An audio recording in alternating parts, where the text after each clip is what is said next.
Hey, welcome back, everybody. Early stream for me.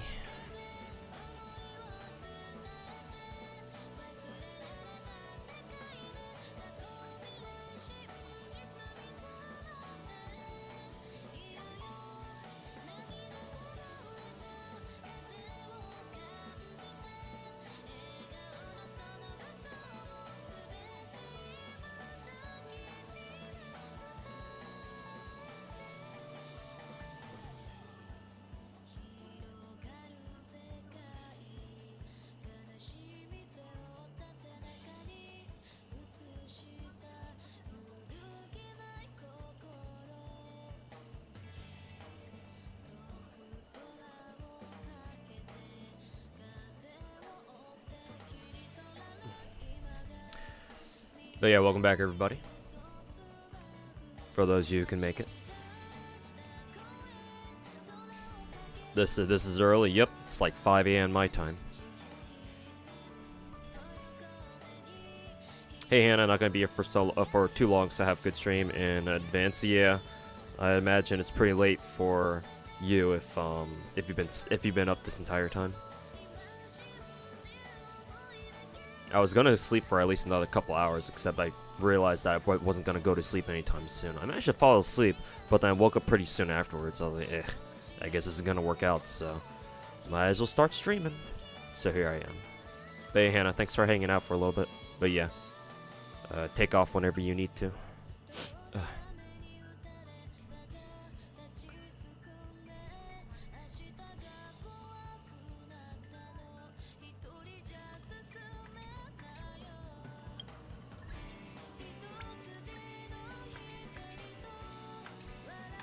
If I recall correctly, there should be a couple of more codes for Star Rail, right?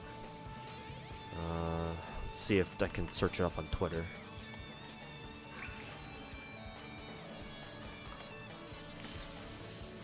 Yep, found them.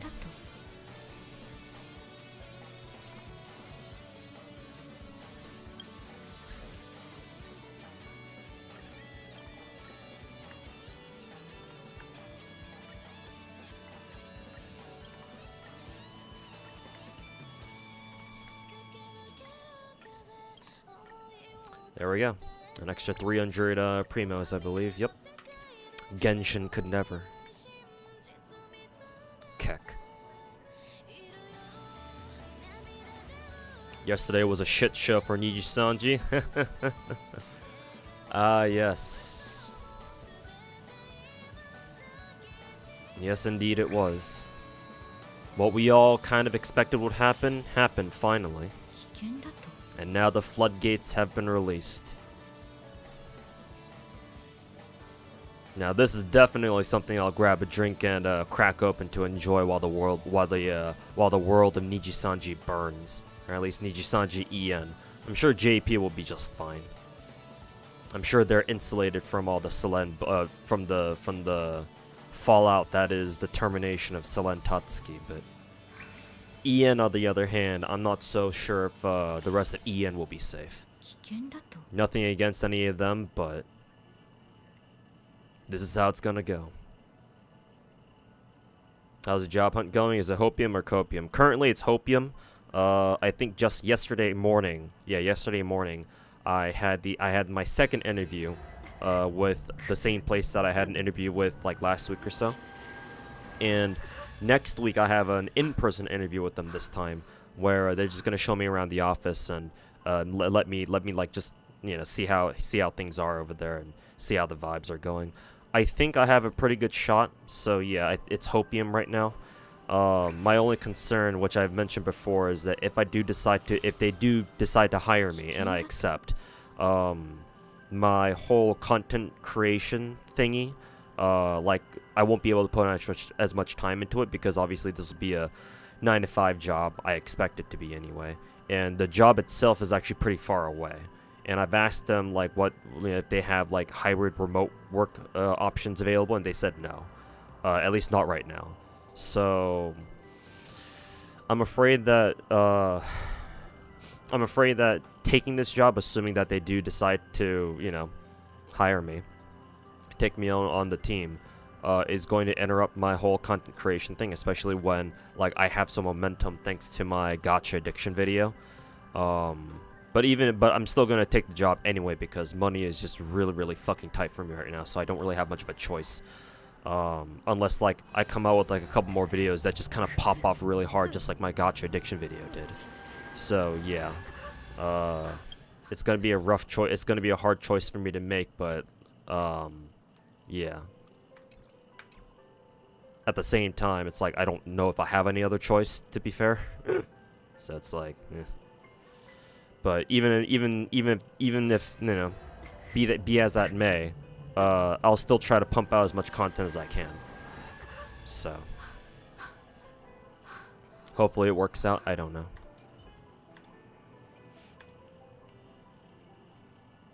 Oh shit, this hour? Yep.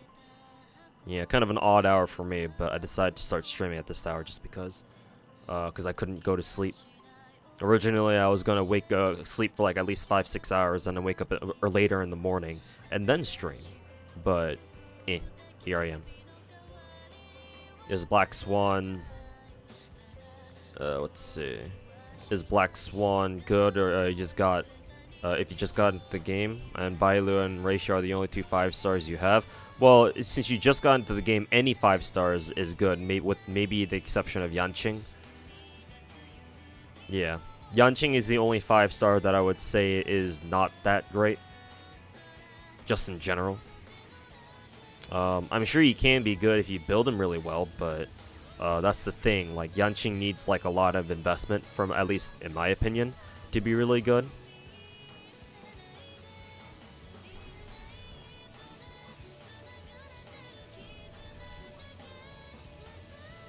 How many hours travel? It's not quite an hour, but it's still kind of far.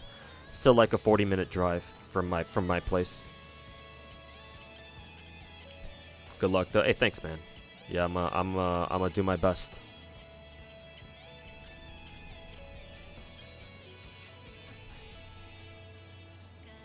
Yanji needs a lot of partners. Yeah. He's also hard to play. Just because of his whole, like, you know, oh, you don't want him to get hit kind of thing. Like, this is Star Rail we're talking about, right? Enemies are just gonna punch you in the face no matter what. Even if you do your best and, like, you know, run, for example, Gepard just to make sure Yanqing doesn't take any damage, right? Well, at that point you're bringing Gepard, so it's like, well, okay. Like, how's that going to work out in MOC for you, you know? Because Gepard doesn't do a lot of damage. He's mainly purely defensive. Like, it might be a different story if, for example, you run Gepard with 2-piece Pinakini, the ornament set, right? So that way he can at least give Yanqing some additional cryo support or additional ice support. But even still. So it's like you can't really bring Gepard with Yanqing if you want to clear like high level MOC, right? Yeah, at that point you're leaving Yanqing open to getting attacked again. So, yeah, so all this investment that Yanqing requires, and you still have to worry about him getting slapped in the face. And if that happens, you know, he loses his his crit buff or whatever.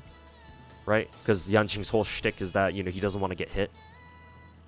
To maintain, you know, whatever buff he needs, right? So it's like Yanqing is just kind of in a bad spot in terms of just investment, both investment and mid and late game viability. Like, there's not much of a reason to use him, unfortunately. So but he's the only exception. Everybody else, even Himeko, even if you get Himeko, because at least you can build her for pure fiction if you don't have, you know, Argenti, or if you don't feel like running Herta for whatever reason. Though I would still heavily recommend Herta because, you know, she's free. Herta's free, right? She's one of the free 4-stars that the game gives you. Yeah, I think they give you a couple copies of her, even. But in any case, yeah, any 5-star if you're just starting out is good. Because Star Rail is just a game where you just want more 5-star characters. You just want more characters in general. Cause what? In Star Rail, like, I have how many characters invested? 1, 2, 3, 4, 5, 6, 7, 8. Actually, I should probably count the ones that I would consider like essential to endgame play for Star Rail at this moment. Jinglu 1, Ruin Mei 2, Luocha 3, Bailu 4. I still think Bailu is really great. Especially because, you know, MOC 2 teams and all that. So you want a healer in both teams. So minimum two healers. So Bailu 4, yeah, Bailu 4, Fushuen 5, Silver Wolf 6, Kafka 7, Welt is I'll count Welt, but I don't think he's like super essential. Then again though, now that you have Dr. Ratio, Welt is like just the perfect partner for him. So yeah, I'd consider him essential at this point. 8, Bronya 9. Jingyuan is arguable. I'm sure you can use him Pure Fiction. Actually, he's really good in Pure Fiction, so you can use him. You can at least use him there. Though I'm sure a lot of people will be like, ew, Jinglu. So I'll still count Jingyuan, just because he's the boy. He's the man. He's our boy. So 10. Himeko is kinda. I don't really use her right at the moment. If I could give her some better stats and maybe switch her over to the follow-up set, maybe I could do something with her, but she's debatable. Again, she's got Pure Fiction, so you could use her there, I think, at the very least. Dr. Ratio is absolutely essential, so that's like 11. Yanqing, no. Topaz 12, because Topaz is really good. Fuck M-Tashed. Selly 13. Traveler. What is this, Genshin? Trailblazer. If you don't have Clara, if you don't have another really built like physical character, then perhaps Traveler. Like Pyro Traveler was really good, but again, she was really good back when, you know, at the start of the game when, you know, obviously you wanted a lot of defensive options. But nowadays, I don't really hear people talking about Fire Traveler anymore, which makes sense. Because everybody's just kind of moved on. Because again, you don't want... Star Rail's been out for long enough where you don't really care for, like, defensive characters much anymore. And you want more offensive characters now. Because, you know, MOC 11 and MOC 12 and Swarm 5 and Gold Gears 5 and blah, blah, blah, yada, yada, So honestly, I feel like if people are going to use Traveler these days, or Trailblazer these days, it's going to be physical. Because physical Traveler is actually designed to be a DPS. And whatnot. Though, I think, to be fair, I think physical Traveler does need a lot of investment too. For her to do anywhere near as much damage as some of these other characters, so, But, she's an option. I wouldn't call her essential, though. But, everybody has her. Or everybody has Trailblazer, so... Daniel Alter is 14. Blade is 15. Clara is 16 if you heavily invest into her. She's kind of tricky to build, but if you can pull it off, then obviously she'll be extremely strong. So 16, I'll count her. Link's 17 because Quantum Healer, and she's 4-star, and she's free. Natasha, she's your starting healer, but at this point, I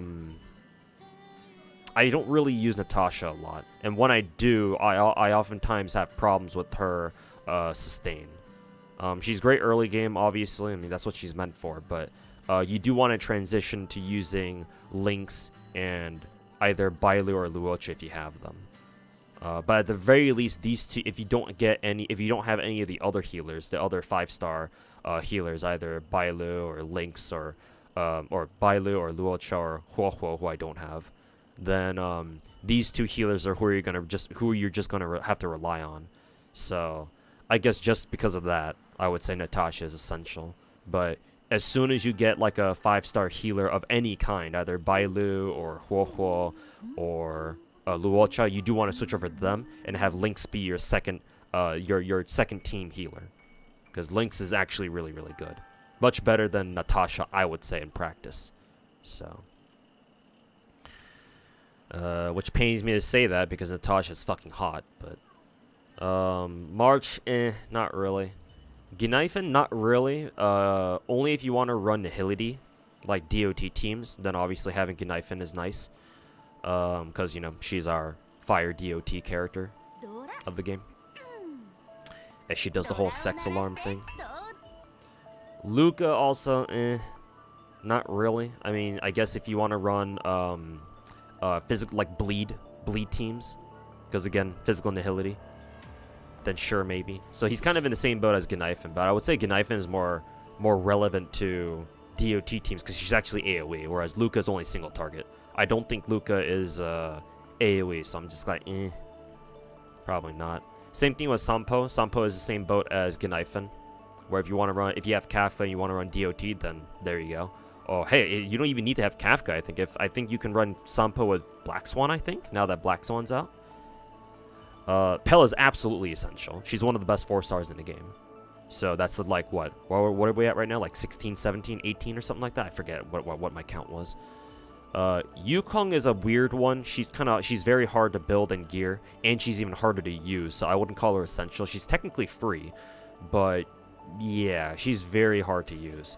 And she needs an obscene amount of either speed tune, or you just need to get lucky with how your speed order goes, or something like that. So Yukon I wouldn't say is essential. She's really good when she works, but that's the thing. That's the hard part, getting her to work. Tingyan is absolutely essential. Again, one of the best 4-stars in the game. So that's like what, 18, 19 at that point. Same with Asta, and she's free. You get a copy of her from. She's your scripted, very first scripted gacha role, and the game gives you Asta right away, or almost right away. So, and Asta is obviously very good too. So I would say she's pretty essential, simply because of the fact that she's free, and she's your resident speed booster too. So that's obviously very good. So that's what, like, we're at 20 right now. Qingche is essential if you don't have Daniel Alter, because Qingche is essentially the poor man's Daniel Alter, because she effectively works the same way, where she uses multiple skill points, or she can use multiple skill points in a row to buff up her basic attack. So yeah, you're going to be using Qingche if you don't have Daniel Alter right now. But thankfully for you, Daniel Alter does have a rate up right now, so you don't have to run you don't have to run Mahjong Girl, and instead you can just you can try to pull for a Daniel Alter, because he's kind of the best character in the game right now, I would say.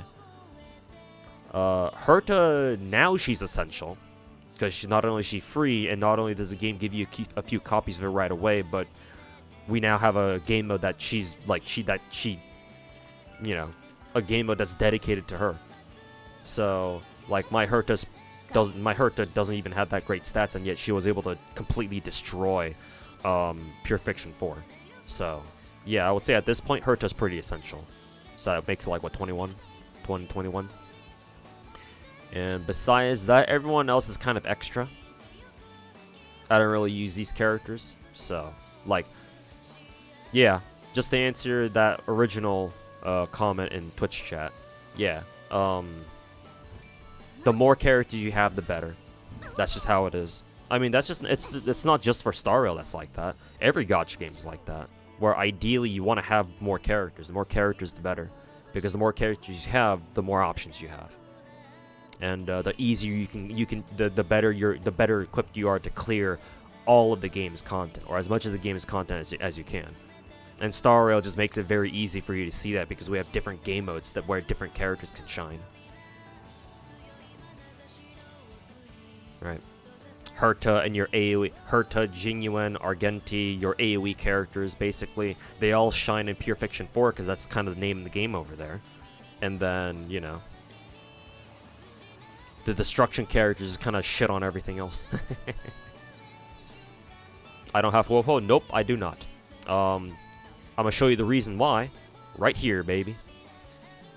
Bailu E1. I rolled for Huohuo all the way up to, I rolled for a 5-star on Huohuo's banner, didn't get her. Instead got spooked by Bailu E1. The Chinese space dragon lolly decided to pay me a visit instead of the other. Well, actually, is Huohuo a lolly? Probably not. She doesn't feel like one. But regardless. Yeah, I don't have Huohuo.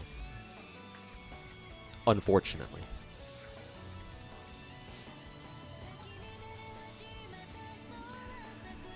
Problem is that Fu Shuan's heal isn't strong enough to keep your party alive on her own. Yeah, that's the thing. Fu Shuan alone is not good enough to sustain. Yeah. Because even though she tanks some damage from her teammates, it's not like she blocks all the damage, right? She only takes a portion of the damage that her teammates take. And yeah, the issue with Fu Shuan is that if you throw her into a team and you throw that team into, like, say, for example, Swarm 5 or Gold Gears 5, where enemies do ridiculous amounts of damage, right? If you go up against a boss and that boss does like a huge AoE attack, guess what? Your Fu Shuan's dead in one shot. So it's like, good luck. I hope you survive this, Fu Shuan. So, Fire Traveler's still good in pure fiction. Oh yeah, because AoE ult. Sure, I can see that. I'll give you that. Huohuo is sucrose tier, as in like she's good or she's shit. Because I've heard she's really, really fucking good. Hey, I would love to have my own Huohuo against Kafka in MOC 12. I'm sure she'd make that fight against Kafka a lot fucking easier. Is Huohuo the only missing character? I am missing Huohuo, Argenti, and Hanya. Basically all of the 1.5 characters, I believe. Where's my databank? Yeah. And currently we have, obviously, Black Swan and Misha on raid right now. But besides these two who are on raid right now, who I haven't been able to roll for yet, I've got Argenti, Huohuo, and Hanya missing. And you'll notice that they're all the 1.5 characters. Maybe if I get lucky, I can get spooked by Hanya at some point. But at the moment, I still don't have her. For educational purposes, what is the name of the Gacha games on the bottom of the screen? Oh, I thought you'd never ask. From bottom left to right, basically going in counterclockwise order, you've got FGO, Arc Knights, Blue Archive, Azure Lane. Azure Lane is currently in maintenance right now. The servers are down for maintenance, so I'm just stuck on the title screen for the time being. Next to that is Ether Gazer, then Girls Frontline 1, the original one, and Nikke, and then above that is Genshin, and above that is Snowbreak Containment Zone. There you go. If you want to know, if you want me to repeat that for like specifically one of those games, do let me know. I'll be more than happy to tell you what that is. Let's see.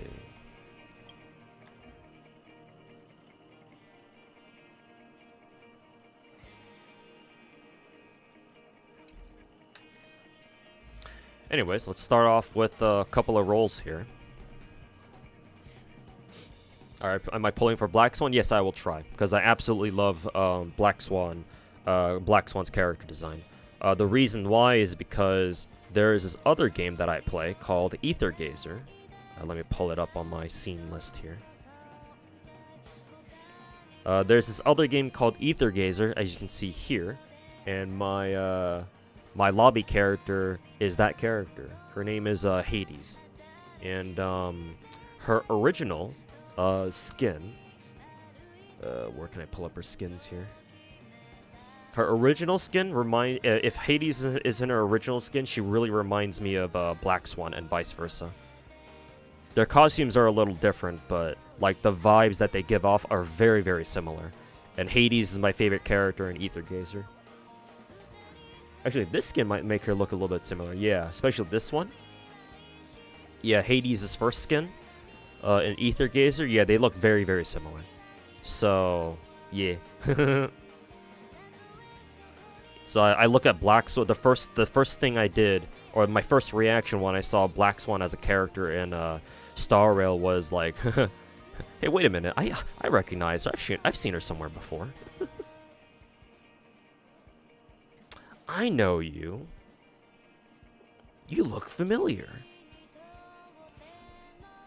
But yes, I'll try to roll for Black Swan and Hanabi and their light cones, but I don't know unless I get a job soon, which I'm hoping I do at least. Unless I get a stable job soon, I'm not sure if I'll be able to roll for everything I want. So Like, my plan right now is if I lose the coin flip for Black Swan, then I'm just going to say fuck Black Swan and her Lycone. I'm just going to save everything else for Hanabi, because at least I know Hanabi will be guaranteed. So, that is currently my plan. And Black Swan looks a lot like Layla from Genshin. She doesn't... Not really. Not really, no. I would disagree. I can see where you're coming from with that, but I think that's mainly because they both wear veils on their heads, or whatever this piece of clothing is called. That's probably why you think that. But me personally, I don't really get Layla vibes from Black Swan. Like, you can have characters like dress similar to each other, but their vibes, for me personally, their vibes also gotta match. Like the character that I compared Black Swan to just now, that Hades girl from Ether Gazer. Like, not only do they dress pretty similarly, but they're also, you know, tall, or I would assume she's pretty tall. Tall, big titty women. So, but yeah. Do I play Counterside? No. I know what that game is. I've heard of it. I've seen gameplay of it, but no, I don't play it. Counterside's that one game where they had a Hololive, a Hollow Myth collab, right? Yeah, I don't know about that collab, man. That collab was fucking weird. Cause like, I think the way they did that collab over in Counterside was that the Hollow Myth characters, the Hollow Myth girls themselves weren't unique characters, but like they were skins for already existing characters. And I was like, bruh. That's like such a lame fucking collab, bro. Like, you're not even gonna make them their own like unique characters or whatever. Like, that's what every gacha would do, but not Counterside for some reason. So, that turned me off. But besides that, yeah, I've heard of the game, never bothered trying to play it though. Anyways, she does look like the Welcome Moon lady though. Perhaps so. You got spooked by Welt Hunter banner? Oof. Sorry to hear that, man. If it's any consolation, I'll probably have to go through the same thing, too. Anyways, no Gamba here, because I'm not sure if I'm even going to be able to pull Black Swan today. So I'm just going to throw my tickets at her, see if I get her or not. See if I get lucky.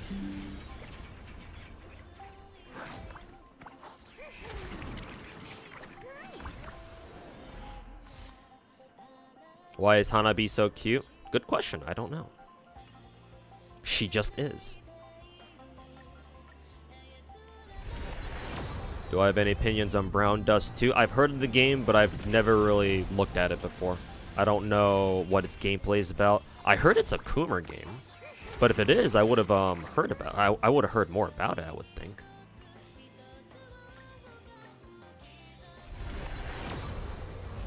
You just want Misha? I'm having a little trouble getting Misha. Oh, there he is. Actually, what gender is Misha anyway? I still don't even know. Kind of weird. There he is. He, she. What even is she? He? Male? Okay. It's a guy. But yeah, what even is he? Destruction Ice? I have no idea what he does. Maybe I'll take a look, or I guess I can take a look. Basic, okay. Skill increases hits per action for Misha's next ultimate by 1 hit. Huh. He's the first, unless Black Swan has something similar, he's the first character who has something that literally gives him an extra hit. That's interesting. I figured they would do this for a 5-star character, not a 4-star. Maybe they'll put this perk into like a future 5-star characters in the future. Who knows? Deals ice damage equal to his attack. Okay, he scales with attack to a single target enemy, and then 40%. Oh, he's a 4-star ice splash character. So kind of essentially 4-star Jinglu. I mean, he is destruction, so that kind of makes sense. Okay, has 3 hits per action by default. First uses 1 hit to deal ice damage to equal to attack to a single enemy. Then the rest of the hits each deal ice damage equal to that to a single random enemy. Just before each hit lands, there is a 12% base chance to freeze the target. Lasts for 1 turn. When frozen, blah blah blah. Okay, yeah, whatever. Ult can possess up to 10 hits per action. This is basically the MOC, the MOC end of turn effect, right? Where at the end of every turn in MOC, it just the stage buff goes off and it deals damage randomly to enemies who are still standing based on how many ults you do. This is basically that, just the character. It feels like, or it sounds like. After ult is used, it hits per action will be reset to default level. Okay. How expensive is his ult then? Actually, does the game even tell you? Am I gonna have to look this up on Honey?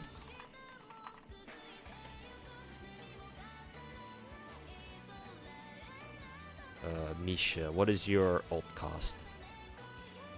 Only 100? What? Huh? It's only 100? Holy fuck, this dude's gonna be spamming his ult. Bruh. For every 1 skill point allies consume, Misha's next ult delivers 1 more hit. Okay, that's how he gets more hits then, not just off his skill. And Misha regens 1 energy. This motherfucker is gonna be spamming his ult. Holy shit.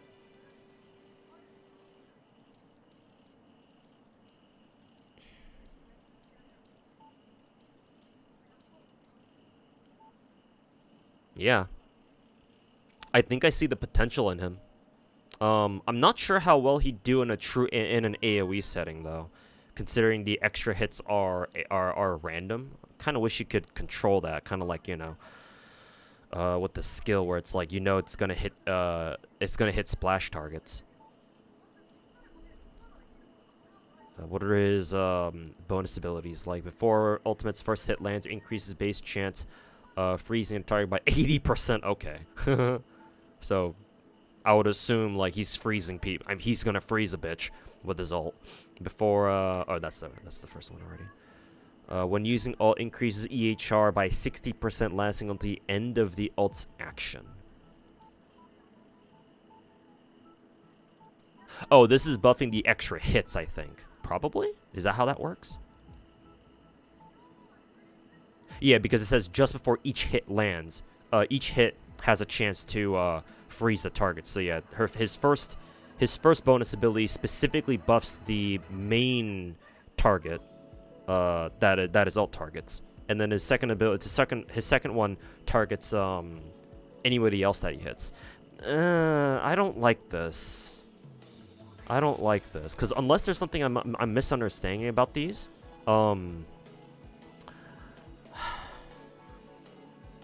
like, if you have Misha in a single target situation, like, he's basically wasting his second bonus ability, because they're basically doing the same thing. And at this point, what, it's going to be 80% plus 60%, or however the EHR works here. It's like, okay, so how the fuck does this work? Like, if it works how I think it does, then in single target situations, yeah, he's basically wasting his second bonus ability just to make his first one stronger. I don't know how much I like this. Like, ideally, these two bonus abilities should have just been combined into one. Like, why do they have to be 2 separate ones? Like, they're basically doing the same thing. Again, unless I'm just misunderstanding something about this, which is very possible. Third bonus ability, when dealing damage to frozen enemies, increases crit damage by 30%. Okay, that's good. That's fine. That's pretty good. Hey, meme mister. Welcome back. How's it going? What in the world is the screen that you're seeing? Oh, you know, just your least addicted gacha game player. No big deal. Very useful ice DPS, considering we only really have Herta and Yanqing as standard ice DPSs currently. Yeah, and if you don't have Jingliu. Yeah, I still see the potential in him, yeah. It's just, and I see how his kit works. But yeah, the only problem he has so far that I can tell is that, yeah, he's wasting a bonus ability slot to do something his first bonus ability already does. So it's like, okay, like why did they feel the need to do that? So again, unless there's something I'm misunderstanding about his second bonus ability, like this is basically a wasted bonus ability slot, which is unfortunate. But I still don't think that's going to hold him back too much.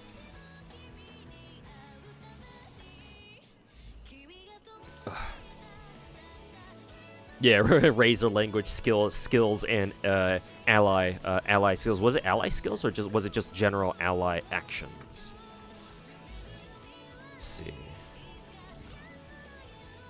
For every skill point that his allies use too. Yeah.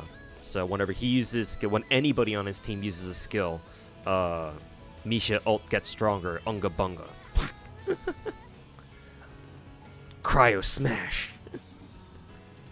Just a 4-star thing? Yeah. This is how 4-stars go, I guess. I mean, a lot of 4-star characters are beautifully crafted in terms of their kits. Like, they don't really have any outstanding problems per se. Or like any glaring, like, okay, like, why is this the way it is? Moments. So, anyways, I can do one more pull here. Yeah. I think I did 4 pulls so far. Yeah, I think that was 4, because I started with 17 tickets and then about 4,600 Stellar Jades or whatever. Was it 4 or 5? I forget. I'll assume 4. And I basically had almost a full multi going into this if I look at my Gacha records from my last rolls on for who was it? Ruin May. Details records. Yeah, because Ruin May was the first roll that I got in my last roll before today. So yeah, basically 10 plus however many multis that I did. Hey Zeddy, welcome back. How's it going? Have I finished Pure Fiction? No, not yet. I was saving it for this stream actually. So you get to watch me go through Pure Fiction. Do I have Kafka? Yes, I do. She's right here. Not only that, but I also took time to change her over to a 4-piece, 4-piece DOT set, the new one, and I changed her Space Sealing Station ornament set over to a 2-piece Glamoth as well. So, very good. Is Black Swan good, or should you wait for Hanabi? If you had to pick between the two, I would say wait for Hanabi. I think Black Swan is going to be very good, but she's going to be more of a Kafka. Like, maybe a slightly more specialized Kafka, from what I went over with her kit the last time I looked at it on stream.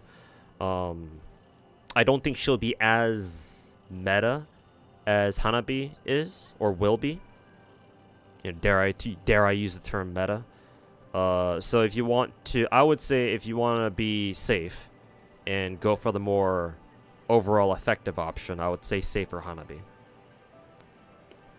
Because Hanabi will be strong, no matter what. No matter how you look at it. At least in my opinion.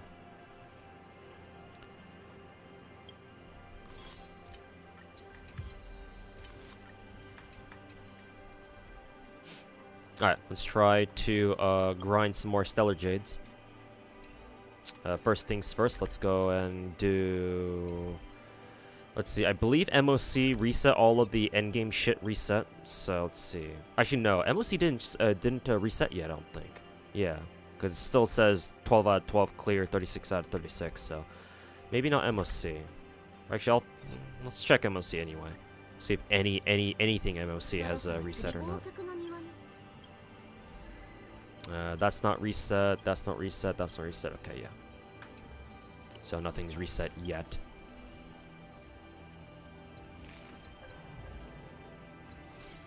Alright, claim that.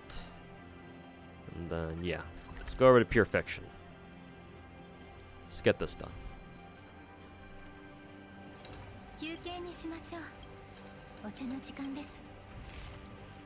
Have you been farming the FGO event? Yes. I've just been farming it with the natural AP so far.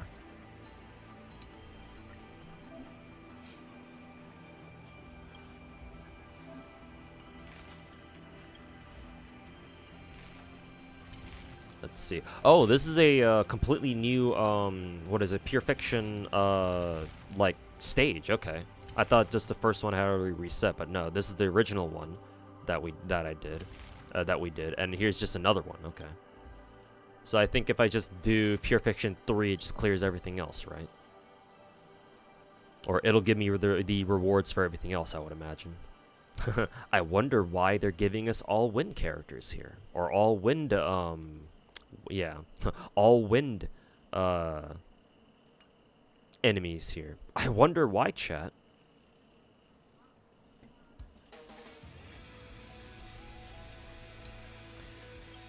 Well, if that's the case, then let's see. Let's run our DOT team here, then.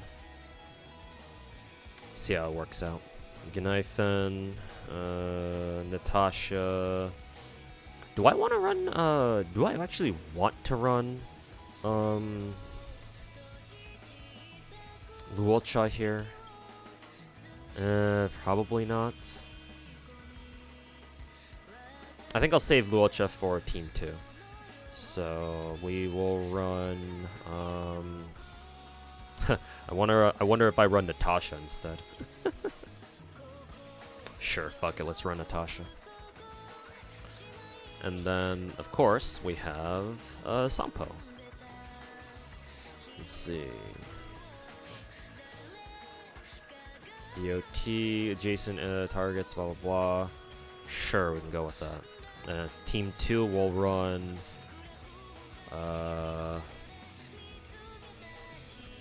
Tingyun, Jingyuan, Bailu, and who else do I want? Actually, no, not Bailu. Specifically said I wanted to save Luocha for this team, so yeah. And then lastly, excuse me.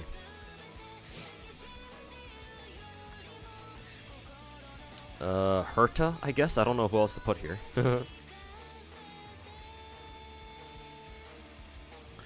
None of the buffs here really help. So I guess we'll put that. Alright, let's go. Let's go for it.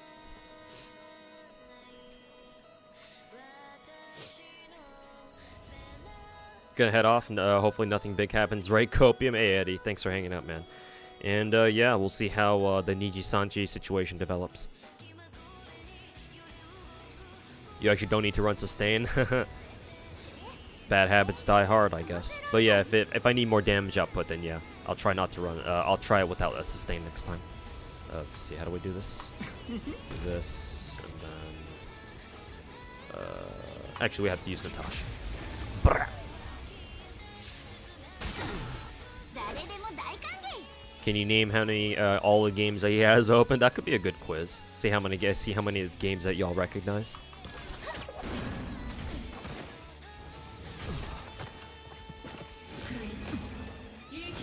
Oh yeah, I guess I really did need to run sustain after all.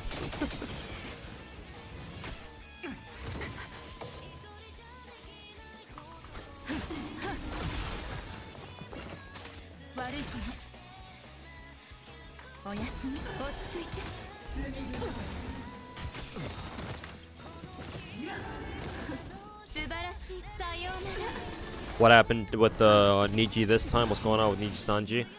You've heard some shenanigans with no details. Oh, they terminated Selen Tatsuki as of earlier yesterday, I think. We all saw it coming, basically. As soon as Selen was like fucking shadow banned by her own by Niji-Sanji themselves, by the corpos themselves. Yeah, we kind of all expected this to happen, and it finally did. We just didn't expect Pomu to also retire too, and kill, but they had their own reasons, which may or may not be tied with the shit going on with Selen right now. But as for Selen herself, her retirement, or it's not even retirement, it's a fucking termination. Niji-san just straight up just kicked her ass out. No, we all saw that coming. But yeah, because it was something that we all expected to happen, and it actually did. Yeah, no, like Twitter, the VTubing side of Twitter is up in fucking arms over it. Yeah, Like if you go check Niji-sanji's official termination notice for Selen, and you go through the replies, like you can find so many obviously indie VTubers. Obviously the corpo VTubers they're probably not allowed to say anything about the matter as of right now because very sensitive topic. But all you can see so many indie VTubers down there in the replies, just fucking taking a big fat shit on Niji-sanji right now. Yeah, the situation is very serious. It's probably the most serious a corporate VTubing agency has gotten themselves into since like probably Wactor or some shit like that. I don't know. Did I pull Bazette or Mate Pravati? Actually, not yet. I don't plan on rolling for Bazette, unfortunately, but I do want to do my Nikkei rolls on stream later, or maybe even after I do my right after I'm done with my Star Rail rolls. I don't know, because I also want to roll a little bit on Genshin as well, because I think I can do a multi on there too. Even KU molded, yeah, I saw his tweet, their tweet.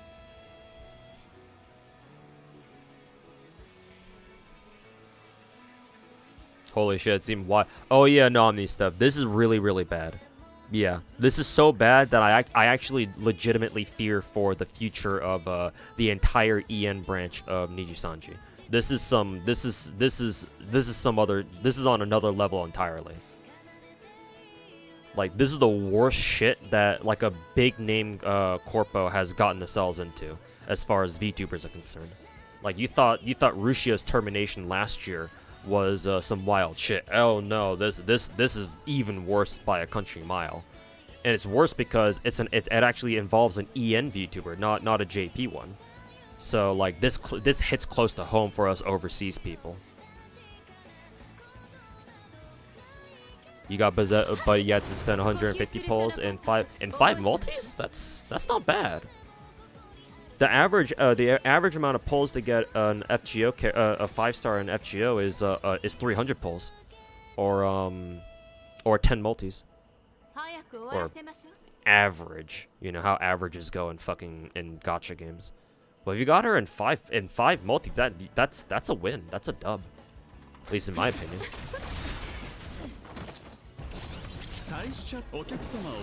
Speaking of Ruja, yeah, wasn't she streaming earlier or something like that?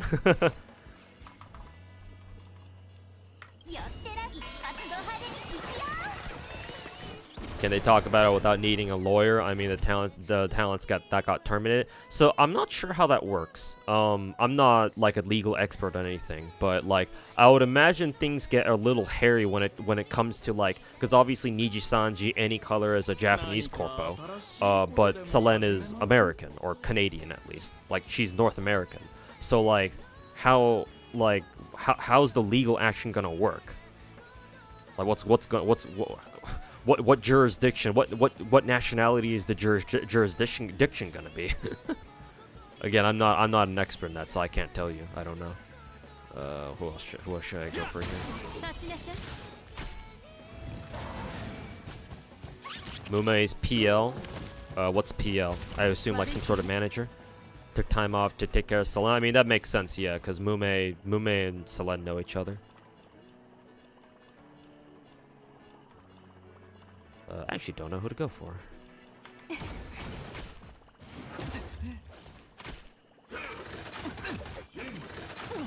Bonk, bonk, bonk, bonk.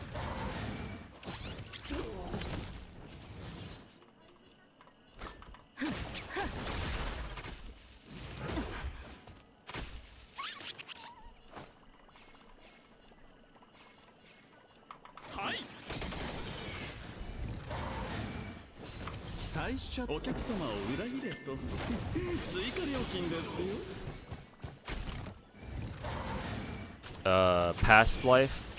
I mean, at that point, you can just straight up say, yeah, Mumei took some time off to go take care of Selen, yeah.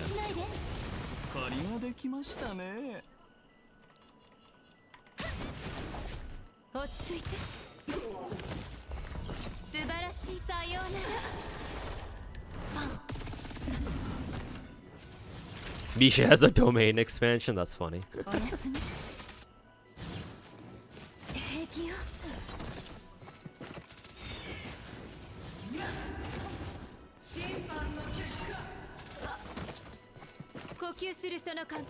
And GP corpos have little to no care for their overseas audience / employees. Traditionally, yeah, unfortunately, that's kind of been that way. Like obviously Hololive is the exception there.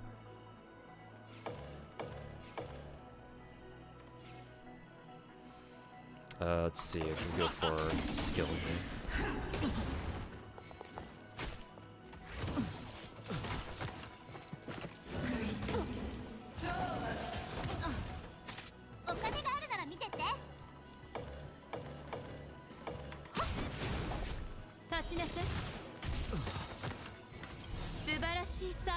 Hey Apudi, welcome to the stream. How's it going, man? Saw some leaks for 2.1 that Acheron and Topaz and Aventurine and Jingli will be for a second part. Not 100% sure about that. Okay, good to know at least. Let's see. Let's heal.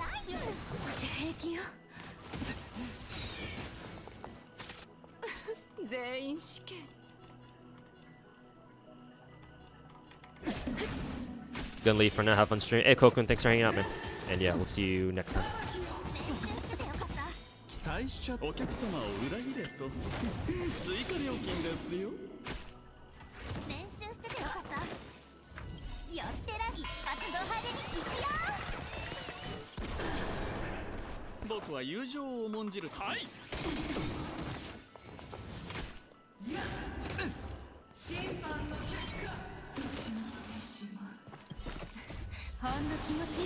You doubt Doki Bird will go look for a company? Yeah, no, I don't think she will either. Like, a lot of people are throwing around memes about how, oh, Selene should join Hololive or bullshit like that. But yeah, no.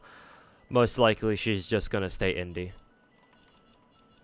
Like, even though, like, at least from what we know, Hololive is obviously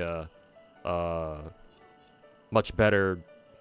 But Hololive treats its foreign branch a lot better, or its foreign branches, plural, better, from what we can tell anyway. Yeah, no. Selena will probably just chill,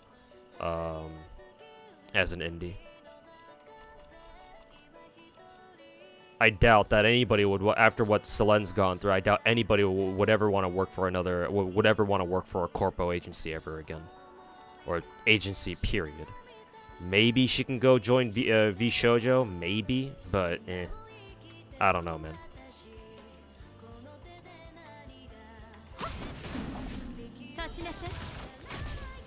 Your Star Rail account is beyond bricked. It's a gacha game, man.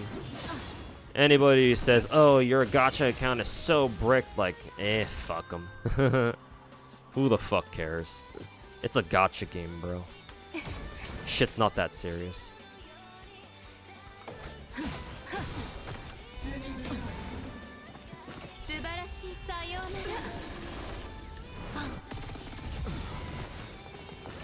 Like, it's cool if you can do all the content in a gacha game, but at the same time, like, don't beat yourself up over it, you know?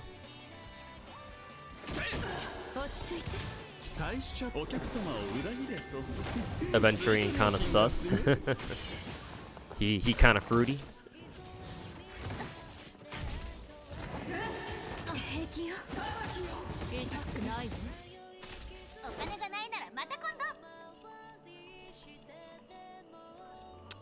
She's almost dead, actually.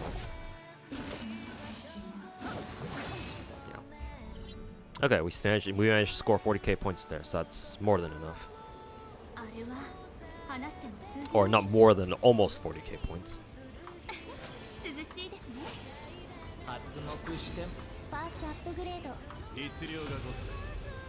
Smack.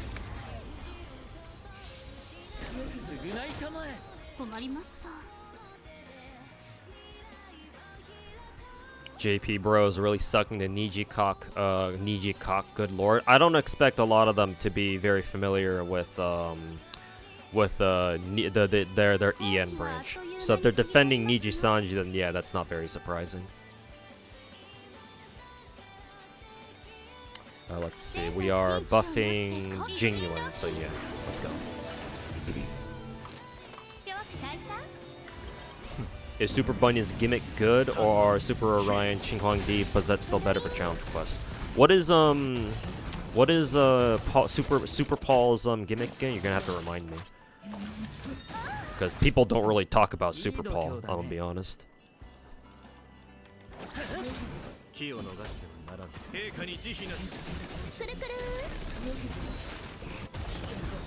Man, even here, without any ice damage or ice weakness, Herta is still fucking shitting on everybody.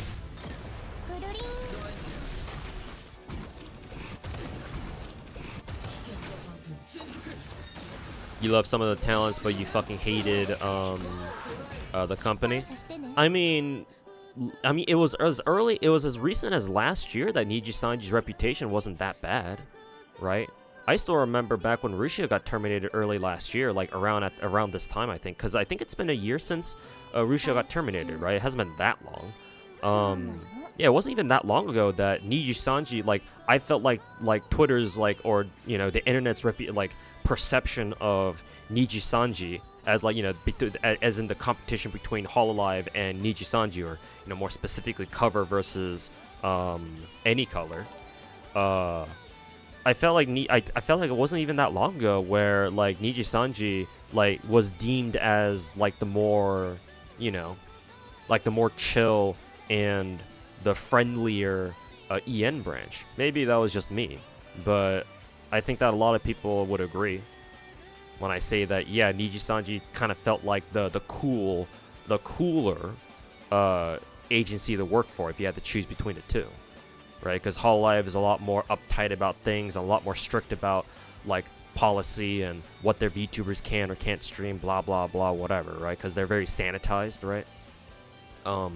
They just play it safe with basically everything, most things, except for destroying Yago's dream. Of course, that's another story.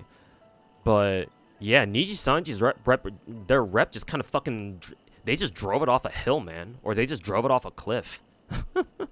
In a span of, what, 10, 11 months? They went from that to whatever the fuck we have now? It's like, shit, bro.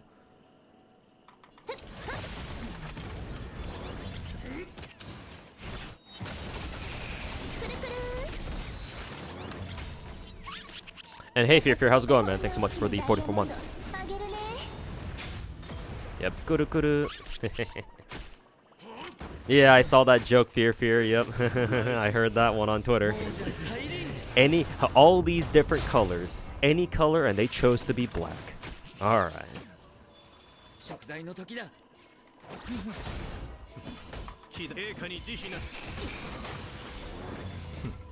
She might be join the shoujo, maybe, but I'll believe it once she actually announces that. Personally, I think she's just gonna stay indie for a while. Because, like, if she wanted to join Vshoujo, she would have already been planning this shit from the beginning.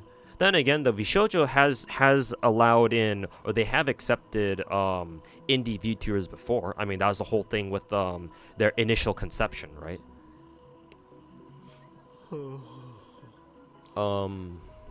So yeah, no. Like, I think that if Selene wants to join Vshoujo, she would have already made plans to do so. Kind of like what Mista and Nina did for them, right? But, you know, Selene already has a scheduled stream for tomorrow, I think. So yeah, no. So, I mean, we'll see what that stream is about. Because we don't know what it's about. It's just, we just know she's planned to stream on her alt account. Or her original VTuber account. So yeah, I guess she'll tell us what her plans are then. Whatever.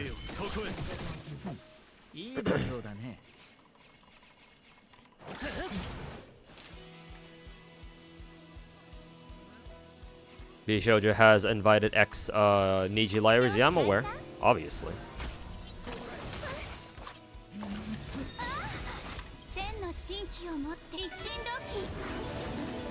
RPR has been throwing quite the fit over this. I mean, I would expect so. Yeah, fellow Apex player and all that.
Herta is good in pure fiction. Yes, she is.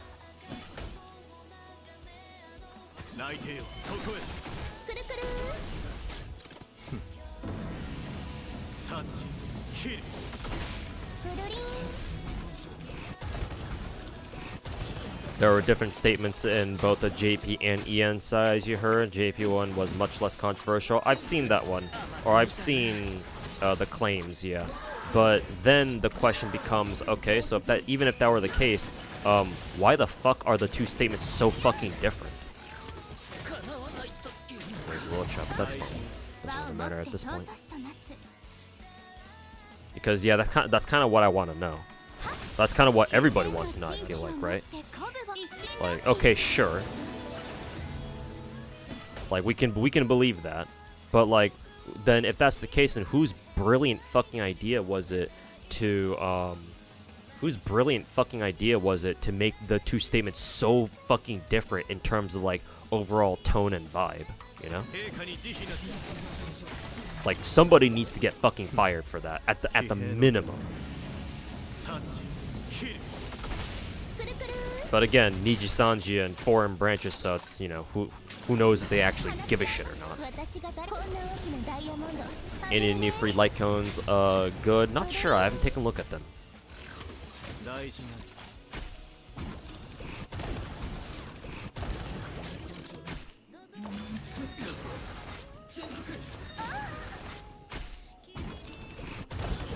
You multi-box my games, how's my PC performance not dying? My PC's pretty good, so it can handle all these games. A lot of these games that I'm running are all on PC clients, so they're still holding up pretty well.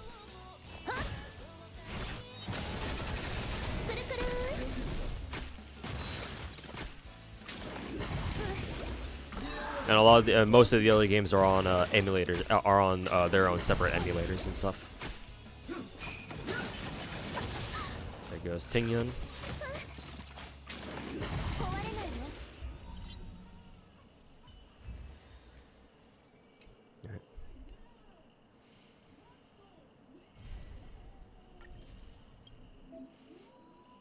But I do have all those games running at the same time, if that's what you're asking. Oh, I won't redeem those yet, because I still have to do this. Okay. Let's take a look here. What can we do here? We could actually, I could actually run main DPS hyper carry Kafka here, I think. Yeah, maybe we could run something like Sampo Kafka. Let's see. Ooh, okay, wave 3 are going up against Yanqing, so I'm thinking we bring Luocha for team 1. Branya, Luocha. And against these guys, fire. Okay.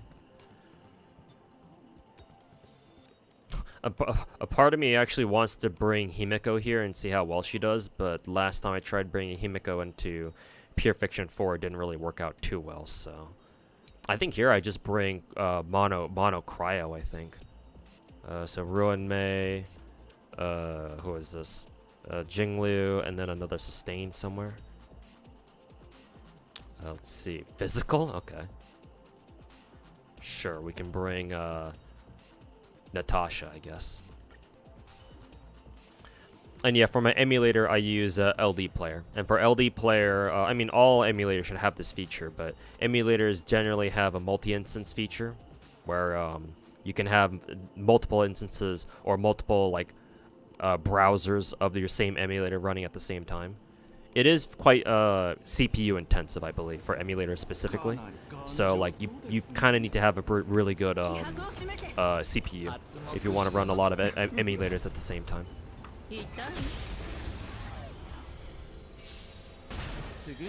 What tool do I use to quick swap? My tool having 4 different monitors.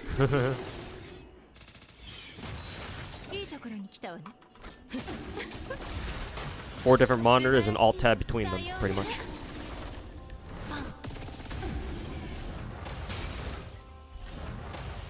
Have you tried listening to Melusine's Valentine? No, but I've heard things about it, I think. If I recall correctly, anyway.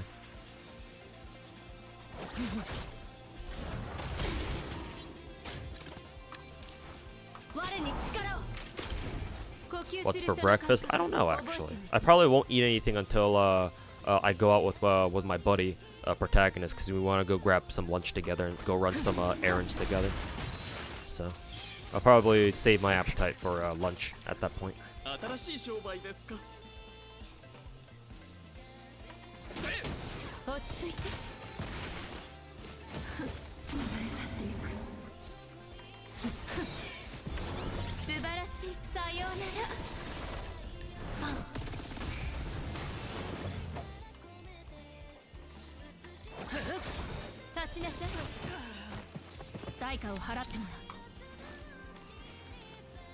Let's see here.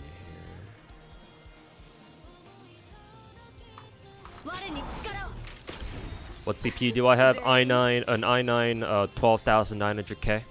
I'm sure there's like a couple more details that I could give you, but I just don't know them because I'm not really familiar with the PC parts. But it is an i9 12900K. I know that much.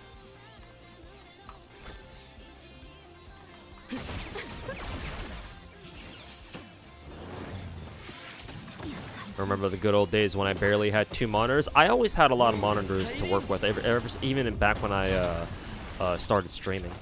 Like, even back on my very first stream setup when I started getting to Gacha games, I had 3 monitors back then still. Now I have 6 between 2 PCs.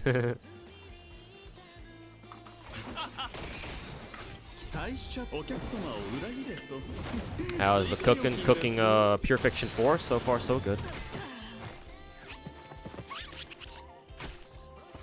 Felt like you missed a lot while working, 9 a.m. to 8 p.m. Jesus Christ, 11-hour shift? Shit, man.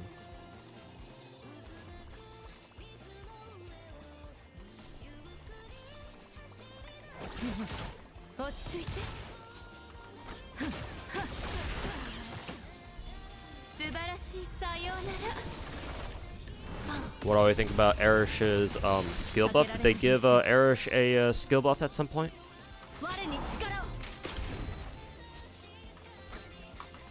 Because I haven't heard of it. If they did actually buff Erish, I want to take a look at it actually.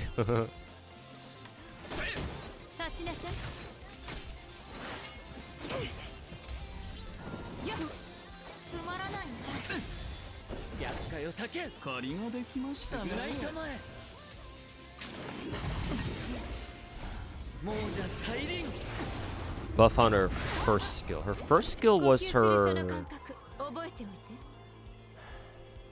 It's not her Buster skill, I think. It's her Invul skill, right? What did they buff about that? I mean, that's the only skill that they could buff. I wouldn't have expected them to buff her second skill, and Erish's second skill is her Buster and Battery skill. That would be ridiculous.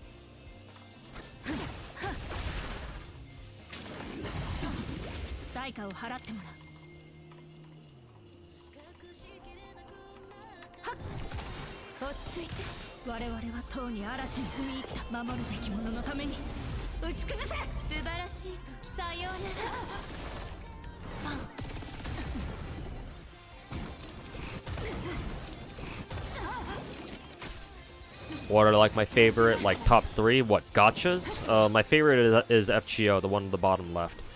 And then the others, I would say the next 2, if I had to say, would have to be Arknights and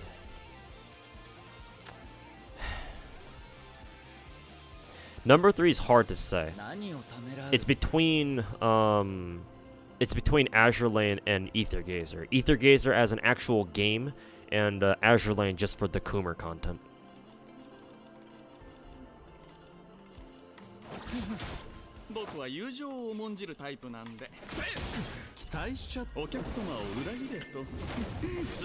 Aragon coomed when Erish got her buff. Her first skill now reduces all her cooldowns by 1. I'm not... Huh. That's an odd buff. Like, why did they decide to give her that? That's a little strange.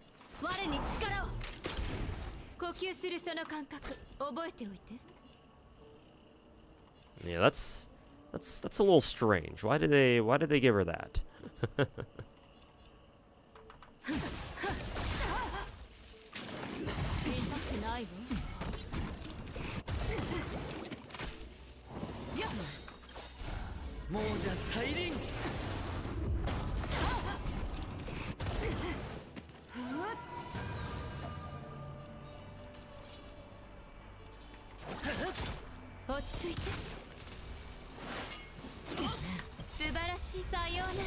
Did you get all the characters in Arknight? Seems more realistic than FGO, in your opinion? Yeah, so far I believe I have all the operators, except for the one you get for free from, what is it? From, Integrated Strategies 3. The operator named Highmore, I believe.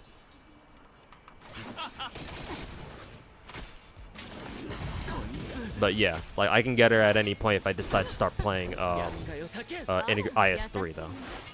So I'm not exactly too worried about her.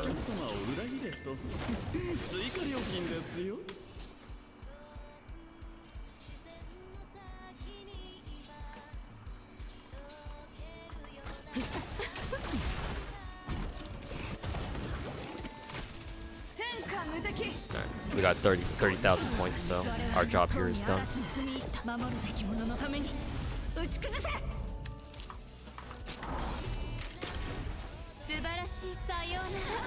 Arknight is one of the best soundtracks in Gacha games for you. Dude, you missed out. If that's what you like, then you missed out on our last event, which is the summer event with Aya Alter, or Aya Berry as the community calls her. Yeah, that event had one of the best soundtracks I've ever heard in Arknights. Bro, I was bopping the entire way through when I was playing through the event, man.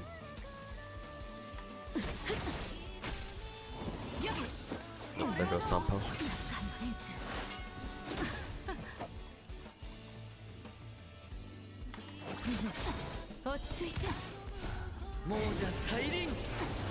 More worried about Typhon. Yeah, I'm looking forward to rolling Typhon.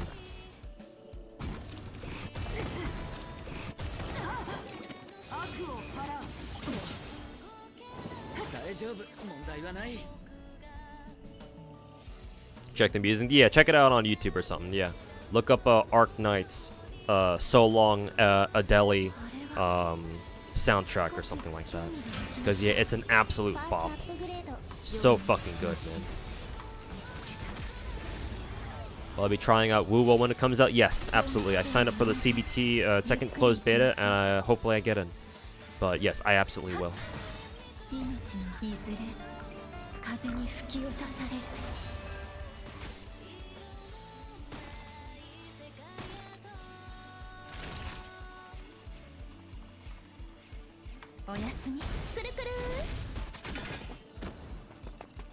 Very good.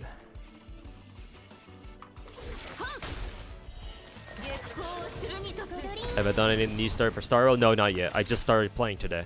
I'm saving the story, or I don't really care for the story, but I am saving my progress on it to do on stream specifically. So, time willing or time allowing, I will go through it on stream today. Signing up for CBT sounds painful. Have I made a how-to for God Juno? That's a good question. I don't know. Now that I think about it, I don't remember. Maybe I did at one point. I don't know. I'm not sure.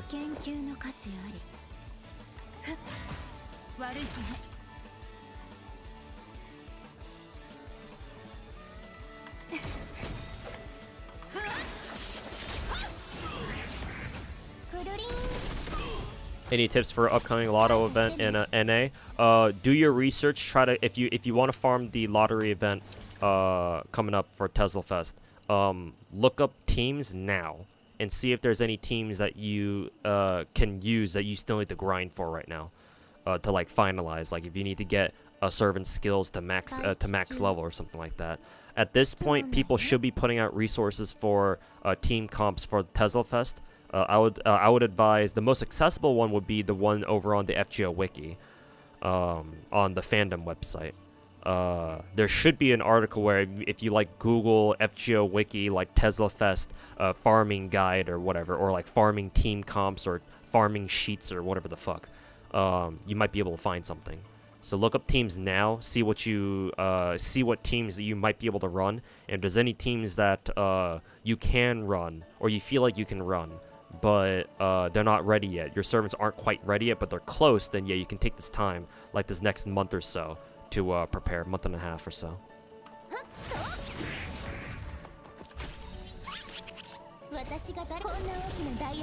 Yeah, Hannah's linked it in Twitch chat. Thanks, Hannah. Will I try Enfield when it releases officially? Yeah, of course. As someone who shills Arknights as the best gacha game on the market right now, yeah, I kind of feel obligated to play it.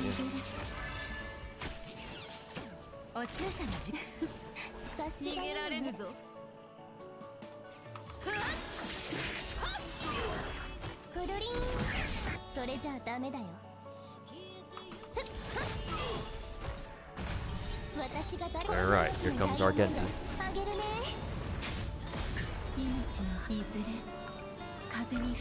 Isn't the beta lottery underway already? Maybe. It might be, actually.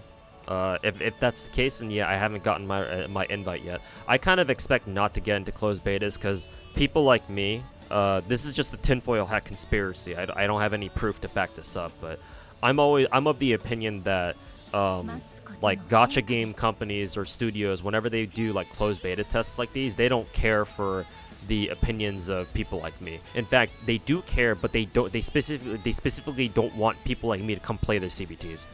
Because the reason why is because I'm so like I'm one of the most knowledgeable people in gacha games. Just from pure experience alone. I don't know how many other content creators you can say who have streams that kind of look like mine, where I have all 10 of my gacha games that I play up and running at the same time. Let alone like play them all every day and actually maintain them. Most of them anyway.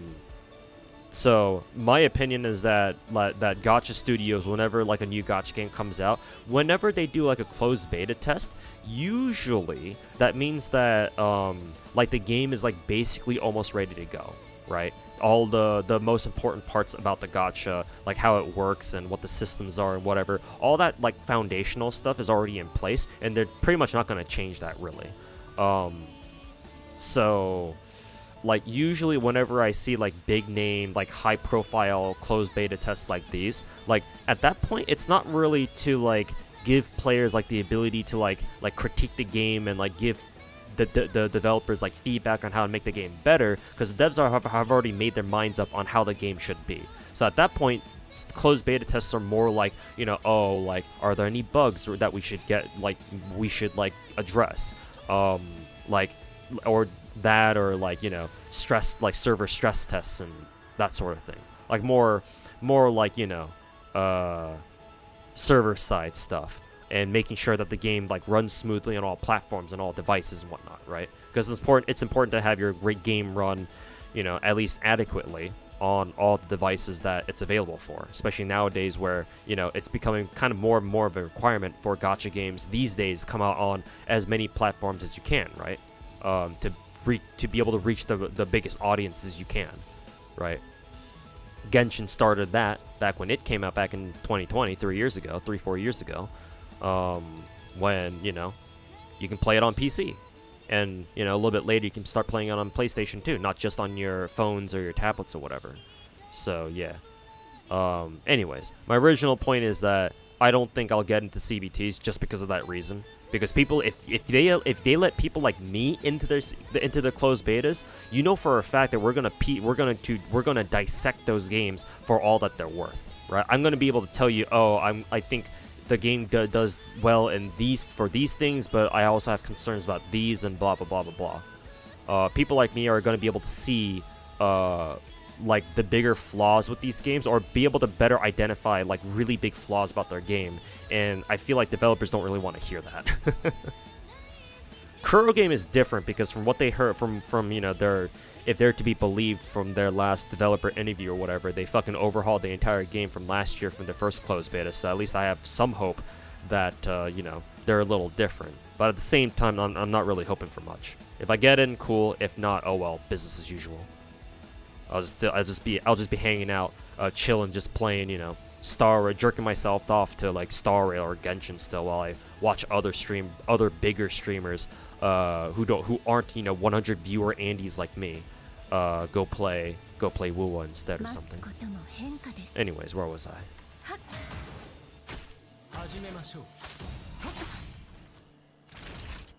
You just became an uncle. Hey, congrats, man.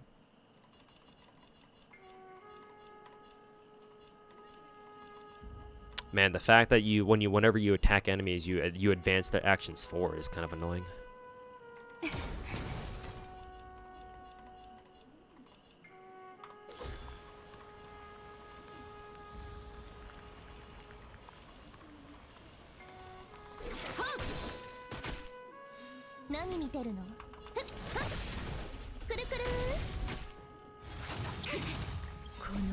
Actually, I probably should have saved this one, but whatever, I don't care.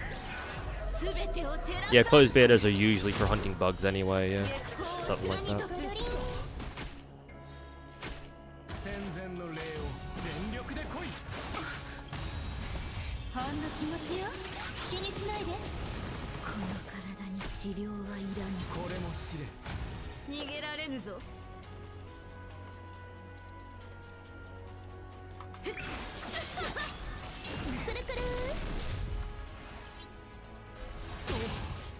Very good.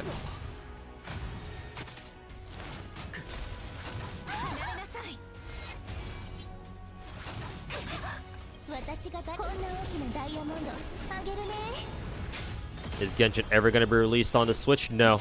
I would say that dream is already dead.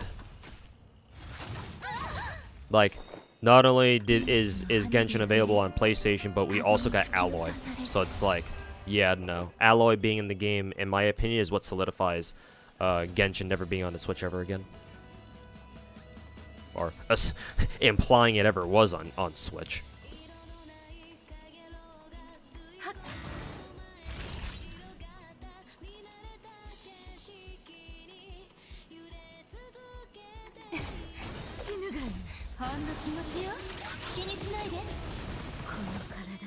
Soon, probably after 3 or 4 years, when the contract with Sony PlayStation is over. If they're actually, yeah, that's a good point. If they're on contract, then yeah, it could be on Switch eventually, but that's gonna be a long ways off though.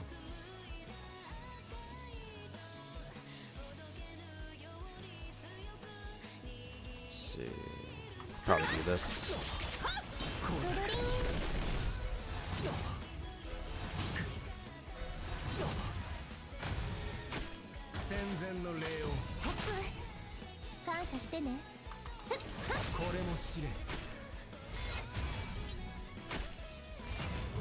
Oh boy, he's getting super buffed.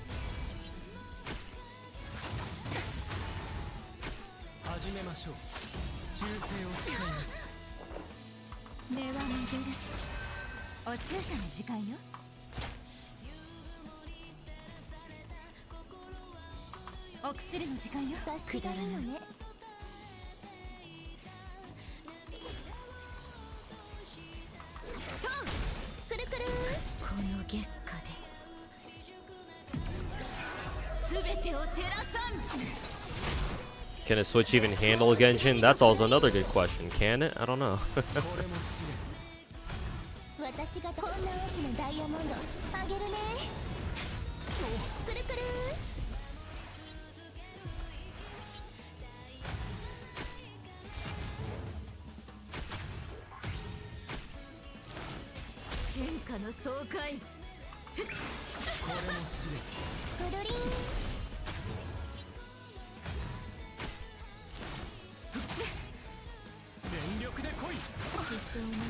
Big attack.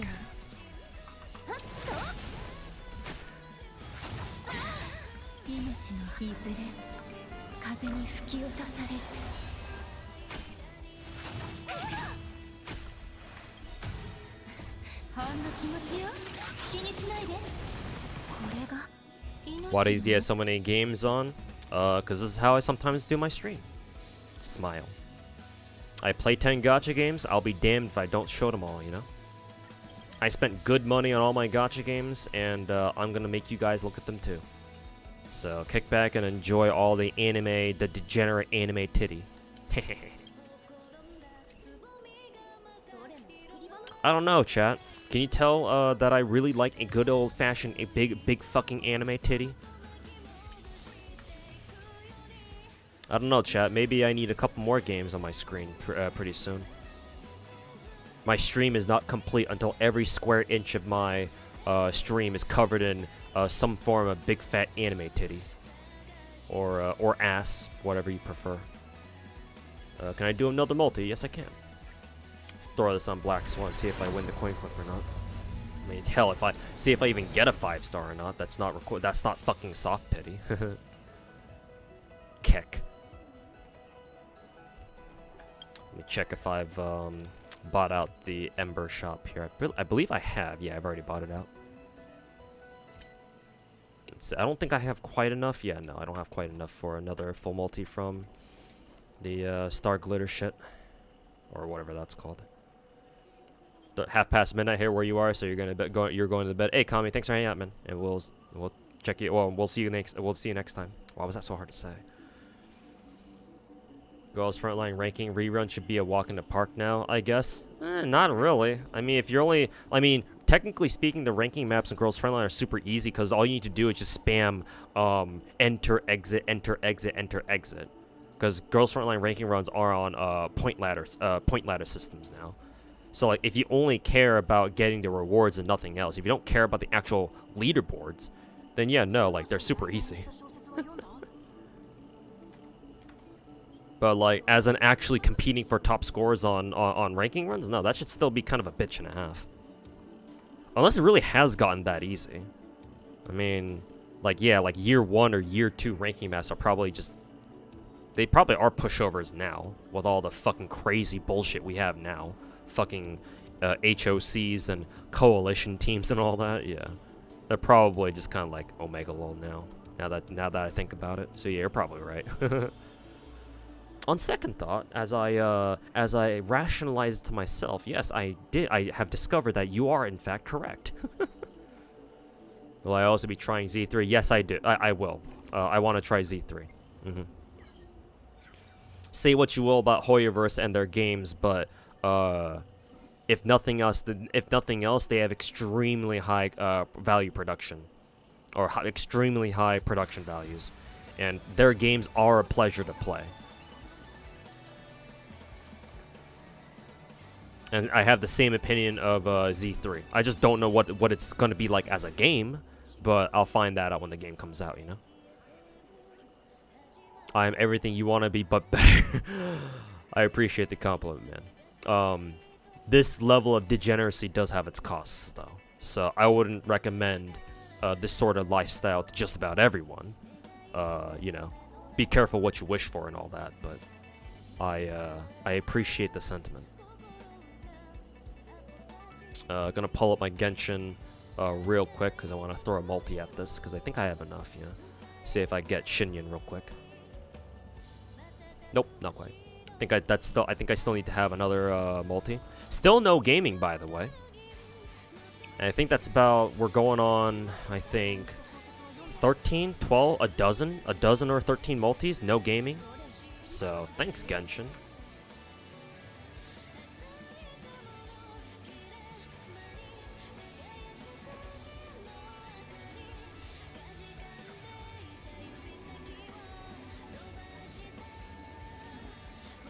Am I playing story? How far in are you? I haven't started story yet. I'll probably start it once I'm done managing all my other gacha games, because I just got done playing Pure Fiction. Cleared the entire thing. So yeah. Actually, I haven't even done the trials for Genshin yet. Like the character trials for Genshin. I could actually go do that real quick.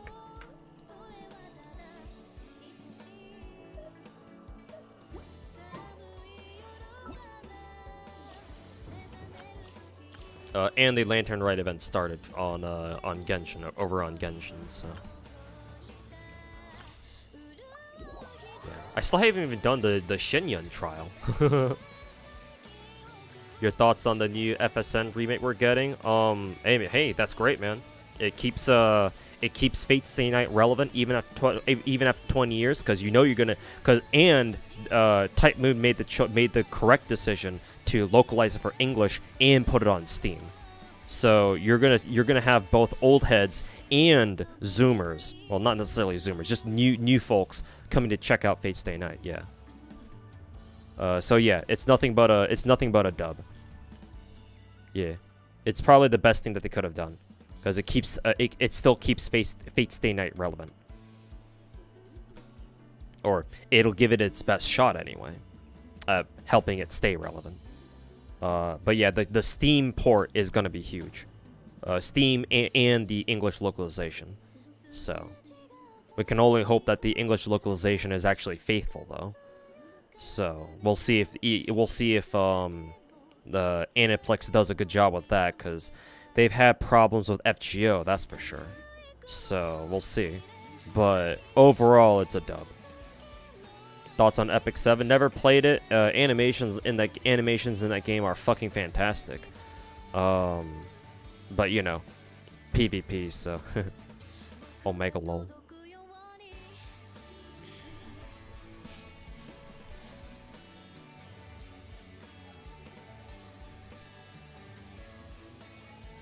And would you look at that? Some big ones are on the horizon. I mean, I'm looking at 4 or 5 different gacha games in the future that I intend on playing myself. Z3 is one of them. Gaming without gaming? Yeah, I know, right? Why live? What do you think about Nasu talking to the Star Rail producer? I don't know what the context for that is, actually. That just kind of came out of nowhere. I saw it on my Twitter. I was like, oh, that's interesting. But I have no idea what the context for that is. Like, why are they meeting up? Like, I'm aware, like, contextually, I'm aware that, like, a ton of Chinese developers look up to Japanese devs, because obviously anime, you know, this is kind of obvious, but, you know, anime comes from Japan, right? And so, like, the Chinese grew up with a lot of the same shit that we did, obviously. So, and I would say Kinoko Nasu and, you know, his early, like, his beginning Type Moon works, like, heavily influenced a ton of people. Like, my favorite example of, like, for example, yeah, my favorite example of, like, Type Moon influencing, like, a Chinese game is Girls Frontline 1, where in Girls Frontline you have a couple characters who are all 5 stars, and they're all references to Fate Zero. Matter of fact, I have my Girls Frontline account up here, so I can actually fucking show you.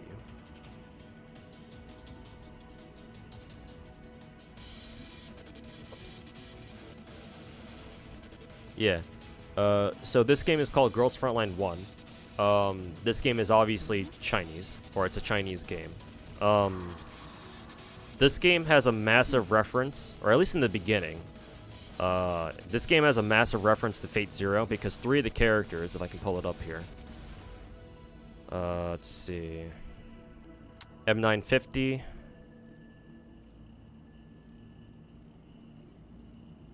Valther and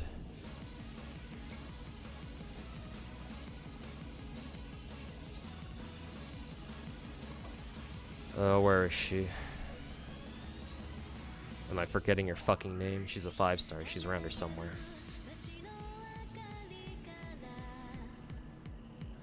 Yeah, here she is. These 3 guns are all 3 guns that Kiritsugu uses in Fate Zero. Your Calico M950, the Valther 2K, and the Contender handgun, the Thompson Contender. These are all 5 stars. These are all references to Fate Zero. The unofficial Kiritsugu squad of Girls Frontline.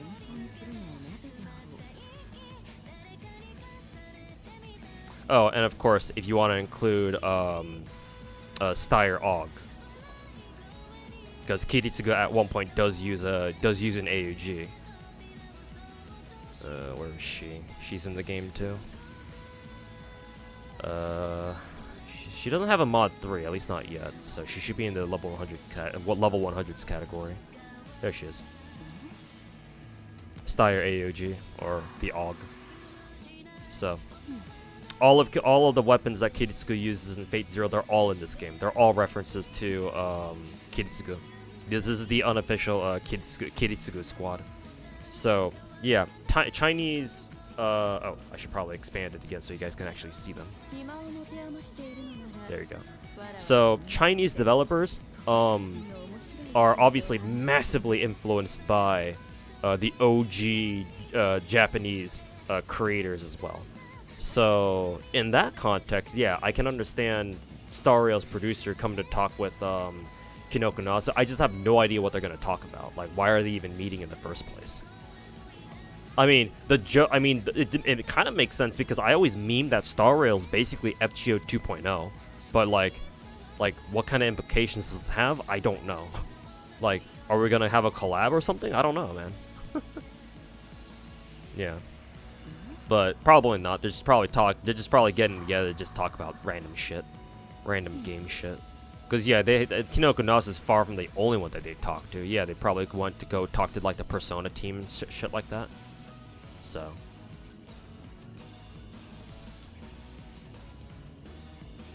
Og Light 2D skin wear. I don't know if I have it. I stopped buying skins in Girls Frontline on a large scale like a long time ago.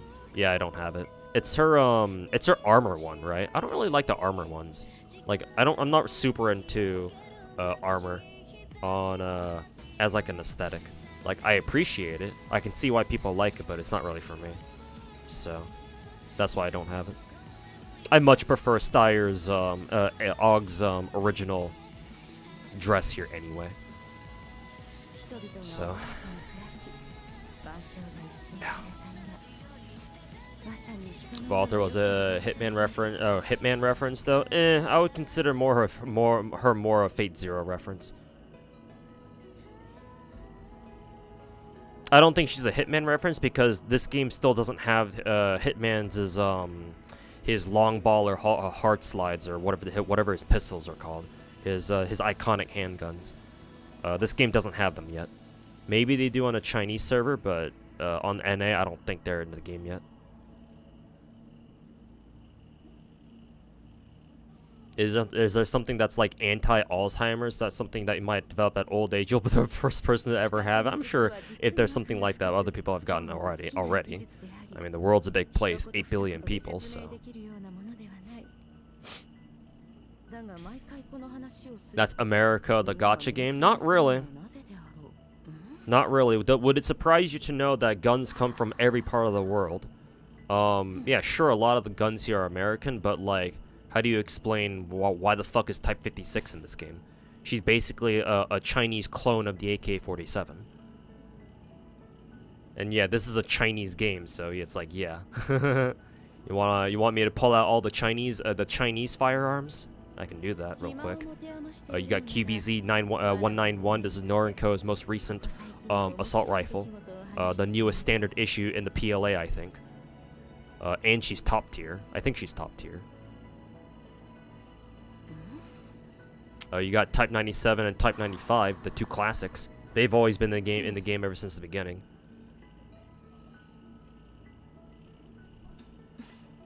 Are there any other Chinese rifles, actually? I don't know. I don't remember. There probably is.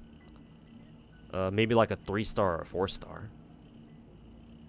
Oh yeah, Type 03. She's Chinese, I'm pretty sure.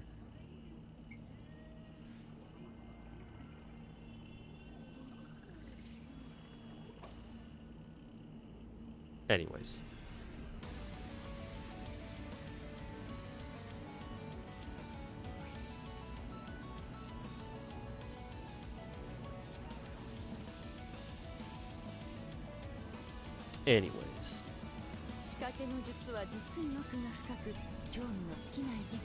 They got the Kiritsugu inventory. Yep, they got all his weapons in the game. No, it's the guest writer for Star Rail. Nah, he's way too busy. He's too. I'm assuming he's too busy working on Far Side right now. You wouldn't expect to see Chinese civilians using these. Yo, yeah, I would highly doubt that China would let their citizens have the right to bear arms. They don't want people going on, you know, long marches in Tiananmen Square again now, like they did 30 years ago now, do they? What's his game called with all the guns? Girls Frontline 1. Well, monster CPU. I have an i9 12900K.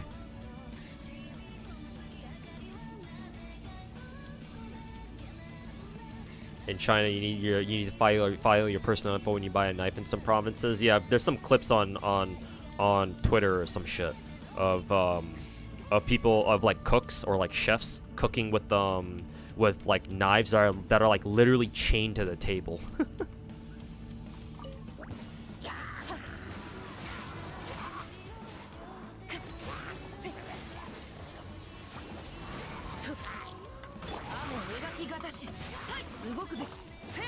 Huh. Oh, that's funny.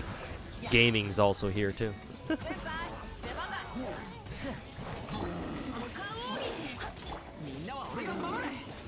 Oh, I assume gaming also has one of those install ultimates, I guess.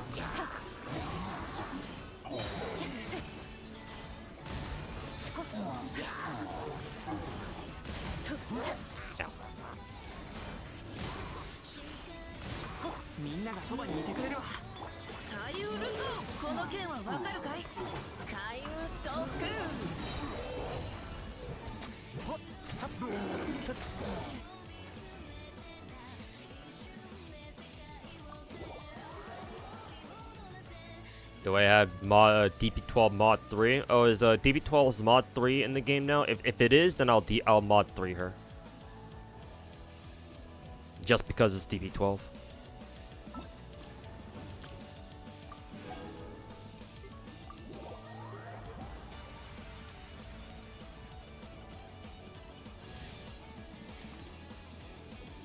But the thing about Hitman did make Wtuber a lot more well known. I know Wtuber more from Modern Warfare 2. Admittedly, the Wtuber in Modern Warfare 2 wasn't that great.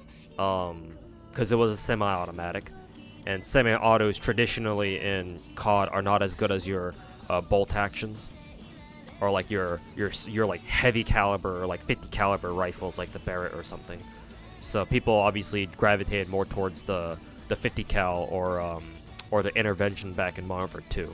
But I first found the Wtuber from Modern Warfare 2, and then we got the Wtuber in Combat Arms shortly after. So those are the two games that I know the Walther from.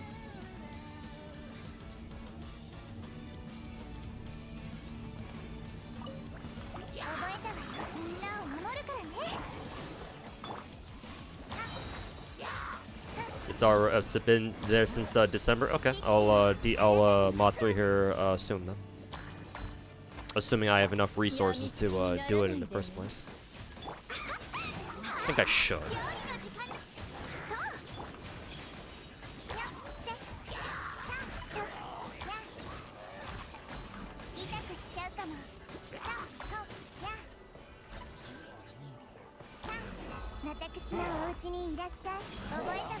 Ow, ow.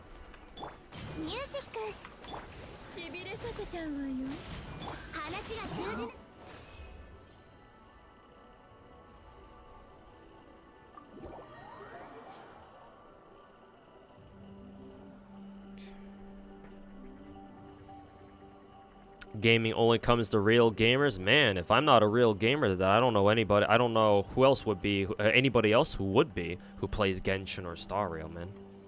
Man, if I'm not a real gamer, then I doubt any of you guys are.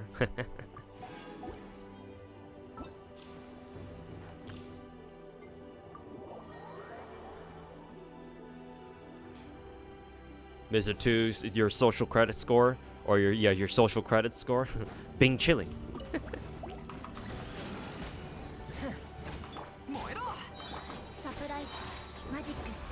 Oh, they actually put Lynette in in gaming's is what is it? In his trial here.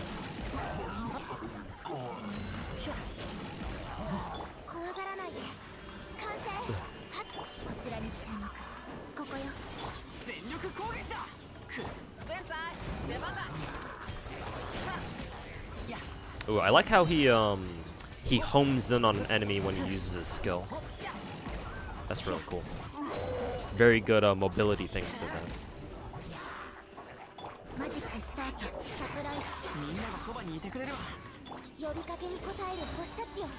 And they even put Layla in here too.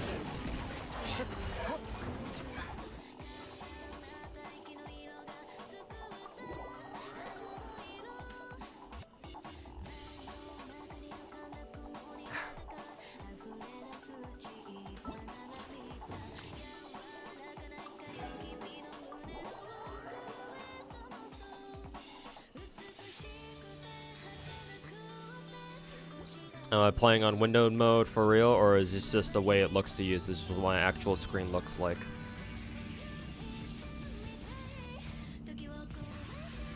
So, if my webcam doesn't fall off, allow me to show you.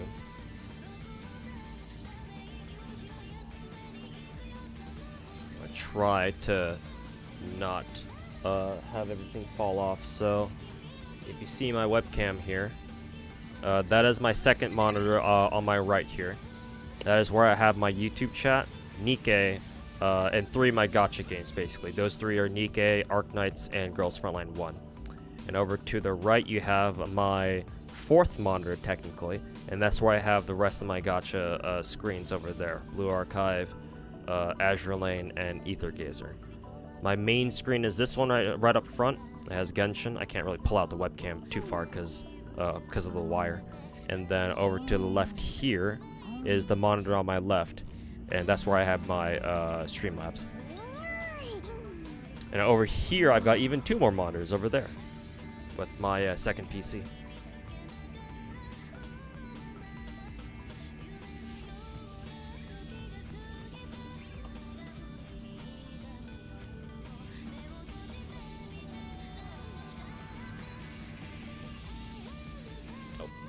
Wrong screen.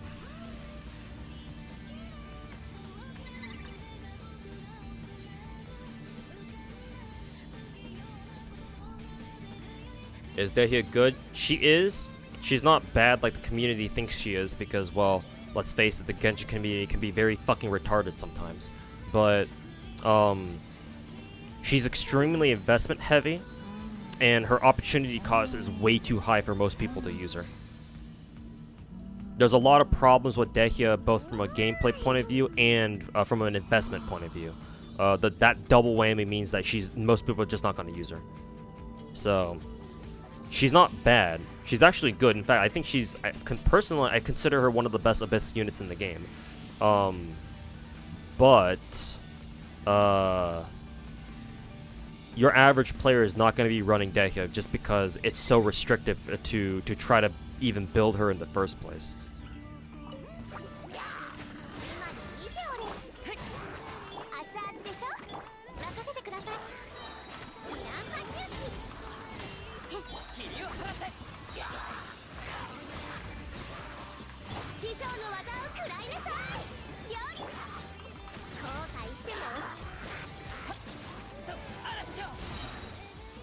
That was quick.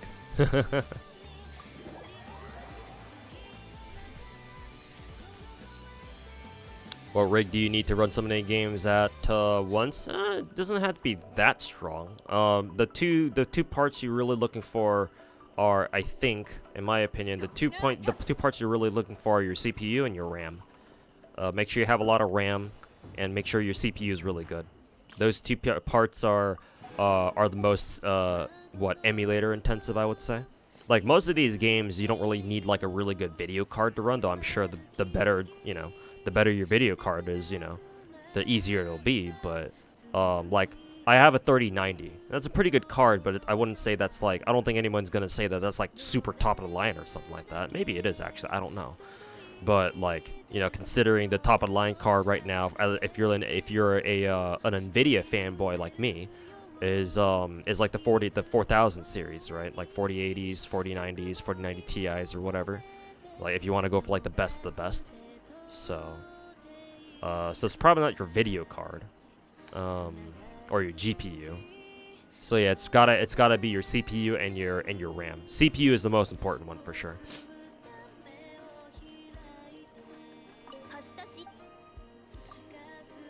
Like if you want to be able to run all these gacha games at once, or just a lot of games period, yeah, you better have a fucking good CPU. Like that's not even an option.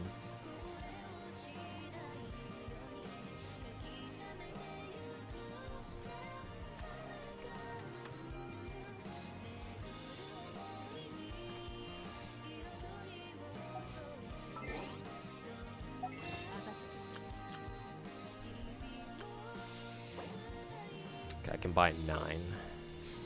I kind of wonder how close I am to Shenyun, to getting Shenyun actually, because I should be close, at least I think. 1, 2, 3, 4, 5, 6, 7, 8, 9, 10, 11, 12, 13. So 12 times 5, 60, 61, 62, 63. Yeah, my next multi... No, is it my next multi? No, I need to do another full multi and then 2 more single rolls in order to start hitting soft pity. So I think I'll just save that for now. Got some resins. Let's go murder the big guy over here.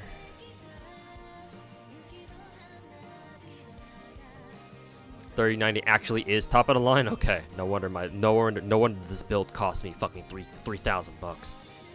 Makes sense then. Yeah, I knew that like the higher the tens digit was, because I'm not very familiar with like PC parts, but I knew at least that for your GPU, the higher the tens digit was, like say that your 30 series, your 60s, your 70s, your 80s and 90s, like the 90s made it really good. But I figured that, oh, like if it's a 4090, then a 4090 is probably a lot better than a 3090, and so on and so forth.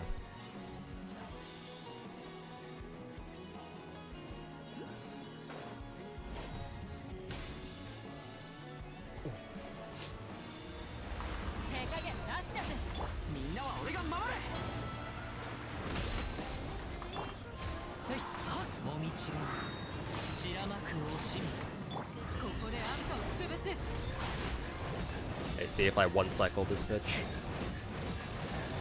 Nope, not quite. Oh, I actually did. Sometimes he puts up his armor and then he just disengages it like that. Usually he's supposed to go into like his big ass attack or whatever while he has that armor up. But that time he didn't.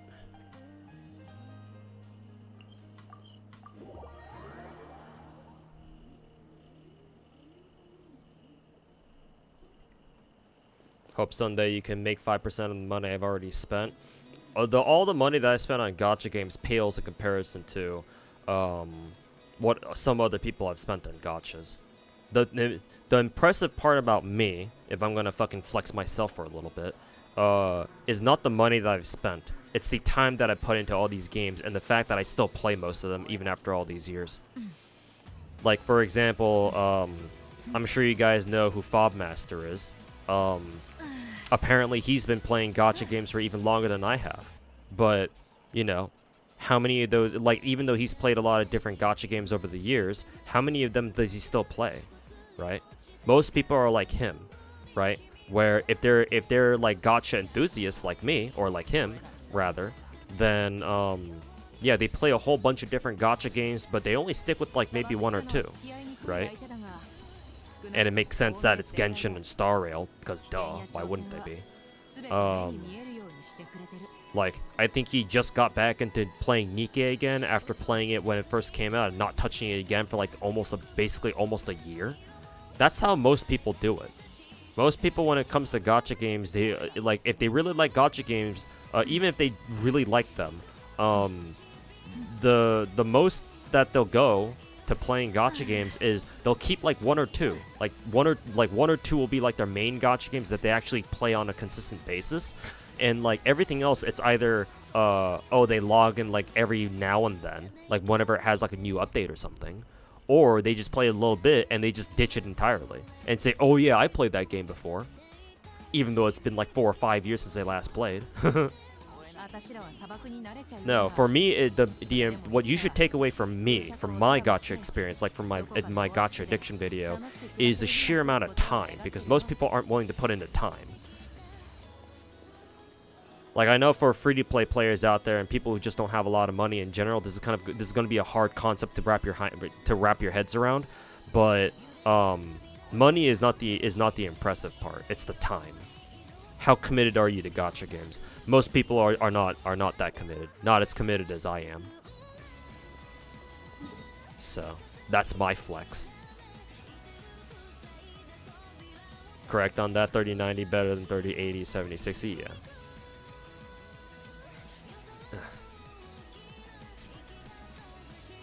Read somewhere that they're gonna release a weaker version of the 90 to sidestep the chip ban.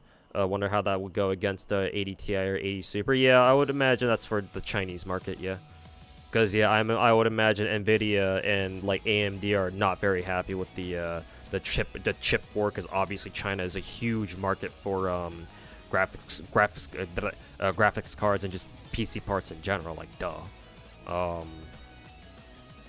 But yeah, that sounds about right.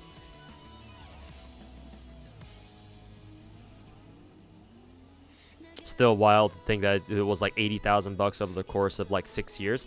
I mean, I guess yeah, if you want to think about it from like, you know, an aggregate point of view. But like, even when I had my old job, I still made like 48,000 a year. So, you know. So yeah, that is a lot of money, but at the same time, that's not exactly a fair perspective to make, because, you know, how much money did I actually make from working my job, you know? So.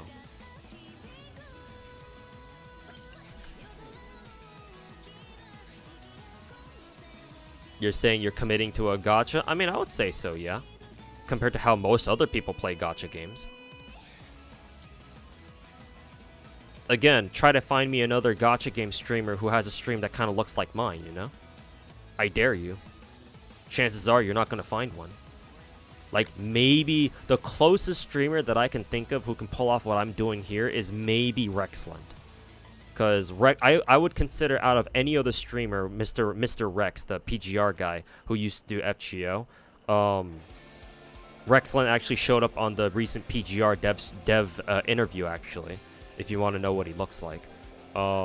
He's the only other streamer that I would actually go out of my way to say I also I like truly respect as a gacha game player. Yeah, I would. He's the only one, I would say. Yeah, like my predecessor, pretty much. My senpai, even if we're gonna go full weeb here. He's literally the only other streamer that I can think of, who actually demands respect, at least as far as like being a gacha game player goes. But I don't know if even he can pull up like 10 different gacha games all at once. I know he plays PGR, obviously. He streamed PGR lately, because I think PGR recently got a pretty hype new S-rank character, I think, from what I saw on Twitter. He plays PGR. He actually plays Snowbreak too, which is kind of surprising, but I've seen him stream Snowbreak a little bit. I'm sure he keeps up with it. He used to play FGO, obviously not anymore. What else does he play? He plays 1999. I've seen him stream 1999 a little bit. It makes sense, because 1999 is a lot like FGO, I think. Yeah, those are the 4 games that I know he played. Either he plays or used to play. He might play a few more that I just don't know about. Many hobbies are expensive anyways. Yeah, exactly. And plenty of other hobbies are way more expensive than gacha games. Yeah. Like fucking, like car hobbies, like car enthusiasts, people who want to like pimp out their cars and shit. Sneakerheads and stuff like that. Yeah. There are plenty of other potentially a lot more expensive hobbies out there for sure.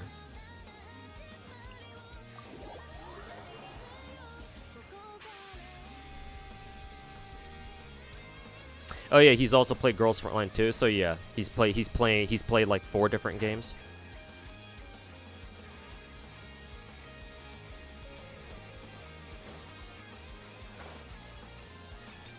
Yeah, he's done some Girls Frontline 2 content. Yeah, him playing over on the Chinese server. Yeah, like Rex is the only other like Gacha content creator who I would actually go out of my way to say like I respect him as a fellow Gacha game player and someone I would call like my predecessor or my senpai or whatever. Only him, and even then, I don't know how many Gacha games he plays. You know. Shit, my dead didn't have her ultimate ready. Might be a problem here.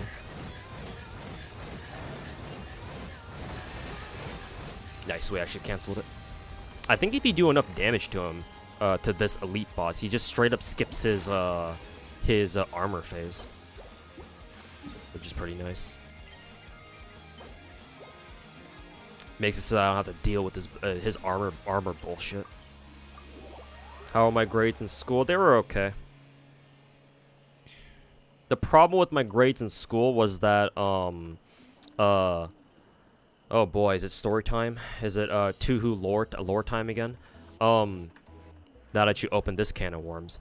The problem with my grades in school were that when I was young, like when I was in elementary school, my mom put me through this, like, sort of accelerated like math program where basically it was a program where it took kids who were like deemed super smart or some shit, and we were basically elevated one grade or even 2 grades depending on how good you were. There was this one Japanese kid I remember in our middle school who was 3 years ahead in math specifically. You know, Asian stereotypes and whatnot. I mean, would it surprise you to know that basically all of us in that program were all Asian? So, yeah, like my mom put me through that, and so, that got me, that unfortunately, like, ingrained this unhealthy mindset of like, oh, I'm better than everyone else, mentality into me when I was young, and so as I grew up, went through like middle school and high school and shit. Even as early as middle school, actually. Basically, I went through this phase where I was too good for school. I didn't really try a lot. And I can tell you all sorts of stories about like how, like my grades suffered because of that, and I had to fucking grind my ass to drag my grades up from the fucking pitfalls of hell. Those are fun. Like in I remember in 6th grade it was like that with my language arts class. I think that was the only exception. That was the only thing in middle school. Middle school, my grades were all pretty good. I want to say I don't think I had any issues with middle school grades. But come high school, oh shit, man. Yeah, high school was when shit really hit the fan for me personally. Like when I was a freshman, since the standard math subject as a freshman in high school, 9th grade, was geometry, I think. But then since I was a grade ahead, I started doing I was doing algebra 2. I remember in first semester in algebra 2, like halfway through the semester, I had a fucking C, which I had never gotten before. And so my mom was fucking flipping the shit out of, like, she was flipping her shit, like fucking screaming at me like, you better fucking get your grades up. I'm not accepting a C. And so, I dragged my ass through the second half of first semester just to barely scrape a B. Like it was my grade at the end was literally like 79 point something, and my mom was like begging my algebra 2 teacher to raise it up, which thankfully she did. She didn't have to, but she did. And yeah, just that sort of situation just repeated itself over and over and over. Like by the time by the time I was like halfway through high school, I was so fucking demoralized, man. Like, I can tell you I can tell you so many stories of how my parents just fucked me. Just absolutely fucked my academic career growing up. And yeah, it was not a healthy thing for me going into college either. Like, it got so bad in college where in my freshman year, I just walked out of my bio class because I just did not want to deal with it anymore. I took a big fat F in my bio class as a freshman. Big fat fucking F, and I still managed to get a 3.0 GPA by the time I graduated, which is a fucking miracle, But yeah, no. I would say that if I were to go back to school, I don't want to. But say if I were to go back to school and actually learn something that I actually am feeling motivated to learn, I would do a lot fucking better. Because now if I'm going to go back to S, now that I'm an actual adult, or at least I think I am, yeah, and I believe in only learning shit that you actually want to learn. Because why the fuck would you want to learn something that you don't want to? It's a waste of time at that point. Yeah, no, like I would be a much better student nowadays. But, you know, growing up as a kid who didn't know any better, right? All of it, like my world back then as a kid was basically only what my parents showed me pretty much. My mom specifically. Fuck that bitch. Yeah. Yeah, I don't think I was that great of a student back then. Maybe I can put drops in my title. That's kind of implied already, but sure, I'll take your advice. I'll put drops on my title. Oh, excuse me.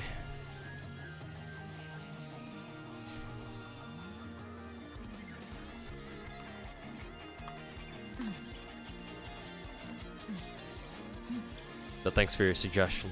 Hopefully there's drops on my Twitch title now. Love this song. Okay. That should be good for Genshin. You guys can stare at Dehia's beautiful face.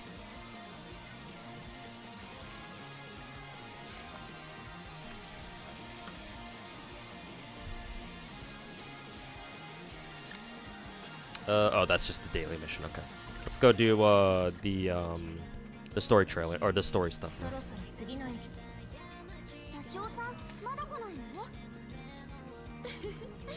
Genshin is not focused on the screen. I don't want it to be. I'm done with Genshin for now.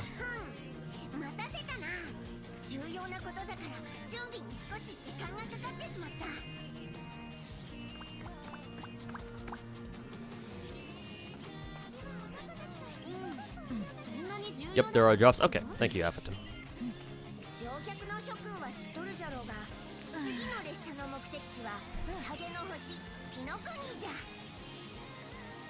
We need some XE mods. I know XE does mods for Genshin. I don't know if he's done mods, if he plans on doing mods for Star Rail. A lot of Genshin modders don't really work on Star Rail. Star Rail has far fewer mods than Genshin does. I mean, that's understandable. Genshin's just with a way bigger game, so. You play PGR, Reverse, Alchemy Stars, that's 3, Guardian Tale, CRK. What is CRK, actually? Eversoul, Nikkei, Blue Archive, Honkai 3rd, and Preco. Another 10 gacha. Hey, fellow gacha degen, I am noticing you. Yeah, I know I'm not the only one out there who, like, massively commits to, like, a ton of different gacha games at once. I'm far from the only one, I'm sure. But as far as like streamers go, yeah, I'm probably one of the only ones. But shoutouts to anybody else who degen grinds a whole bunch of different gachas, way more than we probably should be. Why am I committed? I just love gacha games, man. I explained my reasoning why I like gacha games so much in my Understanding Gacha Games video. You can find that on my YouTube channel. But I just really like the idea of gacha games. I just wish it wasn't so fucking expensive, you know, because gacha. But other than that, gacha games are kind of my shit, I found. Do you have the money to do this? Well, I mean, if it makes you feel any better, I don't now. I'm actually looking for a new job right now, while also trying to make content creation work. as like an emergency, but I'm kind of strapped for cash at the moment.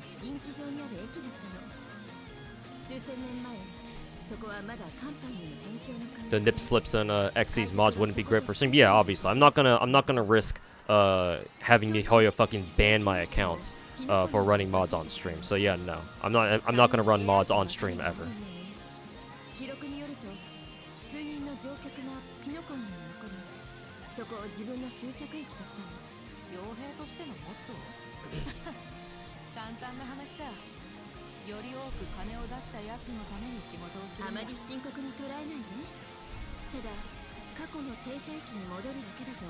Done for you, but I knew that already. Yeah, Deus, I remember.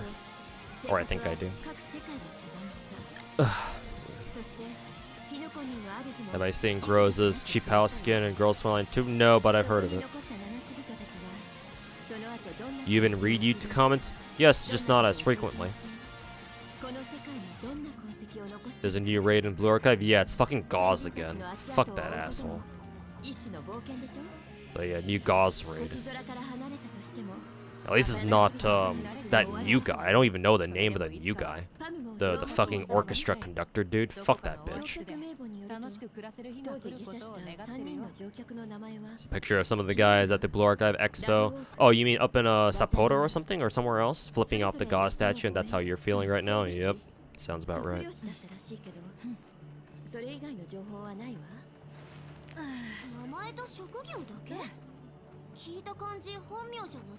Yeah, Gauze is fucking annoying. At least I can do it though. Even if it's annoying, at least I can do insane Gauze.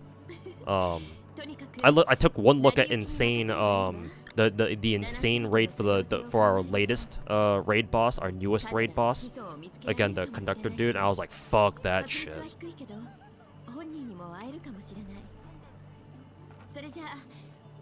Oh, CRK's cookie run? Okay, gotcha.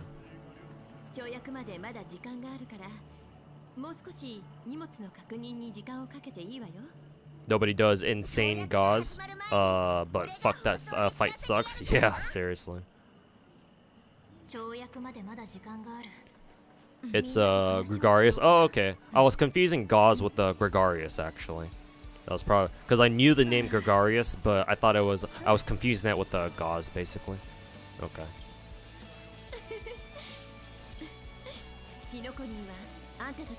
Done. It's like, alright, first roadkill. Thanks for hanging out, man. We'll see you next time. Have a good one.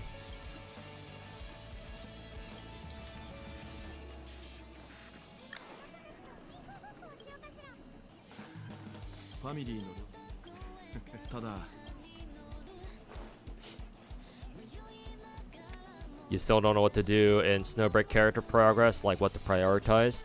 I would say... Let's see if Azure Lane servers are back. Oh yeah, it is. Okay. Just have to restart my client. In Snowbreak, for character progression... oh, there's Bubbles. For characters themselves, let me pull up my Snowbreak menu here, or my Snowbreak screen.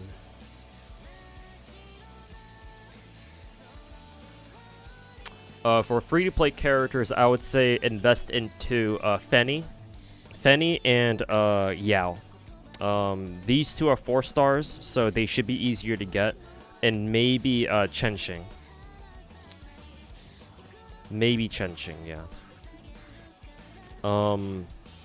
Fenny's a shotgun user. Shotgun users in this game are very, very strong. They're probably the single strongest weapon type in the game.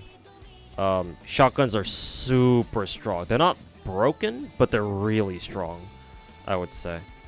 So invest into Fenny. Yao is a sniper, but she's a healer. She's one of the few healers in the game. Yeah, I think you really want to have a pocket Yao to run as a healer, because she has a auxiliary skill where she pops down she throws down a healing drone that follows you around and heals your character, your main character. So Yao's very nice to have, because again, she's like one of the only 2 healers in the game or some shit, and she's the most effective healer, I think. Unless I'm just forgetting something. And Chenching is a really good AR. Assault rifles are your standard damage dealers for like mid and long range, obviously. And shotguns obviously dominate short range. And then Chenching is an AR user. She's also a 4-star, or at least 4-star Chenching is. And then her skills are also decent. They're more defensive, but you can use them offensively too. And yeah, she's got her skills. Her skill and ults are really good crowd control abilities as well, if I recall correctly. I would recommend these 3. Some of the other ones that are pretty good, I think, are probably like Enya. I think Enya is decent. It's been a while since I last used her though. Actually, yeah, as far as 4-stars or 4-stars goes, these are the only ones that I can think of. I don't know how good everybody else is. I only ever use like everybody above, everybody with Fenny and above, actually.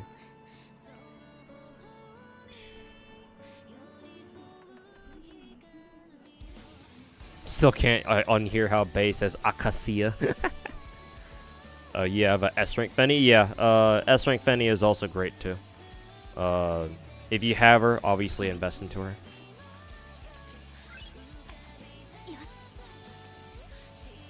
Answering some questions over on Twitch, yeah. And yeah, I already know about Selen's termination, yeah. And yeah, luckily we knew about people told us about her alt account, yeah, or her original account, yeah.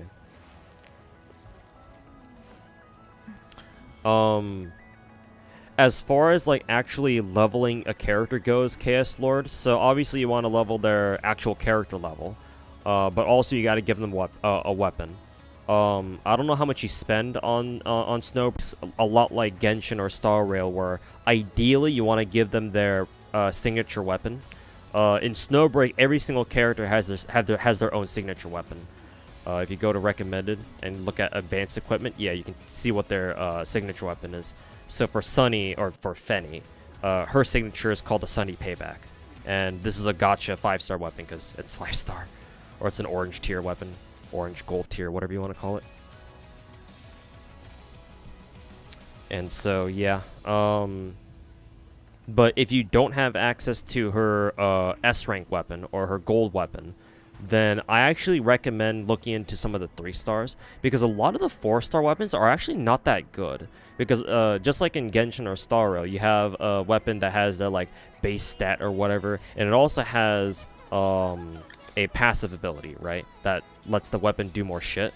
A lot of the 4-star weapons in this game don't have that great they don't have great passive abilities.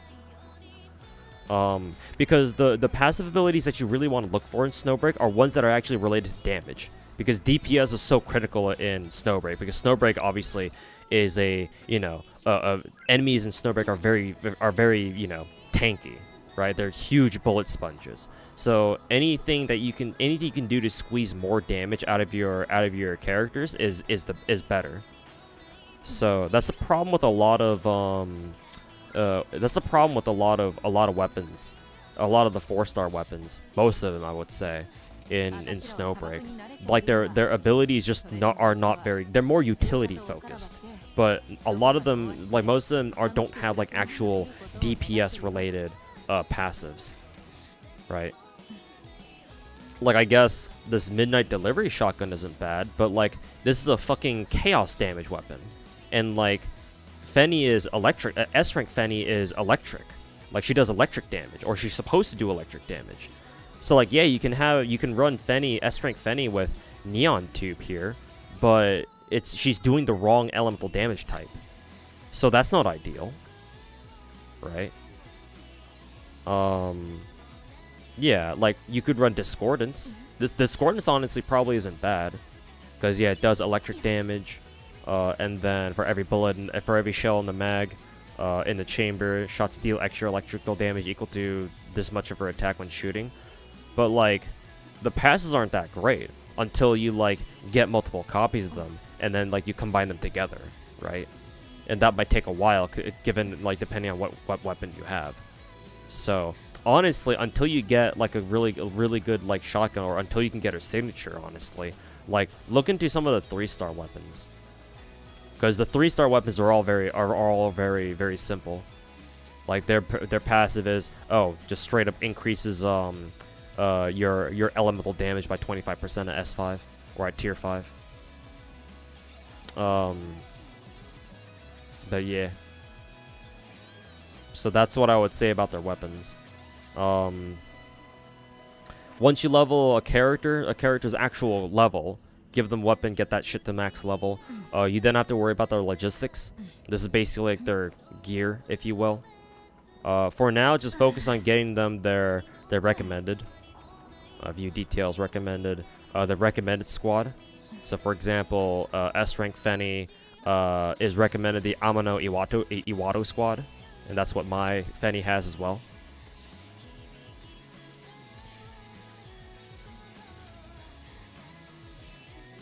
And each logistics officer also has several talents that they can randomly roll. I believe you can change them too. Snowbreak is kind of weird with how it interacts as a program with my computer. Very fucking annoying. But yeah, I believe you can revise their talents. I think here, yeah, you can do this. So for example, you can use these things called revision applications to change whatever their bonus talent is to something else. That you can change. These ones I don't think you can.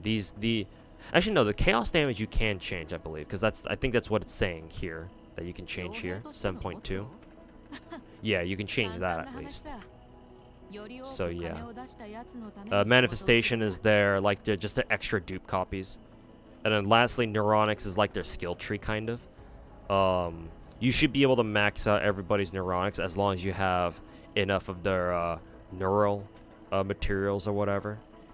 So eventually we can get around to unlocking them completely. It's really just their logistics and then their weapons that you have to worry about. But each character does require quite a bit of investment to fully upgrade. And it's very expensive too, like in terms of like in-game currency. Like I think it can like fully gearing out like an S rank character or an orange tier operative can cost you easily over like about like $1 million or more in-game currency. It's quite a lot. What are you looking at? Oh, I was just trying to help somebody with another game that I play. The game's called Snowbreak. It's quite stressful.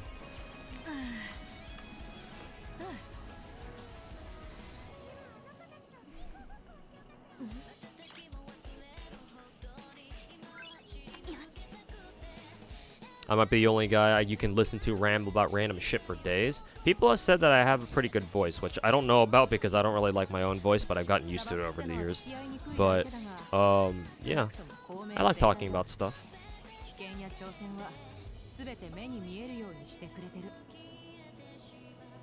I'd say usually people really enjoy it when they listen to other people talk about stuff that they really like, right? Most of the time.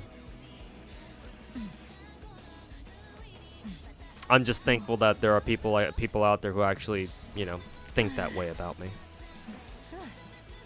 Did my old work call me back because they still needed me? That was years ago, man. Nah, I left that job for good because that business, the old company that I was working for, like they're pretty much going under now. So, not enough business out of their customers. So, like they had to lay me off, and I knew that they wouldn't be calling me back ever again. So, unfortunately for me.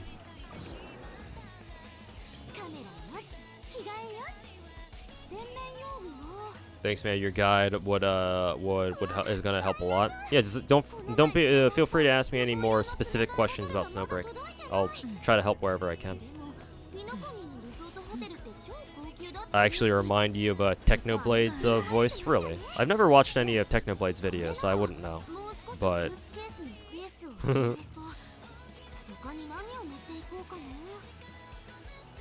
What are the two games on the bottom right and left? On the corners, bottom right with the, if you're talking about the game that has the short blonde-haired girl with the big tits and the eye patch bikini, that game is called Nikke Goddess of Victory. On the bottom left with the pink-haired girl, that game is called Fate Grand Order, or FGO for short.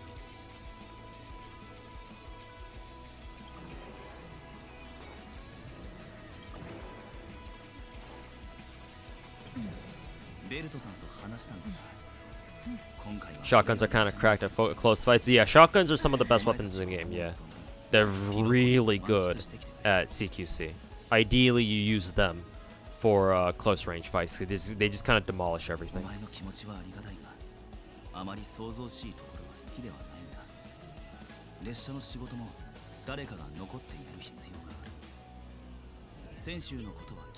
March 7th's room is just like my desk. All those because of all those monitors. Maybe March 7th also watches a ton of VTubers in her spare time.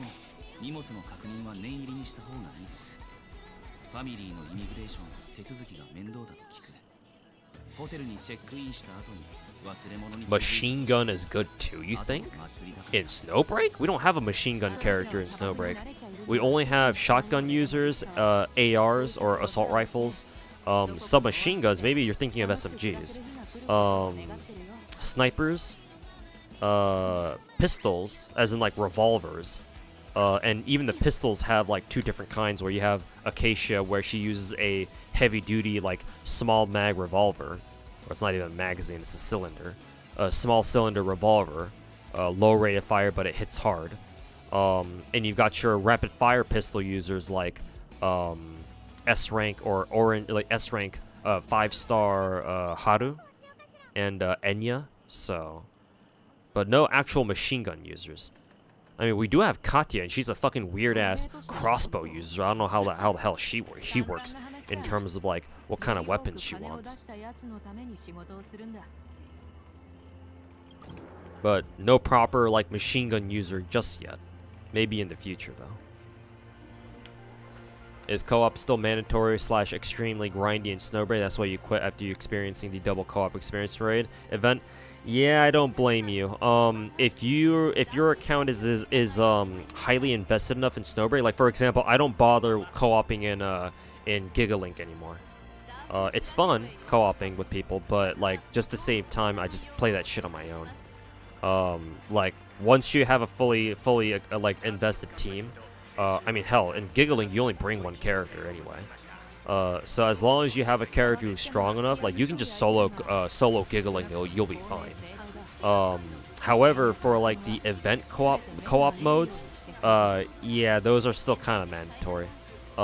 For example, our previous event with Tess, before this one that we have with Katya, in the test event, the co-op mode we had there, yeah, if you wanted to get the hard mode achievements, you basically had to solo. You had to do it in a team, because unless your character was just so fucking cracked, enemies would just do too much damage to you. It would be too easy to lose them. So yeah, for hard mode co-op, yeah, you have to play co-op ideally. But for the normal mode, you can still play that solo. That I was talking about Nikke. Oh no, not Nikke. Snowbreak. I just realized my Genshin audio is still up. Oops, awkward. I was like thinking to myself, who the hell is speaking over the Pom Pom?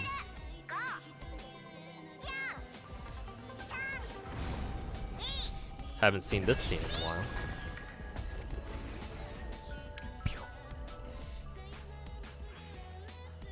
Do I think I'm gonna go for the summer servants in FGO? I'm gonna try. I will try. I don't want to miss them, but we'll see if I can.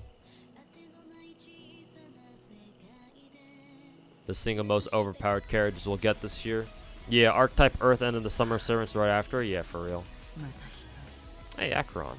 I didn't know we meet her so soon. Does she have is she voiced by Sawashiro Miyuki? Or do all of the Do all of Raiden Shogun's voice actresses from Genshin also voice Acheron? If so, then, you know, fitting. It kind of sounds like Sawashiro Miyuki here. Yeah, Archetype Earth and Ruler Scotty, for real, for real. Yeah, this is Sawashiro Miyuki.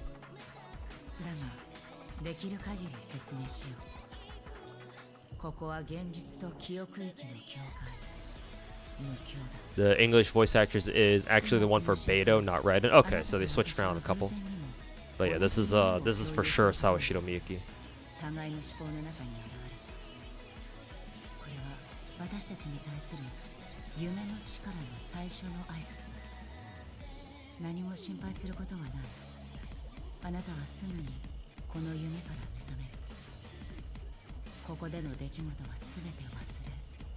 Very cool eyes that Raiden has.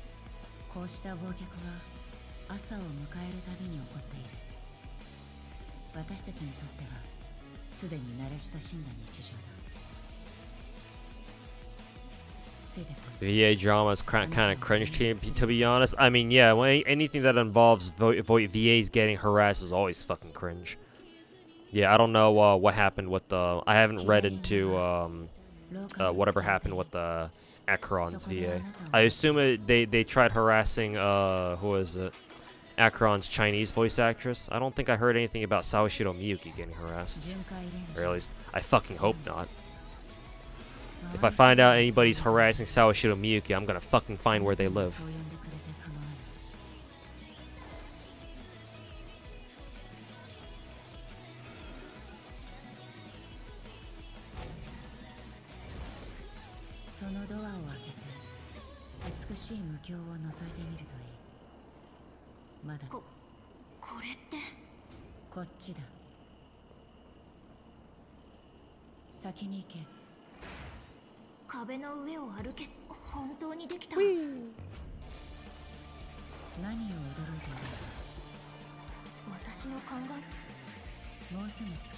It was about the English VA casting. Oh, okay, something about the English voice actresses.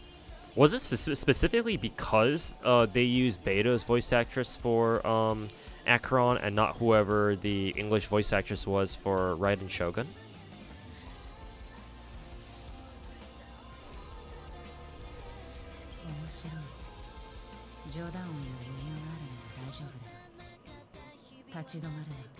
It's because they changed it? Okay, yeah, that's fucking... Well, like, I understand why there's some discontent with that, but yeah, there's no need to fucking harass the voice actresses themselves. Because, yeah, everything... You should lay everything at the altar of MiHoYo.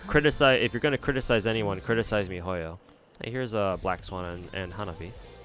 Are they tight with each other or something?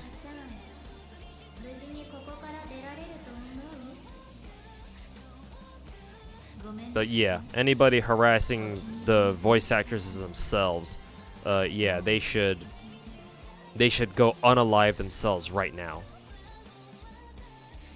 Fucking low tier god themselves right now.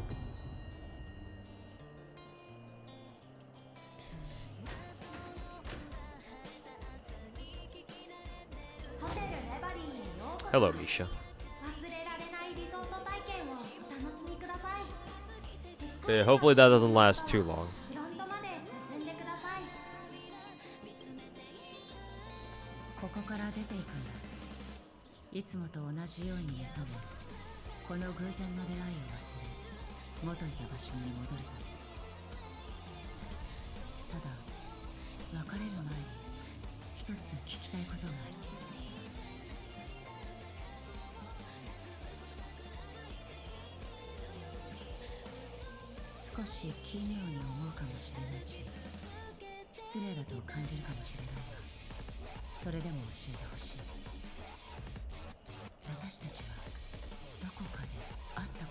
Yes, we have, in another universe, actually.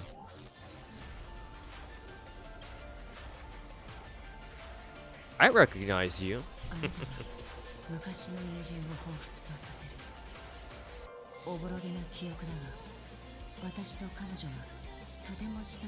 You used the spear in the other place we were from.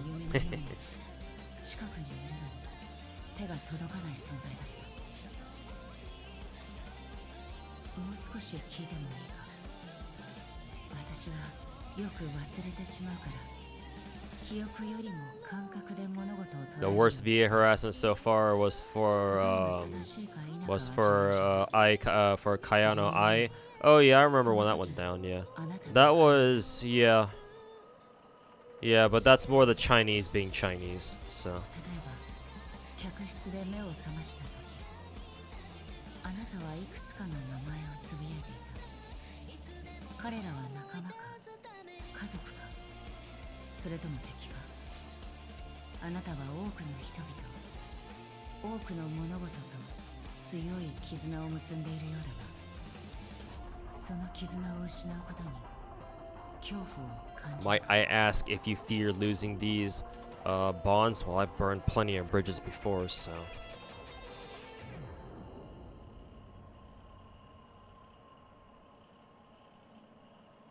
I feel no fear.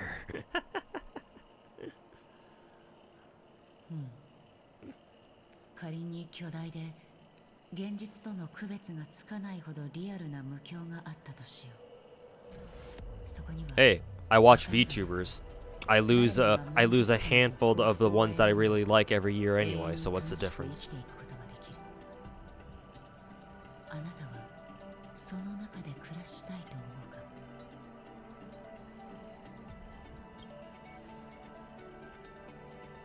ならその美しい夢が壊れ、あらゆるものが消えてしまうとしよう。友人、家族、赤の他人、そして爽やかな風、空を飛ぶ鳥、星々。 And ultimately yourself. I mean, as if I'm not going through that right now. 全員、彼らの記憶の中の全員、その笑顔も涙も。 That's not quite the same though. It was more as a joke. Like, yeah, duh, they're not quite the same.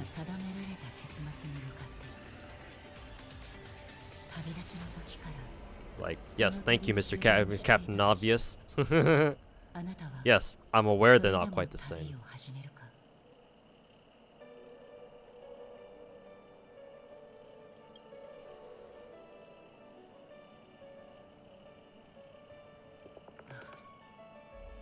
難しい問いだということは分かっている。今すぐ決断する必要はない。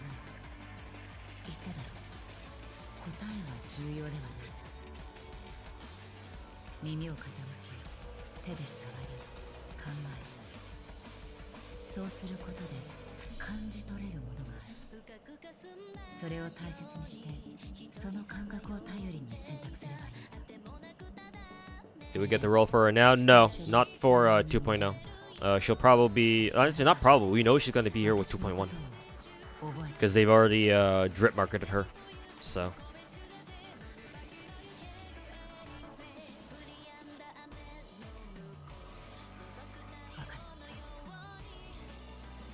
面白いな。さっきは無数の似て非なるあなたがそれぞれ全く違う答えを出しているようだった。 Yeah, not yet, but soon. And when I say soon, in about like 6 weeks. ここで別れることにしよう。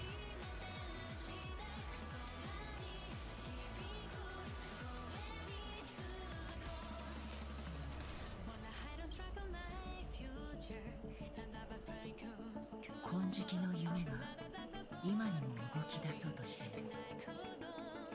これから訪れる長い夜、あなたは多くの挫折を味わい、数々の悲劇を目の当たりにするだろう。やがてその目には色あせたモノクロの世界しか映らなくなる。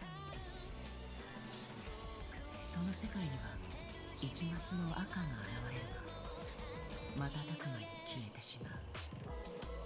だが信じてほしい。 あなたが決断を下すとき、その赤は再び現れると。あなたは私の言葉の意味をよく噛みしめ。Hey, another cutscene. そして目覚めの世界へ帰ると私たちが探している答えは And we're dead.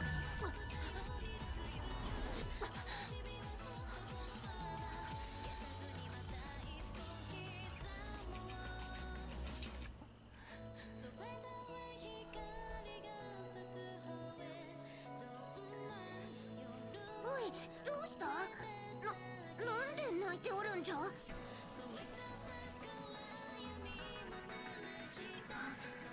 悪夢を見たようじゃな。アスデナ政権につくなりそんな目に遭うとは。くれぐれも気をつけろ。お前は奥室に対する耐性が低いようじゃ。何、気にすることはない。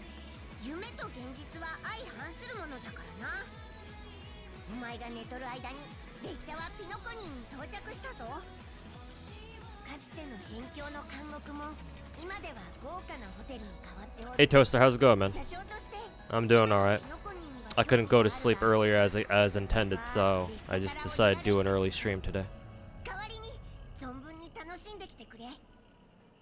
荷物をまとめたらいつでも降りて構わん。みつきちゃんは客室車両におるから会いに行ってやれ。お前と一緒に出発するのを待っておるぞ。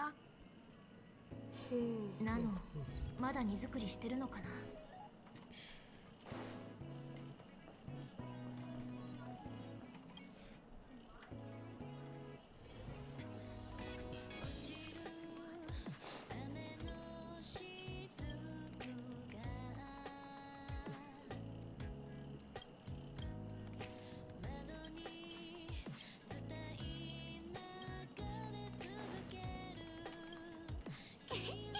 起きた？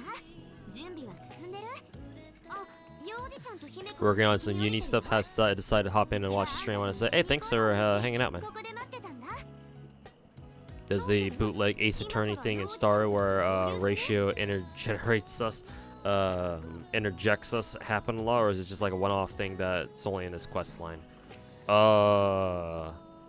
宴の星、ピノコニ Like does that happen in Panakini, or like are you just talking about his story quest? Because I know he does that once in his own story quest, but I'm not sure if he keeps doing that in Panakini though.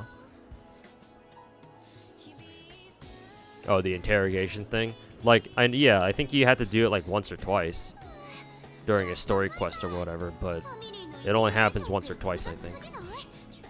But it's happened a couple times, I think. Or am I thinking of Genshin? Am I confusing that shit with like the fucking the deduction stuff that you had to do in Genshin at several points, like during Sumeru and during Fontaine?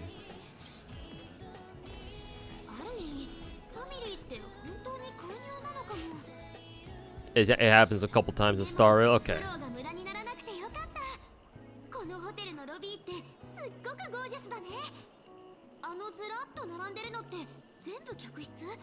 何人くらい泊まれるんだろう。うちらの部屋はどれかな。ほら、幼児ちゃんたちはフロントに並んでるはずだから、うちらも早く行こう。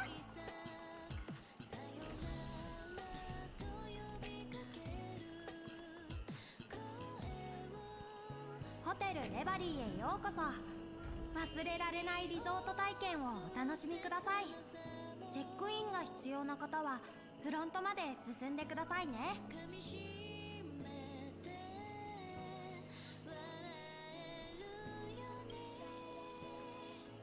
僕はミーシャ、ピノコニーのスタッフです。よろしくお願いします。荷物をお部屋に。 The bellhop. あんた、早くこっち来て。 You can only recognize 5 of my side games. I mean, that's fine. Most people have never even seen this many gacha games before in their lives, let alone play them. 気軽に声をかけてくださいね。さあ、お連れ様が待ってますよ。 Yeah, not really something to be ashamed of. Matter of fact, you're probably it's probably better if you didn't know what all these games were. ピノコニーで。 I like how he bows a little bit. フロントにこんなに人が集まってるんだろう。列車から降りたばっかな。申し訳ありません。システム上にはお客様のおっしゃるお名前がなく。でも請求列車が受け取った招待状にはもう私たちの部屋を予約したと書いてあったわ。もう一度確認してもらえないかしら。 Oh, somebody's screwing with our reservations. もう一度お調べいたしますので少々お待ちください。請求列車プラチナルームを合計4室、それぞれベルトイ王様、姫子様、美月七香様、それから炭鉱様。やはりこの4名様の予約情報しかございません。And yes, I'm Mr. Dong Hung reporting for duty. ああ、ホテルの予約情報に君の名前がないらしい。そういうことか。道理で登録情報に彼女の名前がないわけだ。ファミリーに返信した時、彼女はまだ列車に乗っていなかった。こういうのはどうだ？俺たちと旅をしているタンコは急遽予定が入って宿泊できなくなった。だからタンコが予約していた部屋をこの子に譲ってもらう。 Wait a minute. Was the problem that the Trailblazers name wasn't on the reservation list? 請求列車の新しい乗客なの。彼女の身元は保証するわ。それは急に申されましてもちょっと。Show architect's lance. Oh yeah, let's just pull out a big ass fire lance real quick. Yes, that's gonna go over pretty well. あなたの身元を疑っているわけではありません。You recognize Arknights, Ether Gazer, Nikkei, Genshin, and Snowbreak. You only played 2 of those. Okay. Here's Mr. Aventurine. What's with the tattoo on his neck, actually? His eyes make him look like a fucking crackhead.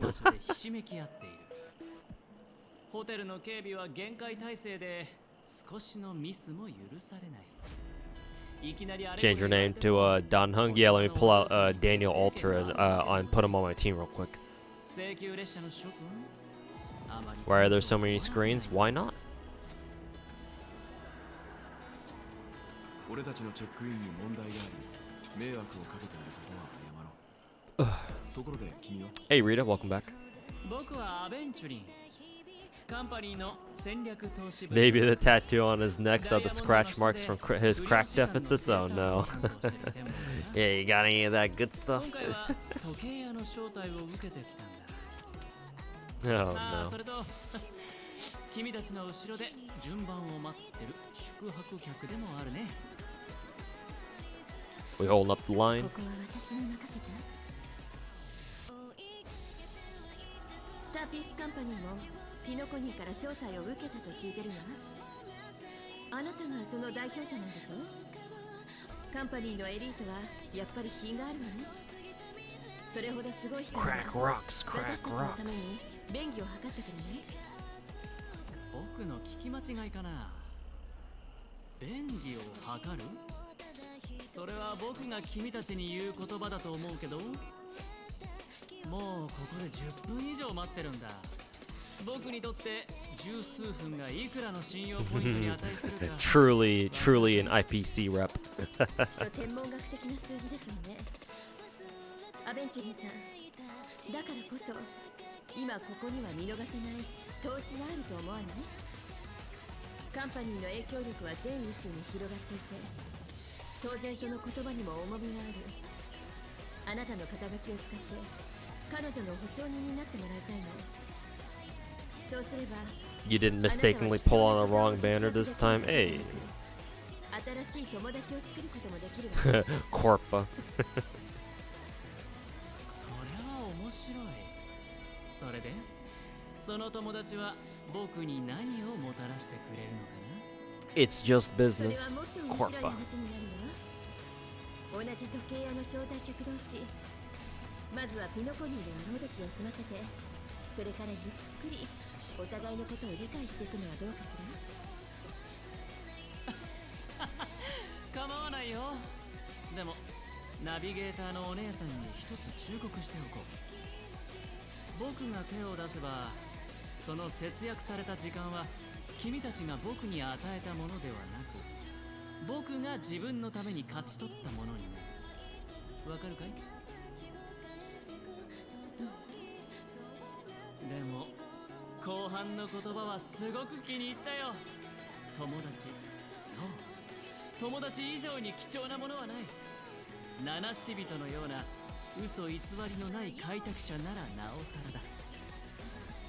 Time for Himiko to Karen out. Imagine a Karen with access to an orbital satellite. An orbital fucking laser. The strongest Karen in the world. そう言ってもらえて嬉しいわ。それじゃあ保証人の件は？お嬢さん、見ての通りだ。ここは僕の顔を立ててこちらの女性をチェックインさせてあげてくれ。僕はファミリーのサンデーさんと約束があるから、後で彼に直接この件の対応をお願いする。君には迷惑をかけないようにするから安心して。ですが。あれ、落ち着いてください。 New guy. ファミリーとしてストレスを与えた状態でお客様を夢に入らせるわけにはいきません。噂をすればなんとやら。誰かと思ったら。 Oh yeah, it's the two from the trailer, right? サンデー。それに宇宙に名を馳せる歌手ロビンじゃないか。ピノコニーで最もハンサムな男ですって。本当に面白いわね。 You may be the manager, but I have an orbital laser, so fuck you. お待たせしました、アベンチュリンさん。こちらへどうぞ。場所を変えてお話ししましょう。請求列車の皆さん、こちらで少し休んでいてね。え、あんたって。 Optional speak with the adventuring? But where's he at? Oh, right here.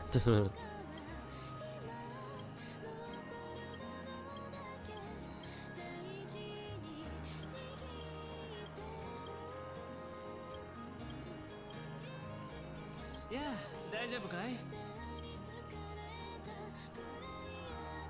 I do mind.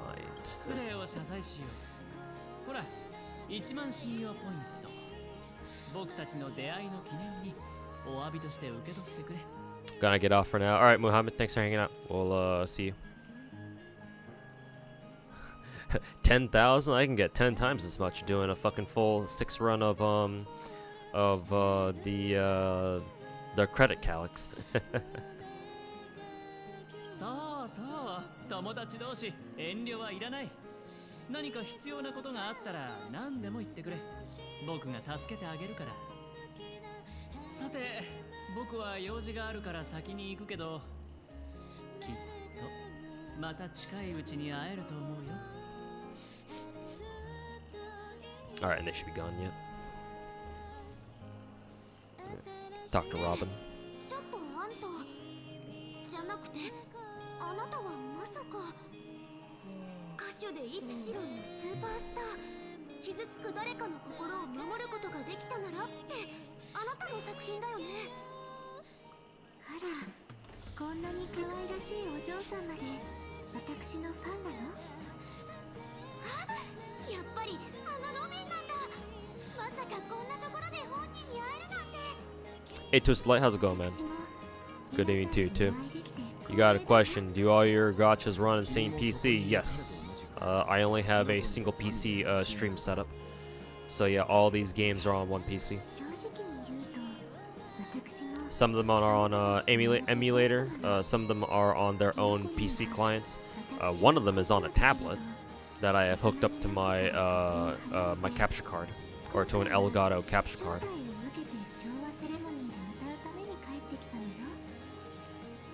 You'll be lurking. All right. Take care, Jojo.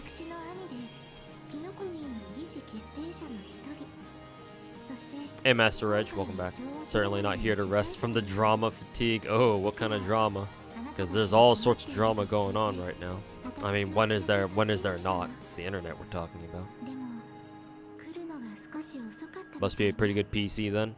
Plan to get into some Panakini quests yourself. Yeah, I just started the Panakini story, so. ご心配なく。But yeah, I would say my PC's pretty good. Pretty good rig. I mean, I would hope so, given how much money I paid for it. But yeah, I would say I would certainly say it's pretty good. 後ほどお部屋にご案内いたしますね。アベンチュリンさんはオーク家との約束があるため先にチェックインされました。彼に代わって請求列車の皆さんにお詫び申し上げるとともに、今後あなたたちと良い関係を築いていけることを願っています。間に入ってくれてありがとう。だが俺たちだけ部屋をアップグレードするのはまずいんじゃないか。 Hey, Died. Hey, welcome back, Died. How's it going, man? Haven't seen you in a while. Hope you've been doing well. They all successfully managed to lower your opinion of them. But drama's fun. Yes, the duality of the internet. Actually, that's probably not even duality. They probably go hand in hand. But give me them campaign rewards. Oh, for the watching Twitch streams to get like free shit. Yeah, the 50 stellar jades or whatever. Yeah. Kick back and relax. Just lurk if you want. And yeah. How many hours of a Star Rail stream do you need to watch again for the 50 stellar jade? Like just 2 hours, right? It's usually not more than 2 hours. Hey Velark, how's it going, man? Peepo wave.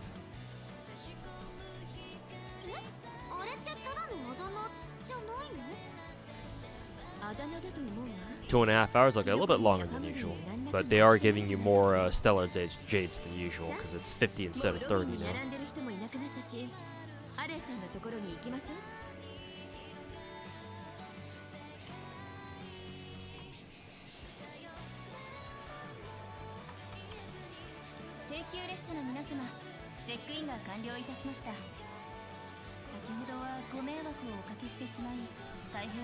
Been lurking for the past bit or so because you've been grinding infinite wealth while at work. Hopefully you're enjoying the game, man. Been seeing a lot of Vtubers and just streamers in general play it. So finished story last night, went to bed. Now you're here. Just woke up. Welcome back.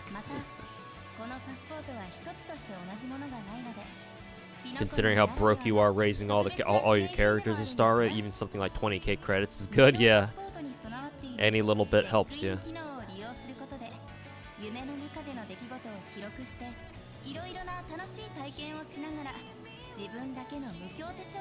Degen the game for a while, but real IRL is forcing you not to play it.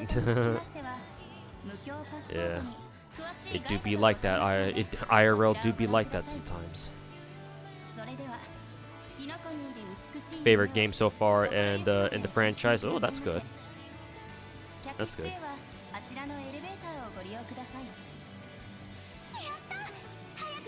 You won your 50-50 for Daniel. Oh, congrats, No Limit Chris. You're Chris. You're the one who said earlier that you're working on a husbando account for Star Rail, right? So yeah, if you were the one who mentioned that, yeah, I think I remember you talking about that. So good to see.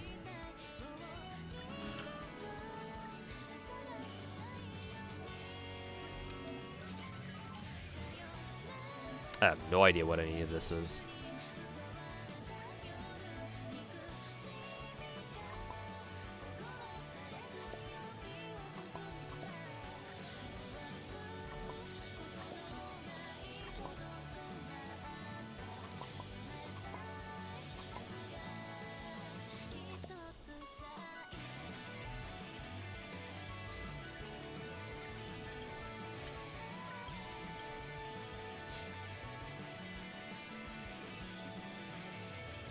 Tutorials.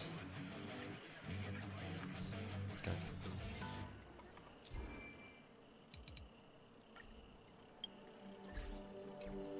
Sure. 夢の中の世界、ピノコニーは夢を光り輝く大都市に変えたって言うけど、一体どんな感じなんだろう。楽しみ。この通路を進めば客室エリアに着くわね。Wasn't you? You're confusing me. I'm confusing you with somebody else. Okay, then yeah. Sorry about that then. But yeah, somebody I remember somebody said somebody in my Twitch chat was like, yeah, they're working on like a husbando account, and they said they're gonna try to go for Daniel Alters, so that's why I brought it up. Say sorry for confusing you, but congrats on winning the coin flip regardless.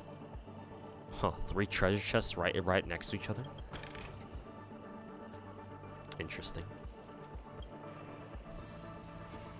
You're a big hater of Hoyo's interact with the community for premium currency bullshit. Yeah, I'm not a big fan of it either. Like I do agree.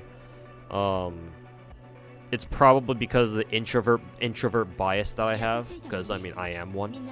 But yeah, I don't think that ideally I don't think you should have to like commit to much of anything extra in order to receive like in-game currency and shit. Like I'm okay with like their Twitch campaigns because I already watch a ton of Twitch anyway. Watching streams is kind of my thing, but that's not the case for everyone, right? So like, yeah, I don't think you should have to force people to watch streams just so that they can get like an extra 50 Stellar Jades. Yeah, like ideally they shouldn't have to do that. Or if you do, then like at least make it worth their time, right? Let people get like a full multi's worth of Stellar Jades if they watch like an hour or 2 of somebody's Star Rail stream or something. Not just not just like 50 Stellar Jades or some bullshit.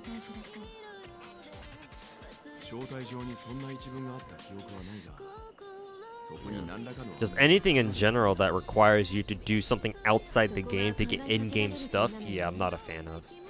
Like, if you're gonna do that, make it something like super simple and super quick to do. But oftentimes it's like some time-consuming bullshit, like this Twitch campaign thing. Yeah, I agree. It's not a good way to do it, not in my opinion. But it's what we got, so.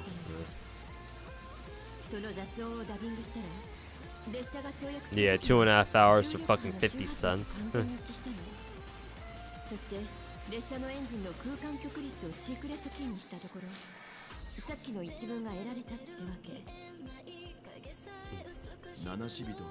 You're at the stage right now where you're forced to play without a lot of stamina refreshes, mostly on daily energy. Yeah, same here, man. I mean, I have a lot of fuel, but yeah, leveling characters has definitely taken a backseat for me.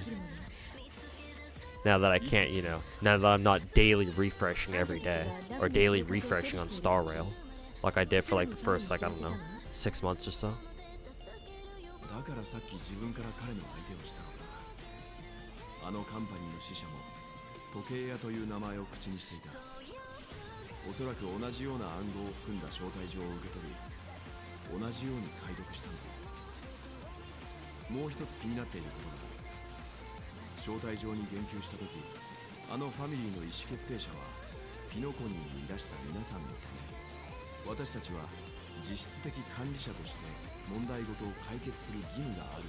Also struggling with level characters because of lack of stamina. Yeah, stamina systems are fucking trash.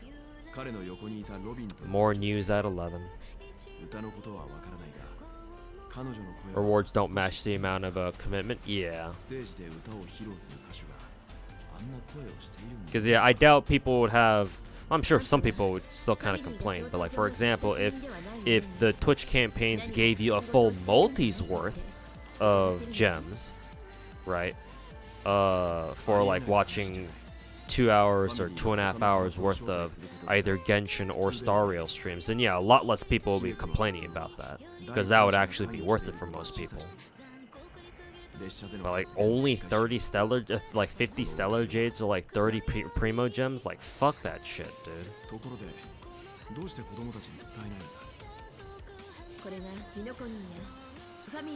That's why you like FGOs just react to this, but yeah, because it literally just takes 2 clicks and you're done. Yeah, exactly. And you know you're gonna get it anyway, so.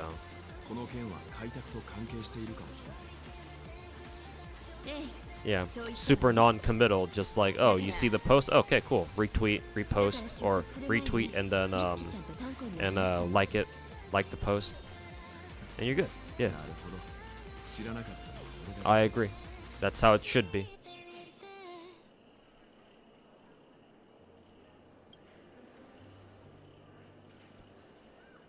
Might be biased, but you like FGO's stamina system a bit more than all of Hoyoverse's. FGO's stamina does come back very quickly, to be fair. It's the fastest stamina system that I know of at only 5 minutes. 5 minutes per 1 point. ファミリーはなぜ黙っているのか。今回の旅は謎だらけね。 So, like, you can certainly play more frequently, but even then, FGO's stamina system isn't perfect, obviously. But yeah, it does replenish the fastest out of all the gacha games that I know that have stamina systems. Because the standard actually seems to be 1 minute per or 6 minutes per 1 AP or 1 stamina. Because that's what Arknights has, that's what Blue Archive has, and that's what Star Rail has. Genshin's kind of an outlier where it's like you have to wait 8 minutes per fucking one resin. So that's pretty trash. ここの装飾はなんというか少しうるさいな。 I mean, stamina systems in general are fucking bullshit to begin with.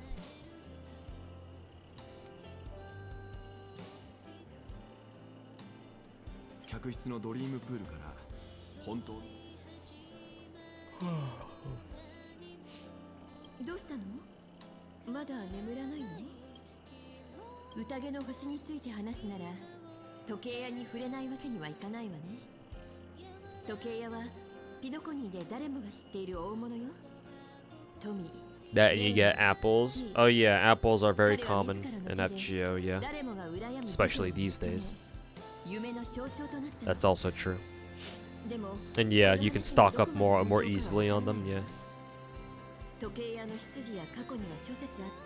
Ow. Yeah, you have to use stamina for everything you do though in FGO. You kind of hate it, to be honest. Yeah, exactly, which is why I said even FGO's stamina system is not perfect either.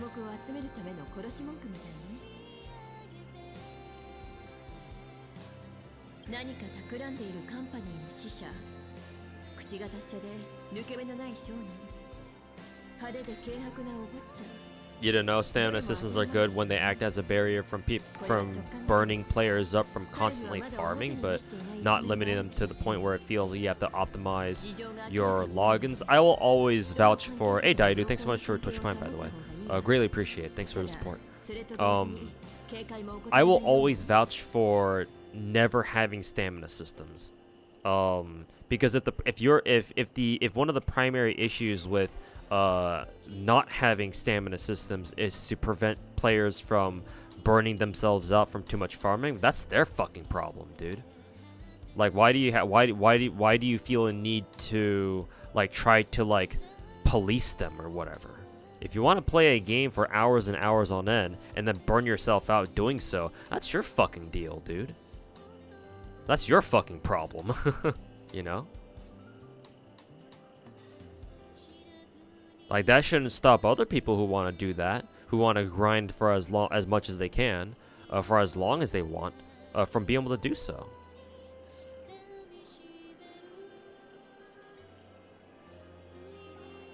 Because people are going to get, if burnout is one of the concerns about having not having a stamina system, people are going to burn themselves out from gacha games either way.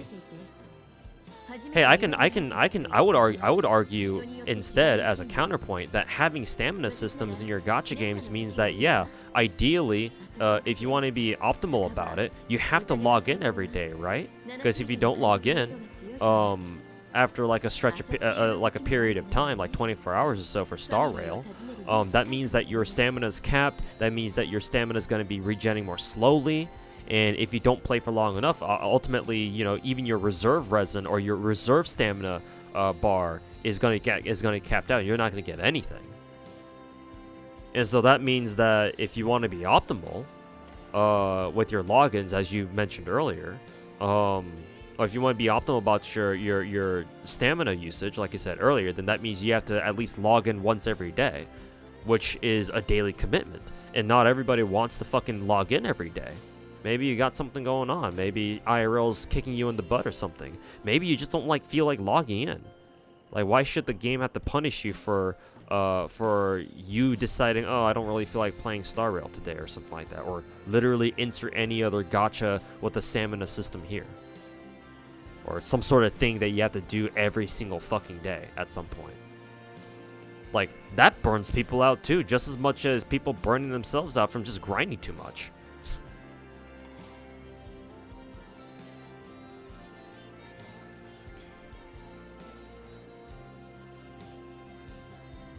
So I don't quite agree with that take, personally.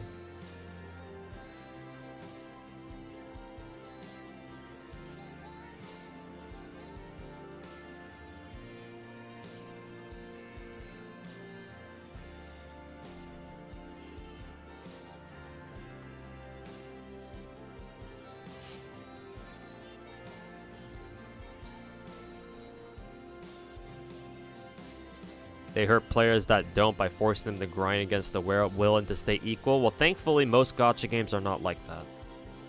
Most gacha games don't have PvP, I would say, and even if they do, it doesn't really matter. The gacha games that I play that have PvP in them, Blue Archive and Azure Lane.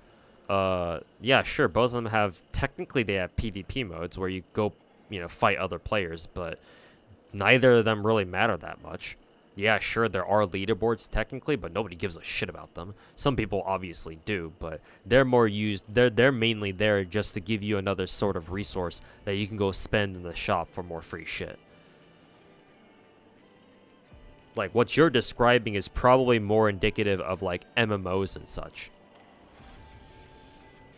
And I'm sure there are some gacha games out there that do have competitive PvPs where, like, yeah, like, the game obviously favors people who grind more, but at the very least, that just kind of makes sense. The more you play the game, the better you should be, the better off you should be, because you've decided to spend the time to do that. And while sure, yeah, not everyone has the time to be able to spare to be able to grind as much as some of these other people do. Unfortunately, that's just kind of how life goes, I'd much rather have something like that than, say, an arbitrary fucking stamina system where the game forces everyone to kind of be on an even playing field, but it gives a massive advantage to people who can pay by letting them refresh stamina by paying for them, by being able to pay for them. Like, nah, bro.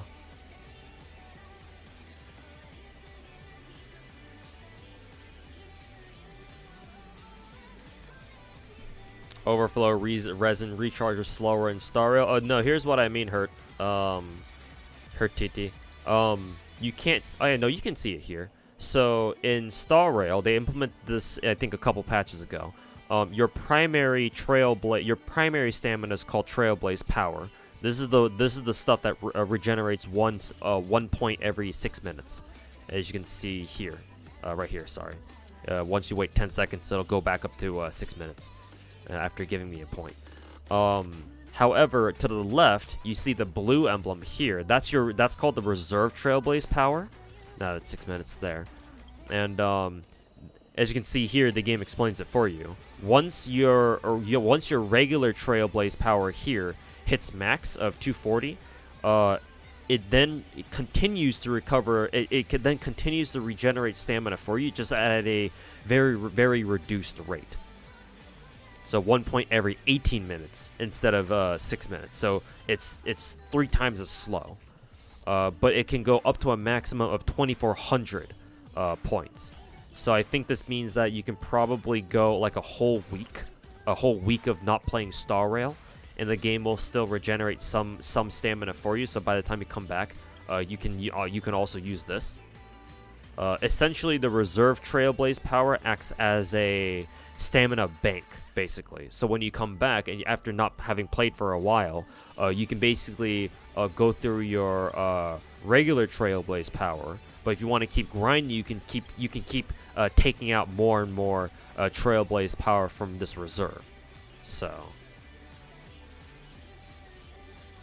that's what I meant. And yeah, this system is obviously very, very good. It's probably the next best thing we have, the closest thing we have before like just abolishing the stamina system in general, but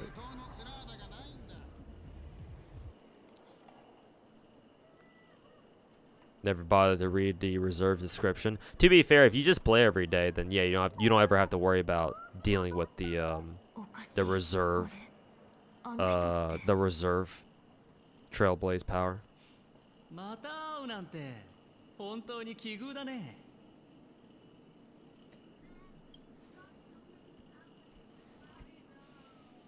そう身構えないで。僕は幸せな空気に浸りに来ただけだから。ここ今は君の部屋かもしれないけど、半システム時間前は僕の部屋だったんだ。You don't agree with the idea of paying for more stamina? Yeah. Ideally, everybody should be on an equal playing field, yeah. But it is what it is. Gacha games have to make some kind of money.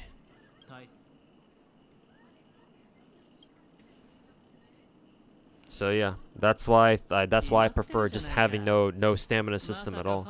Because like you're concerned with like how, oh, that means that people who have the time to just grind out everything will have an advantage. Well, that's not really the case in a game like Star Rail, where everything is single player.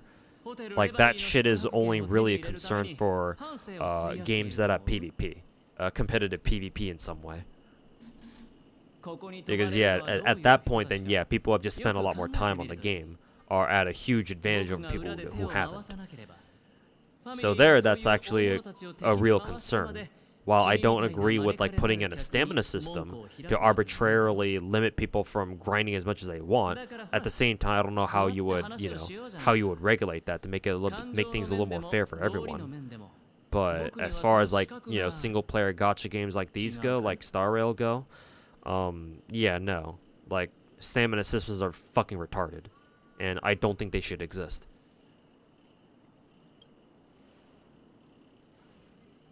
I had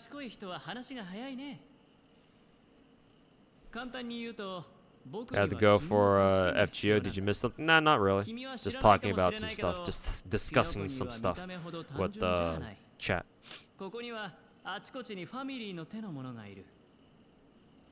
kind of hungry too. Maybe I should go grab something to eat.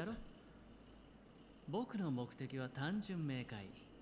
カンパニーのものを取り戻すことだ。もし君が手伝ってくれるなら、成功した暁には十分な見返りと孫悟の加護を得ることができる。If we didn't have stamina system, you'd be grinding FGO for the whole day. Yeah, exactly. And with how expensive it is to level up characters in FGO. For real, man.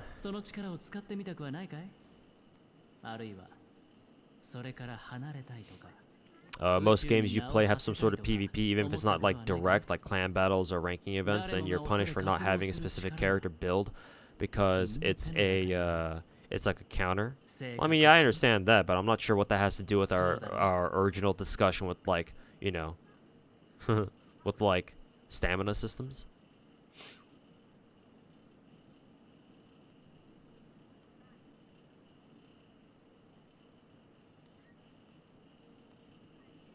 Oh, I think my music playlist ended. Actually, we can actually boost the what is it? I'm warning you. You need to leave now. Or are we threatening our boy?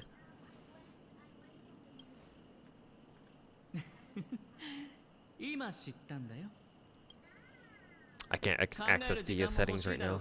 Oh, there's a chest in this room.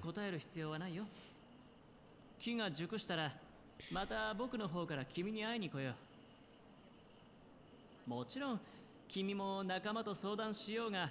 But yeah, Tomer Top, I'm not exactly sure how that relates to our original topic of why stamina systems are good or bad. And yeah, lol, that's the worry that people would just be grinding all day in gacha games. Like, where's the problem with that? If people want to grind a gacha game all day, why shouldn't you let them? You don't even know this guy and you hate him already? Who, Aventurine? Yeah, he kind of comes off as a kind of an asshole.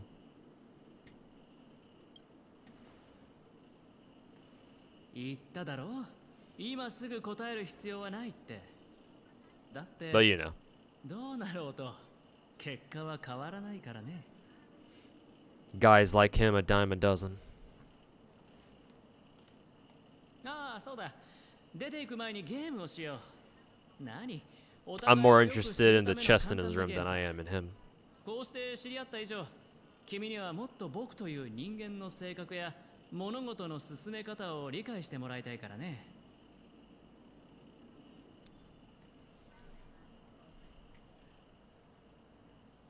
左？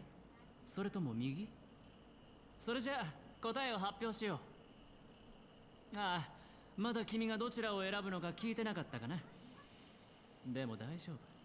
You ever turn to warehouse reception? What, for like IRL work? ゲーム The は cutscene. もう始まっているからね。さあ、僕と取 Oh, 引 yeah, をしよう。 sunglasses on now. Where'd you get those 君 from? は断れない。断る理由がない。 You remember when Genshin first came out? You thought there'd be shenanigans with the stamina system? There's that 私の girl. 部屋で何をしている？君の部屋？ Her room.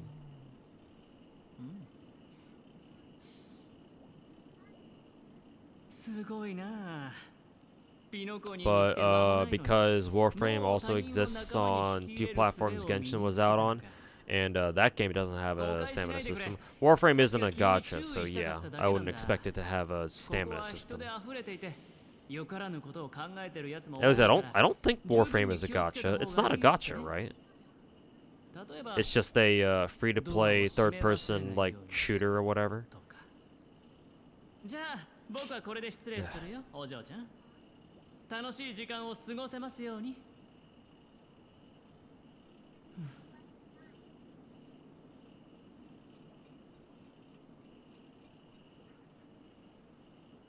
When talking about gacha games, which tend to be more aimed at a more casual audience because they're mobile games, then you don't want to alienate players by requiring them to infinitely farm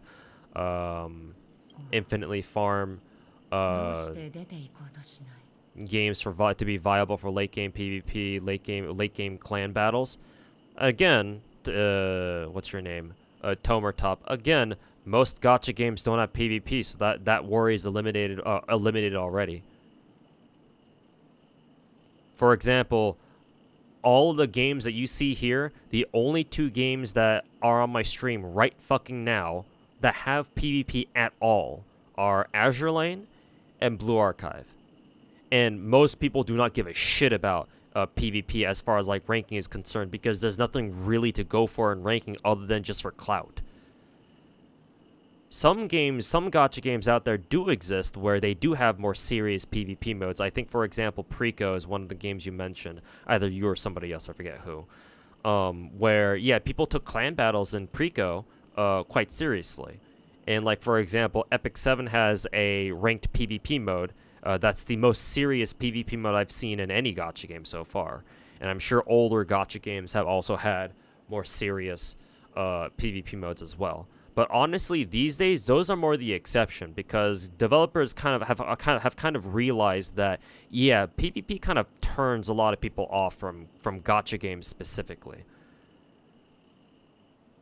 Like, only a handful of gacha games even have PvP at all, and a lot of them are not even that serious. Like, in order for you to have a gacha game that has a serious PvP mode where people actively grind their asses off, in order to achieve top ranks or top scores or whatever, then like you kind of have to look pretty deep. You kind of have to look a bit far. Most gacha games are not like that. So as long as you're dealing with a gacha game that doesn't have a super deep PvP or a super serious PvP mode, who the fuck cares?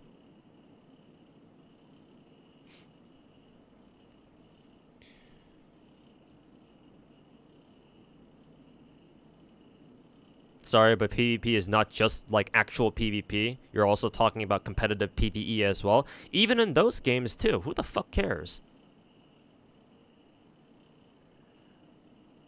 And besides, I mean, you brought it up yourself. Most gacha games all gacha games are aimed at a casual audience. These casual players, most of these casual players don't even give a fuck about PvP to begin with. So even if you're talking about a gacha game that has a serious PvP mode, like, that's not even a concern. That's not even on the radar for casual players to begin with. They don't give a shit. Even if yeah, you could give people the option to farm infinitely, they don't care whether or not, you know, you have the option to farm infinitely or to put in a stamina system where people can't farm infinitely. They're not gonna give a shit in the first place. So in a situation like that, why don't you just eliminate the stamina system entirely for people who actually want to do it, right? Who actually want to farm as much as they want.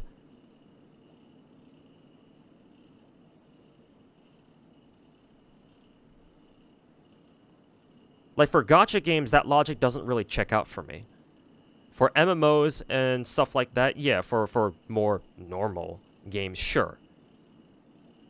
I get where you're coming from. But for gacha games, they don't really have any serious shit to begin with. The vast majority of casual players only play gacha games for the cute or the waifu or husbando characters, and that's literally fucking it. Like, you could give Star Rail a PvP mode. That's not gonna suddenly convince all of its casual players, or even half of its casual players, to start taking the game more seriously.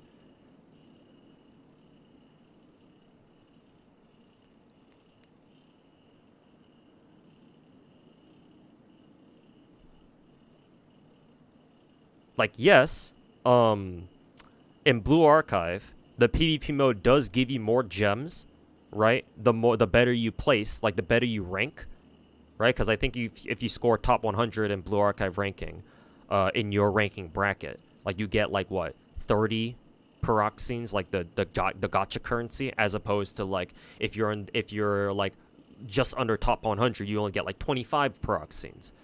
But like, bro, the difference between 25 and 30 is minuscule. And it doesn't give you so much gems where, like, oh, you should actively go for PvP and fucking meta whore the shit out of PvP. Like, I stopped caring about Blue Archive PvP like months ago. And I don't even give a shit anymore if I don't score like the top 100 in the top 100 in my PvP bracket. Like, that's not even on the radar for me anymore. Now that I'm taking Blue Archive a lot more casually than I did in the past.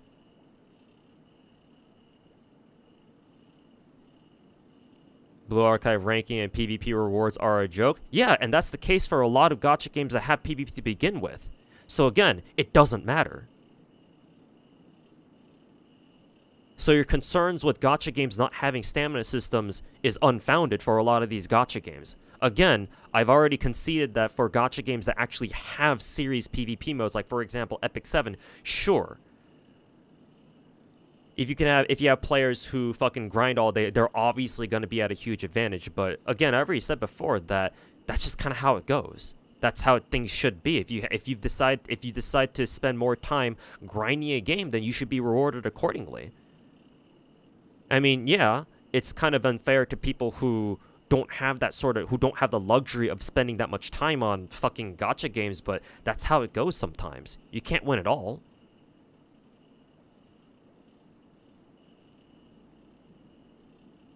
Does my GPU have that rattle on the fans? No.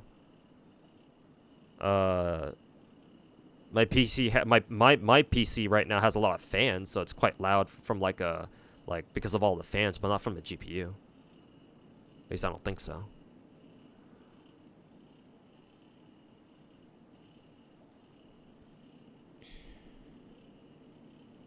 Not the case of PGR or Ethergazer, for example. Ethergazer doesn't have PvP, my dude. Like, it has ranking, like, leaderboards for certain things, but I don't know if there's any rewards you get from them. At least I've never tried.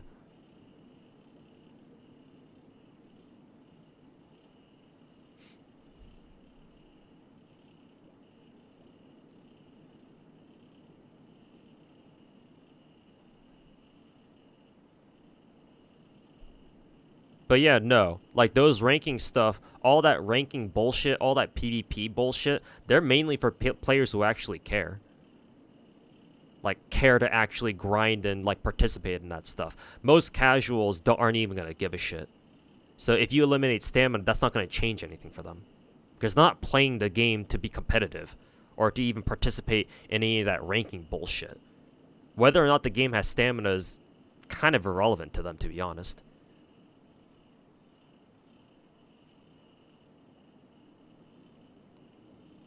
Casuals also engage with them because they need the gems. Yeah, sure. But they're not gonna fucking go out of their way to grind hours and hours on the game like other people will.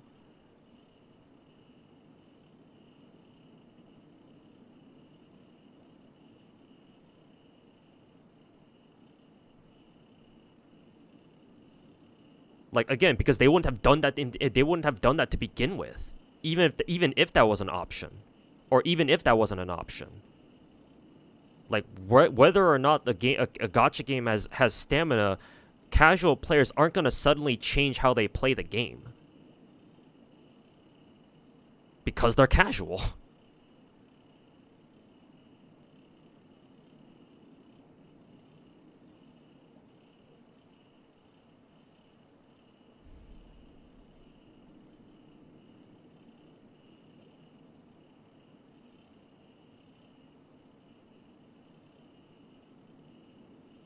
Like, casuals will engage in PvP stuff and, like, ranking stuff if those kinds of things offer them gems, but, like, they're not going to go out of their way to perform better to get more gems, because it actually takes time. And casuals don't spend a lot of time on gacha games. In those modes, they get discouraged and mad. Well, guess what, buddy? That's their fucking problem. Like, what do you want me to say? Like, what do you want them to hear?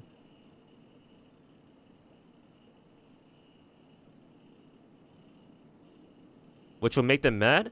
That's their fucking problem, dude. Fucking get over it.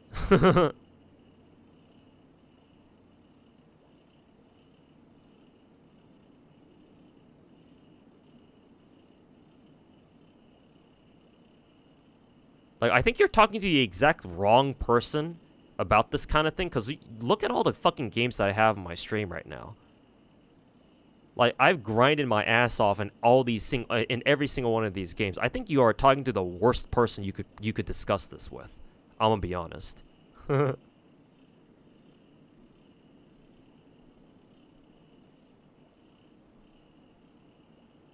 But yeah, no, if casuals are mad that, oh, other people are doing better because they spent more time on the game, alright, dude, sucks to suck.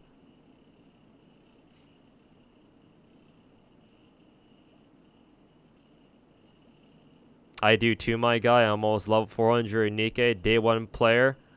Yawn. I can't yawn right now because I'm not in the mood. But, you know, oh, you're level 400 Nikkei? Alright, dude. Show me 9 other games that you've done that with, too. Not impressed. Not advocating for myself. You're advocating for why it exists and why it should exist? No. I don't think stamina systems should exist at all in any game for that matter. I think stamina systems are just ass.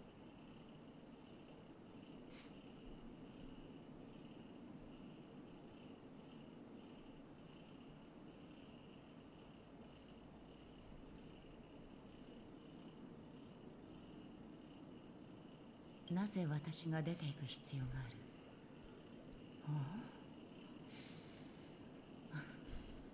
からかっただけだ。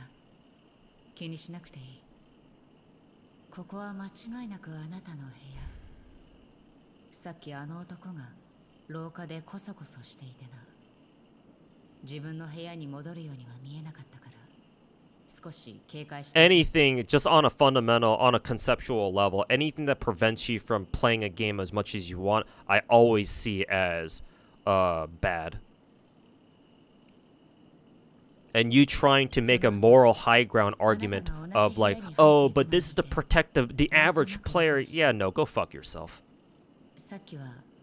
Like, leave your fucking high horse morality argument at the door, man.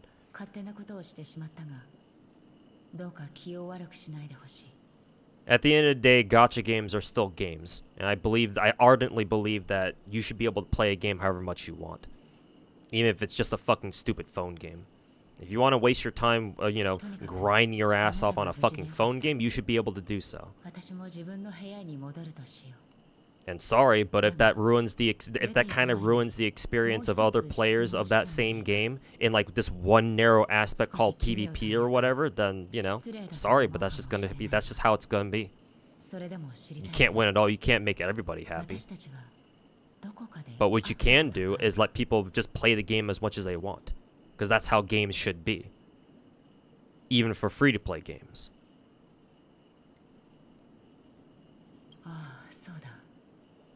So unfortunately, I don't know. I think we're at an impasse here. I'm not sure if you and I can see eye to eye on this, because I certainly don't.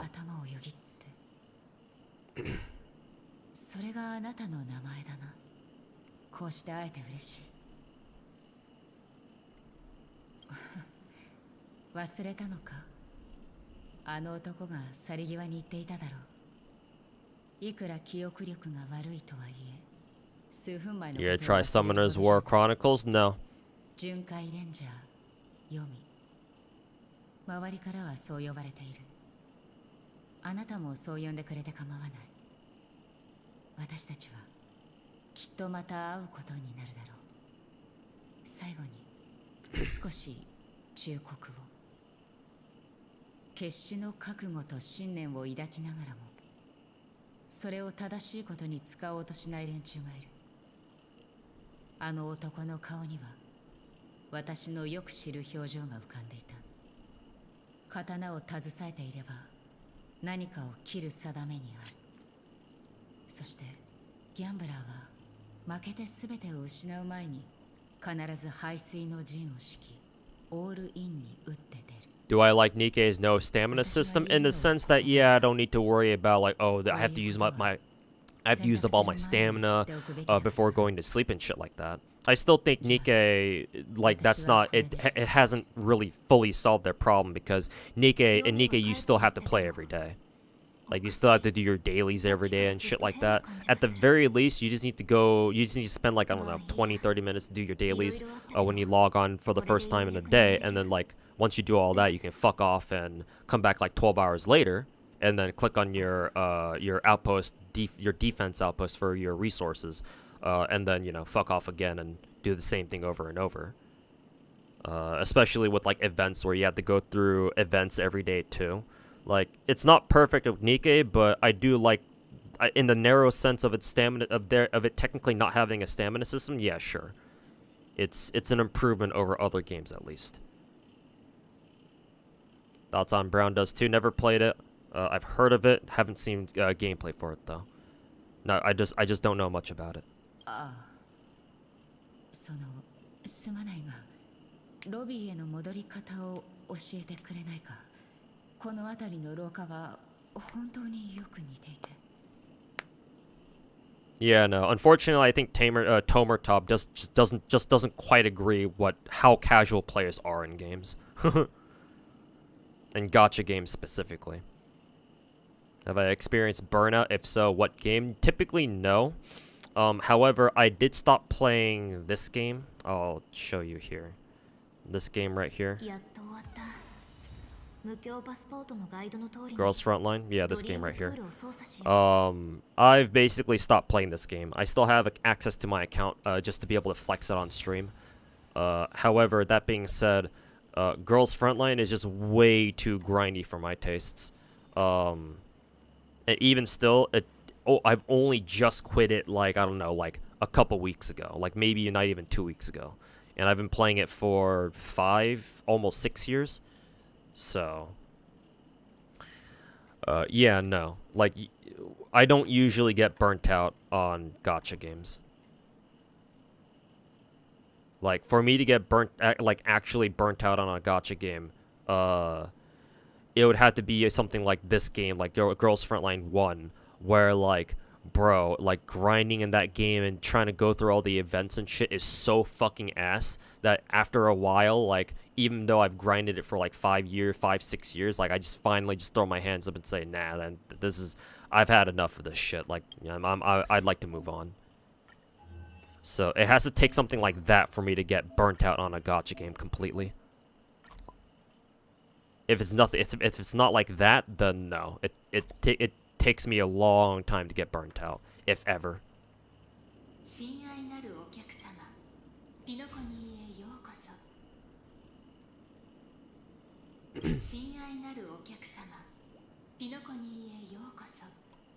I want to pick this up. I should probably turn on the audio here. There we go. I wanted to know what gacha what gacha was, and discovered you through my understanding gacha games. That was a great video. Thanks. Hey, thanks for watching, man. Greatly appreciated. I'm not sure if I quite understand your first question, like what you meant by I wanted to know what gacha was. Oh no, I guess you're just saying that as a statement, not a question.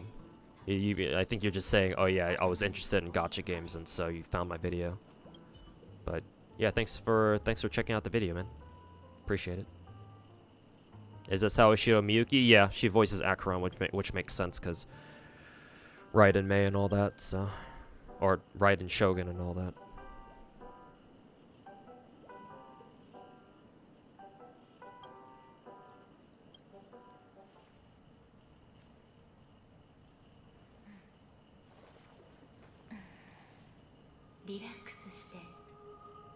Fuck are we sitting down in a pool of water for? In full clothing too, no less.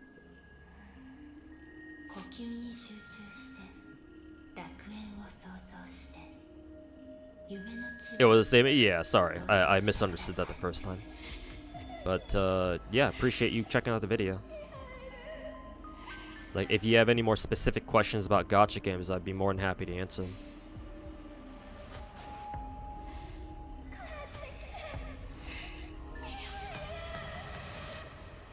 Somebody dying.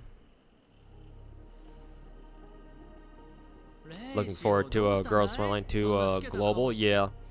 Oh, hey, there's Dr. Ratio. He is here after all. But yeah, same here. I want to try out Girls Frontline 2. But if it's anything, if it says anywhere near as grindy as the first game, nah, I'm gonna give that game a hard pass. But I do at least want to try out the game though. Just for legacy's sake.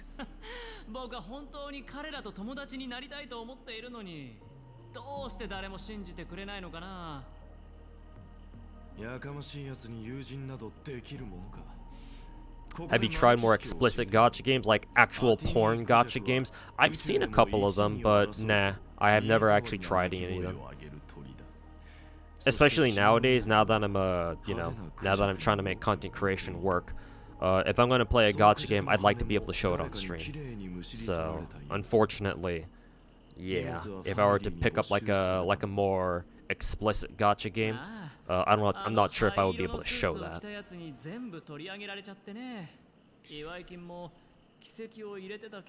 So, I just gotta settle for, you know, Coomer gacha games, but nothing like over the top explicit.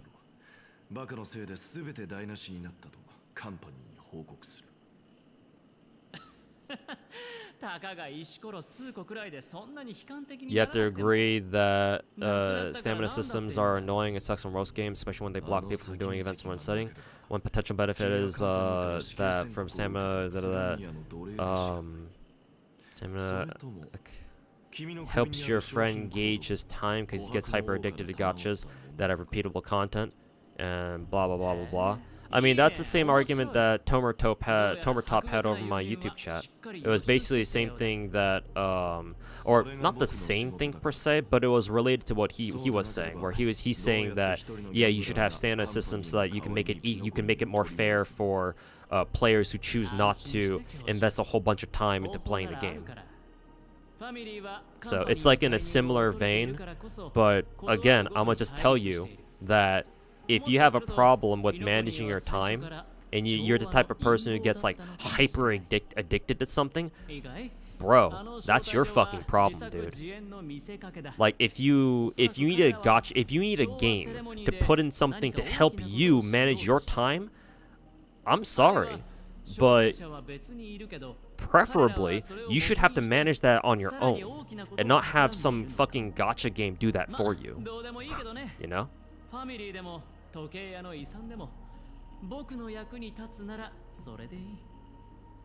Like, sorry, but you shouldn't have to punish everybody else just because a couple people don't know how to manage their time.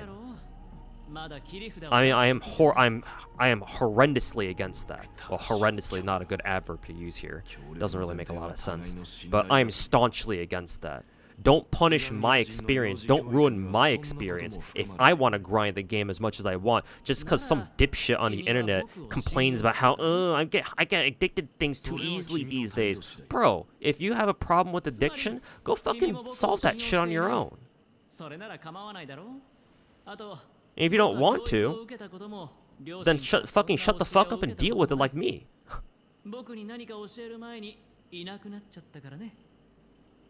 すまない。悪気はなかったんだが。気にしなくていいよ。でも両親は僕に友人こそがエビキン人の武器だと教えてくれた。調和が虎視眈々と狙っている状況じゃ。I broke from YouTube chat, and I'm about to break you from my chat, from both my chats. ガーデンオブリコレクションと請求列車はすでに接触していて、アナイアレイトギャングは望み薄かな。準備の騎士団は招待に応じるかどうかわからない。パブの連中は、そういえばさっき会った人は巡回レンジャーだって言ってたっけ。What if you get addicted to League or WoW? Do we get a daily match limit too? That's what I'm saying, bro. That's what I'm fucking saying. そこまで僕を嫌わなくてもいいのに。やれやれ。どうやら自分でやるしかないみたいだ。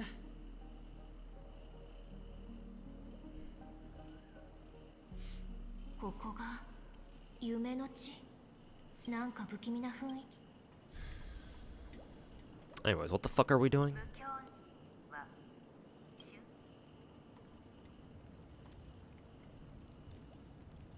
Nice cozy fireplace.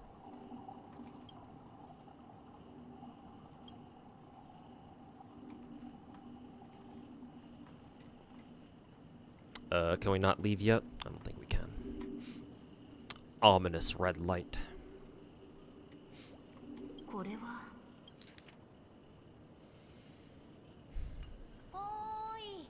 僕が見えますか？こっちです。To roasting chat is pecan. I'm not even roasting anybody, dude. I'm just saying my piece on why I disagree with this particular dude's stuff. ちなみに僕はここの案内役です。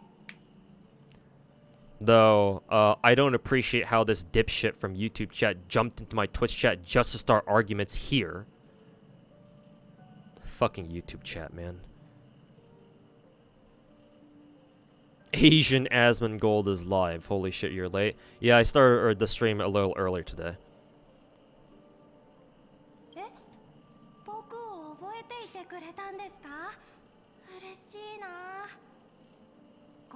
Yo, man, I'm a fan. Why so mean? I don't give a fuck who you are. I don't like the fact that you jumped from my YouTube chat to my Twitch chat just to argue more.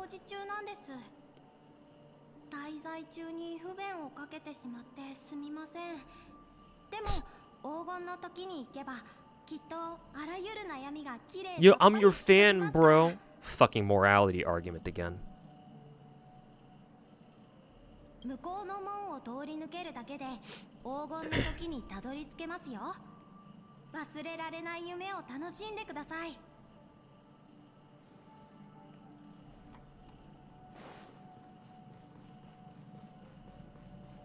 ここのドアの向こう側に You also think that no stamina would overall be a good thing?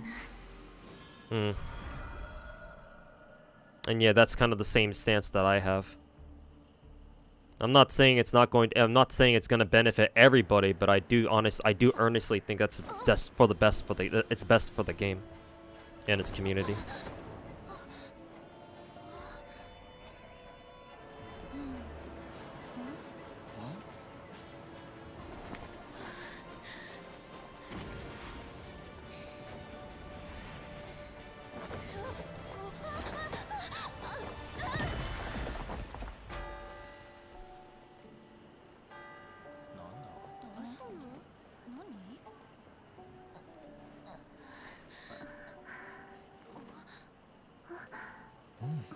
You didn't jump from YouTube to Twitch chat? Yeah, sure you didn't.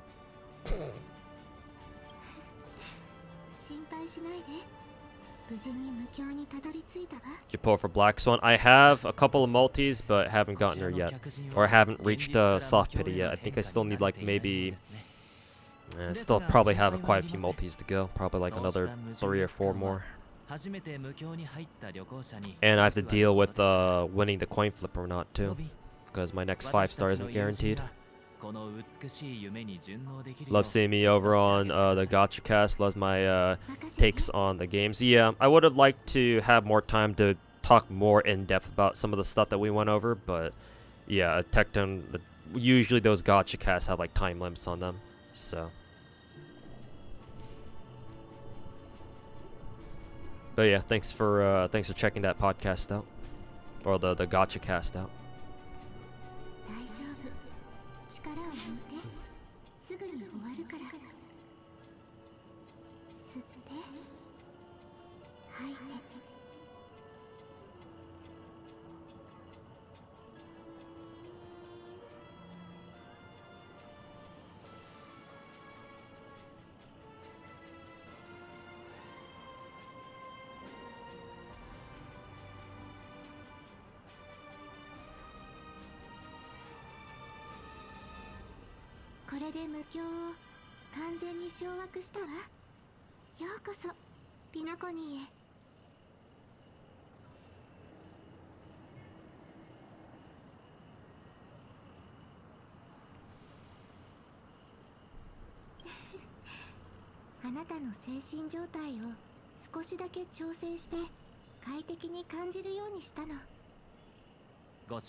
Am I gonna play Z3 when it's out? Yes, I want to play that game.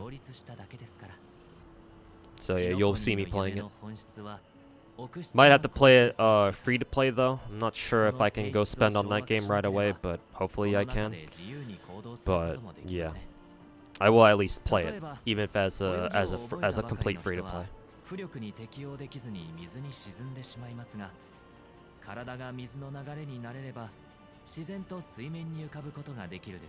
How's the latest story so far? I'm gonna be honest with you, I haven't paid attention. I'm not paying attention to the story. I'm just letting it run because it's something for you guys to watch while I talk to chat and argue about dumb shit. Vulcan has started his own Gacha podcast. As less participants. I'll check it out then. I'll see if he'll let somebody like me on. He, they. 夢の世界の仕組みを理解することができますので。あ、これは失礼。また職業病が出てしまいました。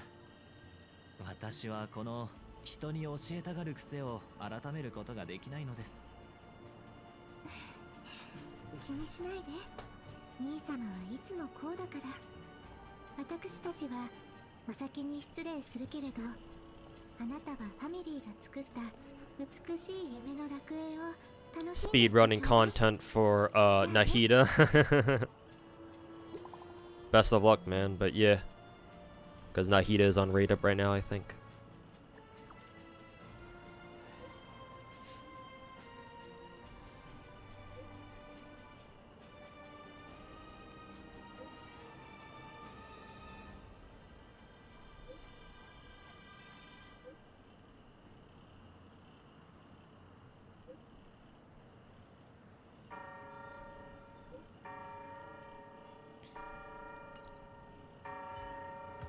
無教ショップ見に行ってみようかな。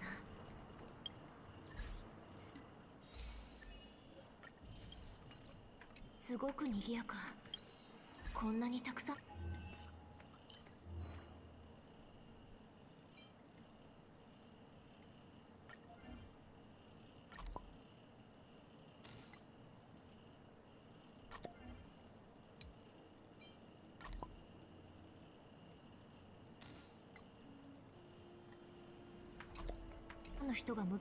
I have no clue what this fucking dreamscape pass is all about.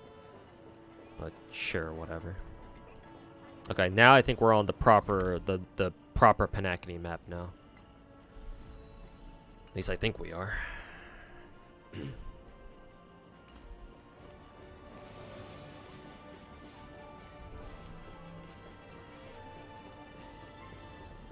I forgot. Did we pick up that chest from back when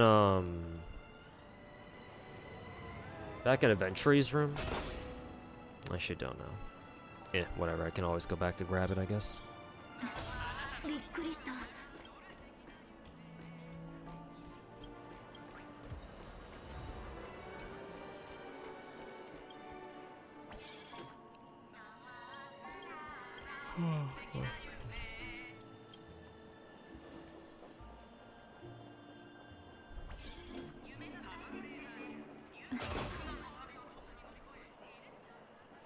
There's not a lot of Nicole fan art. Just holding on Z3 until it actually releases. Yeah, that's how it typically goes. Because only a couple people have actually had access to Z3.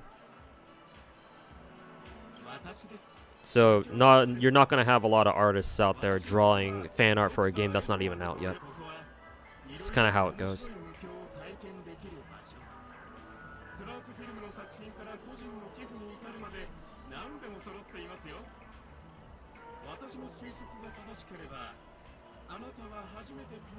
Do I watch anime? Not really. I've stopped watching anime on a regular basis ever since I got into college, I think. And that was over a decade ago at this point. So no, not really. Every now and then I'll make an exception. I'll go out of my way to like watch an anime if I like am particularly excited for it. I think the next anime that I'll actually do that for is the Blue Archive anime, actually. Because that's slated to come out in April, I think, later this year. So in, what, 2 months? 2-3 months? So, I think me and the boys on Discord will watch that. We'll have movie nights. We'll have anime nights for the Blue Archive anime.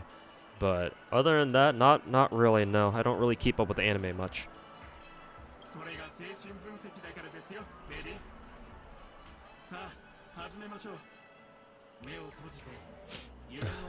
So yeah, unfortunately I don't know if I can recommend to you any animes, let alone like good action ones.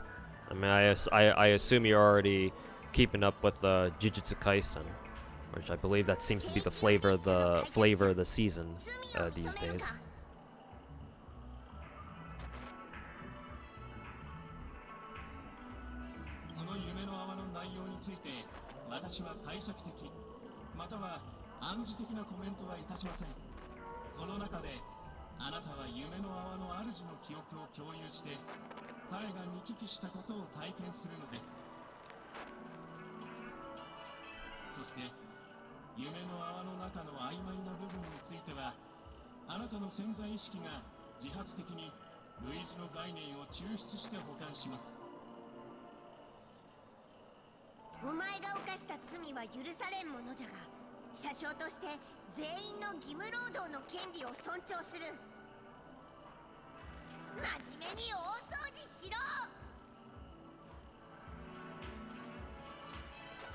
What the fuck is even going on right now?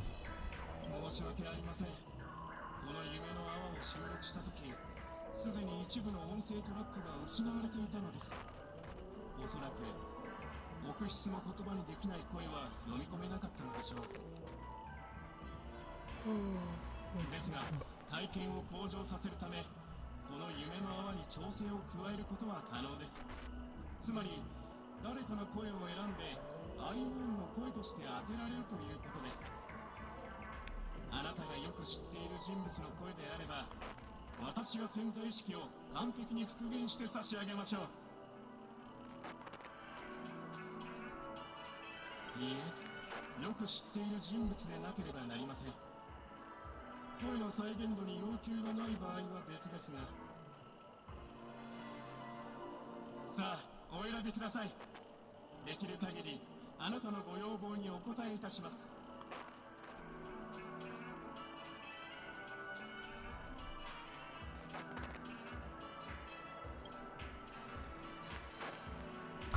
Myself in a different gender, of course. Is this just like bringing anybody? I don't know. I guess I'll bring Himeko. I don't fucking know what's going on.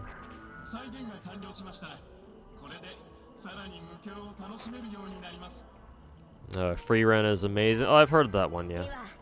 The fucking, you know, low tier god, but as an elf waifu character anime, right? You should unalive yourself now.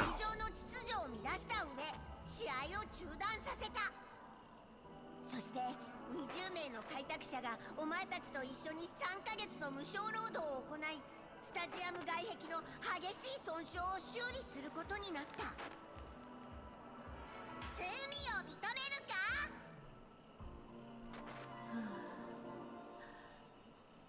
認めるよ。お前はハイアイ法律動物園に侵入して Oh, we're borrowing Himeko's voice to voice whoever the fuck this Av person is. 250匹のノーズウォーカーの幼体を購入し、それをトイレで飼い、無限に増殖させた。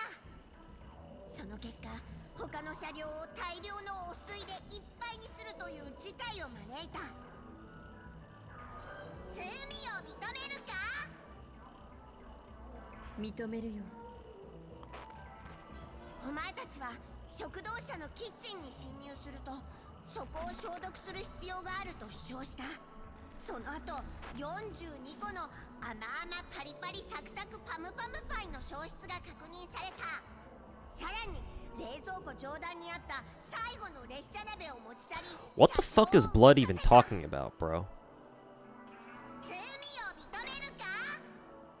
Bro, Pom Pom, please, let's not turn into Paimon 2.0 now, shall we? まあ、確かに列車鍋は持って行ったけど。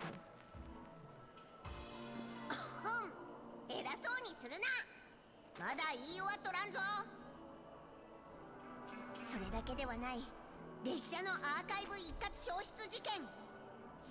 Whenever you think of your Melusian pulls, you do want to LTG yourself. RAP. Yeah, that's how Gacha goes sometimes.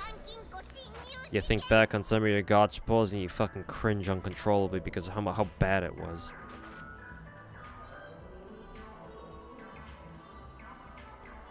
しますが、この夢の泡の内容について私は解釈的または暗示的なコメントはいたしません。などなど計46件もの悪質な事件。それらすべてがお前の仕業だと認めるか？ごめんね。僕は本当に世界最悪の七死人だ。いや、違うぞ。まさか僕よりひどい人がいるのかい？もちろん。誰？列車を真っ二つに爆破したやつじゃ。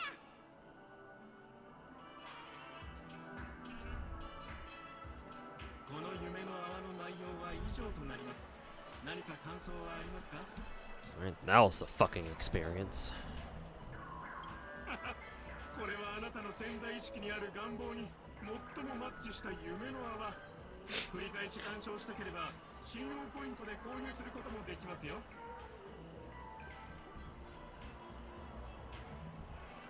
この夢の泡が高価であることは認めますが、もう少し考えてみてください。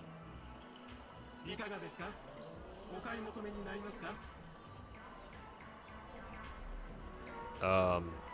Do I want to sit through another 5 minutes of whatever the fuck that was? No, not particularly. すぐに七死人の手がかりを見つけられると思ってたけど、やっぱりそう。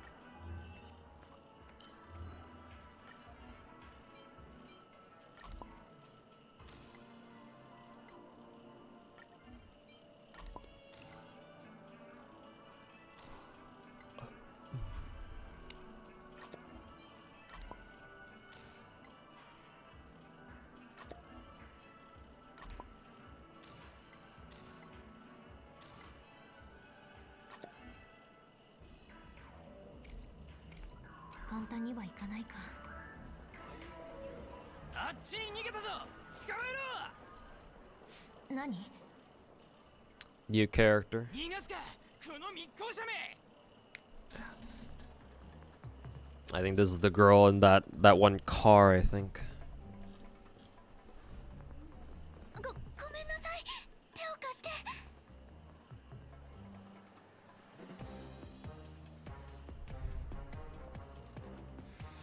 The shrimp option.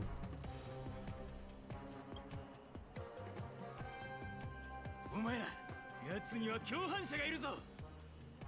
ちょうどいい。まとめて捕まえろ。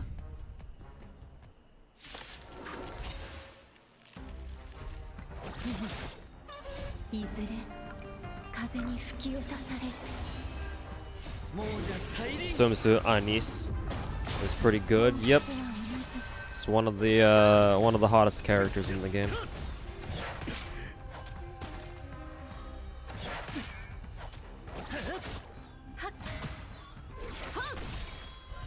月光を剣とす。すべてを照らさん。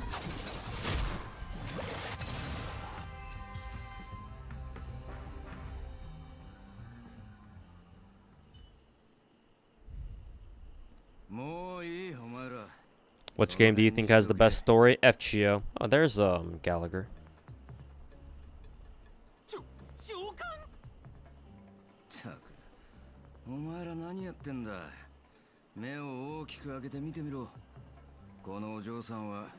But best story in Gacha games, at least the ones that I play, FGO. It's not even close. 誰？知らないのか。茶色の髪、灰色のベスト。この方は調和セレモニーのためにファミリーが派遣した保安官だ。そうか。 Looking forward to second phase part 2 banner with Hanabi. Yep. この少女はとても怪しい。彼女に Kind of surprised Hanabi isn't fire. Now that I think about it. もう一度よく見てみろ。目撃証言によれば、犯人は銀色のやつだ。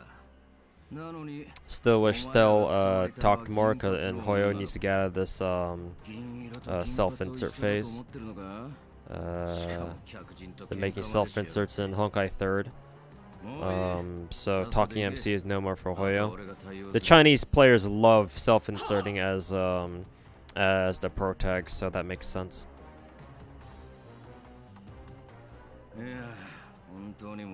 Like China, that's why in every single fucking Chinese gacha game you see, with like maybe a couple exceptions, but most of them have like silent pro tags or like at least self-insertable pro tags.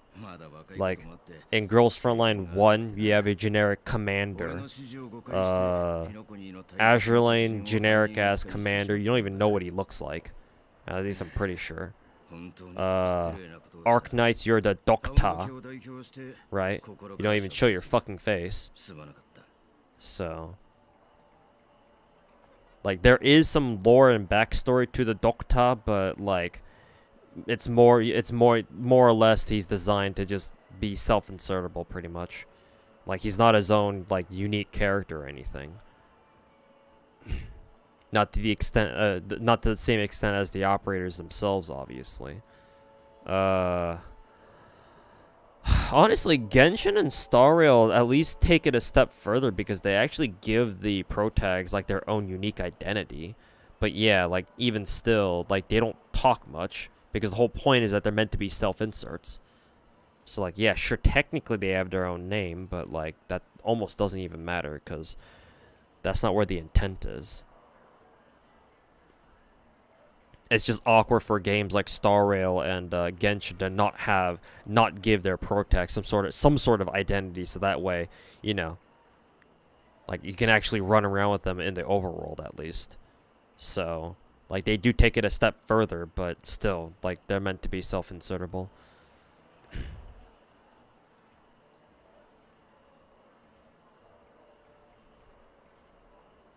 But yeah, that's just kind of how it is for, like, not just Chinese gacha games, but Chinese gacha games definitely take the cake with that one.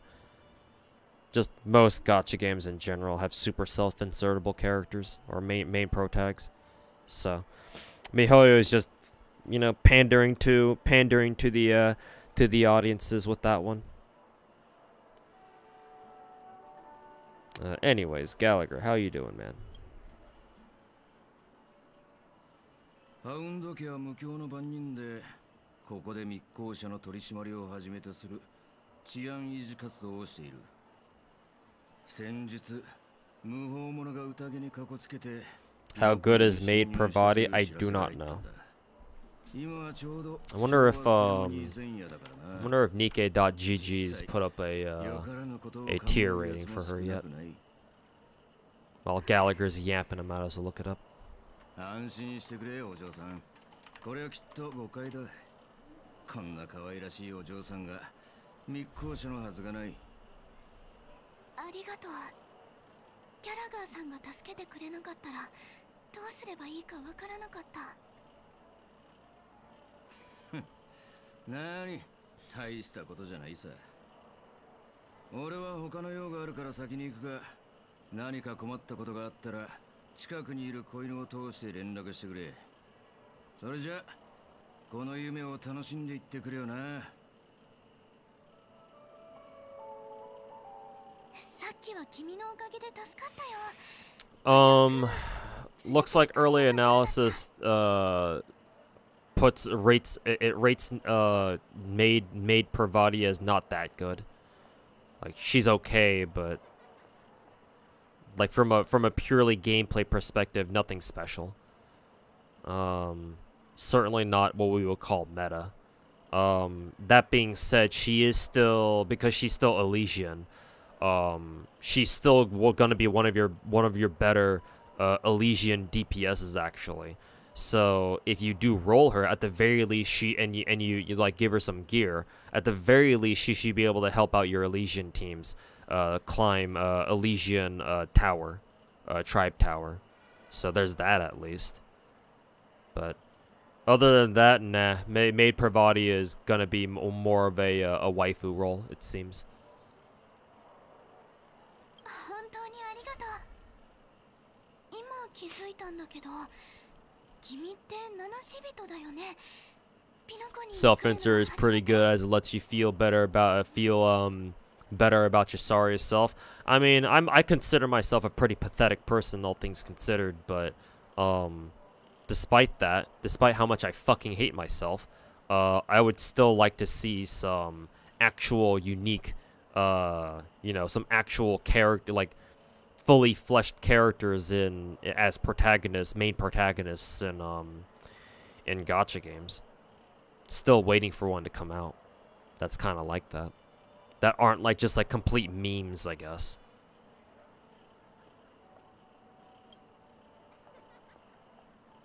もちろん最近だってスターピースラジオで君たちの輝かしい No need to waste your golden tickets. Yeah, maid per body is mainly a waifu role. So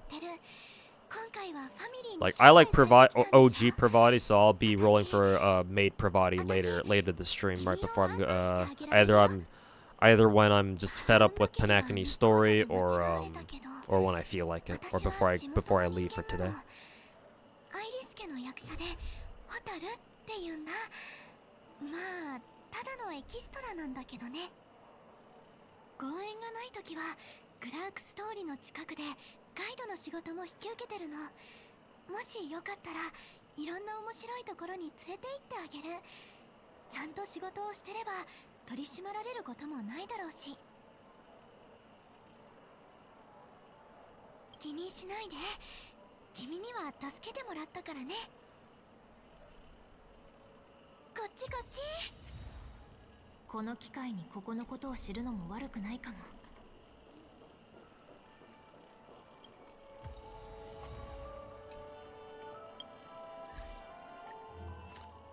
New sticker. Pog. Wow.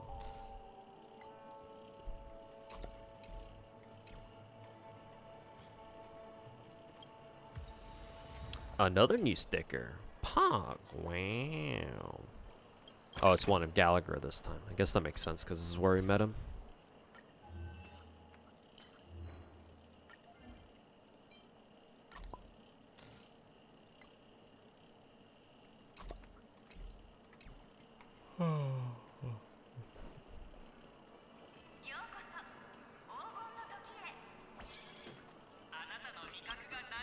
Just to break up the monotony a little bit. What new sticker do I gotta fucking put on here? I don't know, some Stellar Jades. Oh, thanks. Oh, billboard. Oh, no, never mind. Just to break up the monotony a little bit, let me go do Black Swan's trial real quick.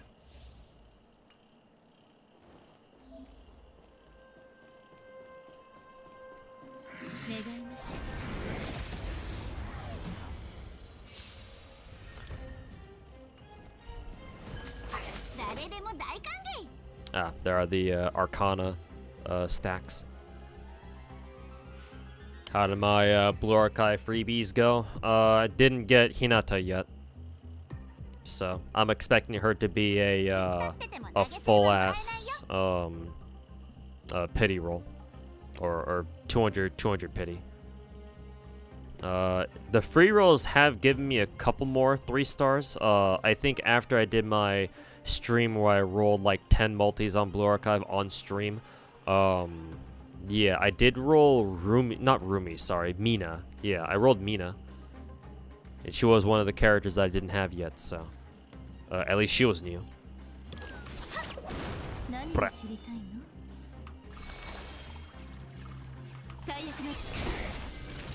Cool attack animations.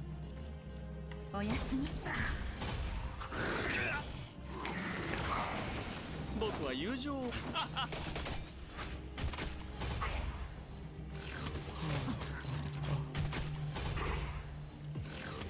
こいつ協調よ記憶みなそこで深淵を Gonna rest now, have a chill, comfy stream. Hey, Theophor, thanks for hanging out, man. We'll see you next time. 楽しめるといいのですが。活動派手に行くよ。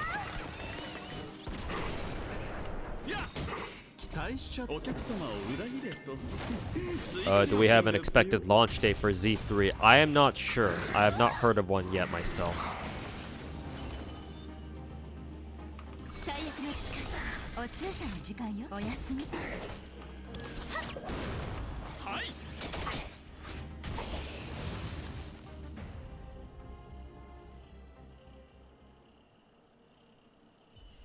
っちこっち。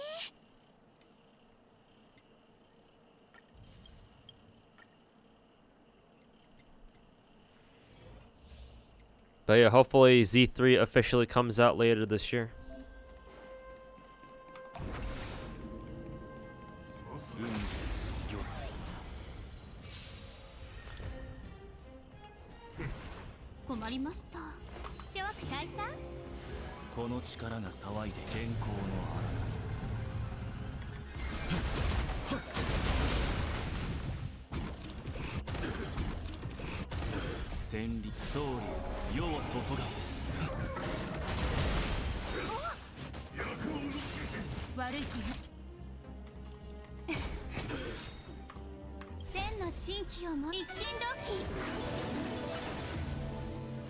They say it's gonna be 2024, but that's it for now. Yeah, I expect the I expect Z3 to come out later this year. To be fair, yeah. Cause yeah, how many closed betas have they had for that game by this point? Like, at least like 1 or 2, right? So, yeah, I kind of expect them to release Z3 later this year. Of course, you know, exactly when we're not sure. I would say probably before Anime Expo, because I'm sure they wanna shill Z3 at Anime Expo, surely. Like, why wouldn't they want to do that?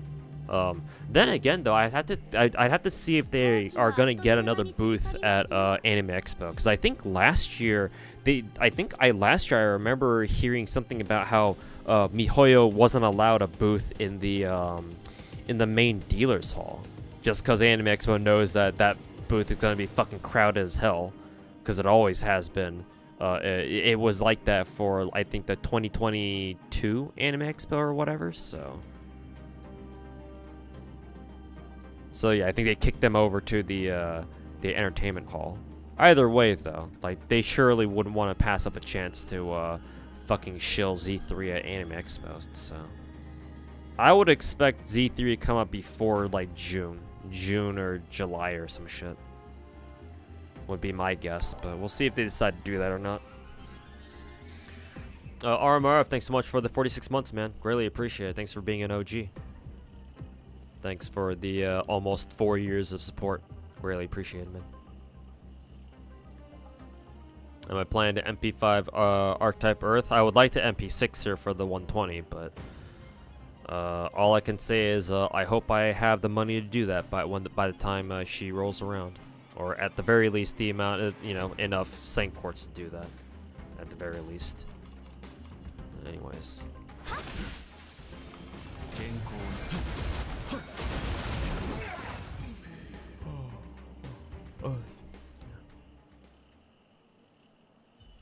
Thank you, Mr. 2, for making the videos. Hey, pleasure, man. I like making videos. I like entertaining people. As much as a fucking introvert like me who is antisocial and is autistic about gacha games can be entertaining. But I try, man. So thanks for watching, guys. Cool, he actually freezes time on people. That's cool.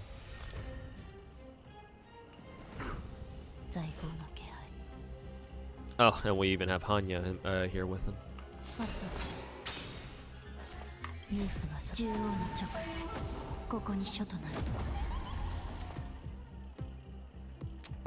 Does Pella have enough for just the basic? Yes, she does.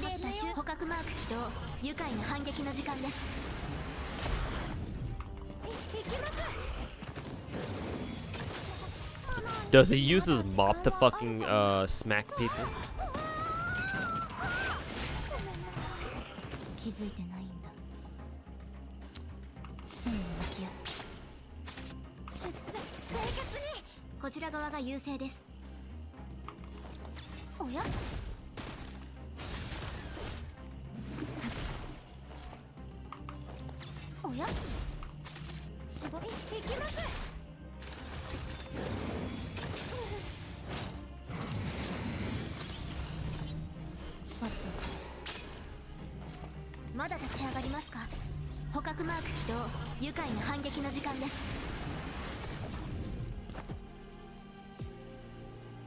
Oh, he's maxed out on stacks already.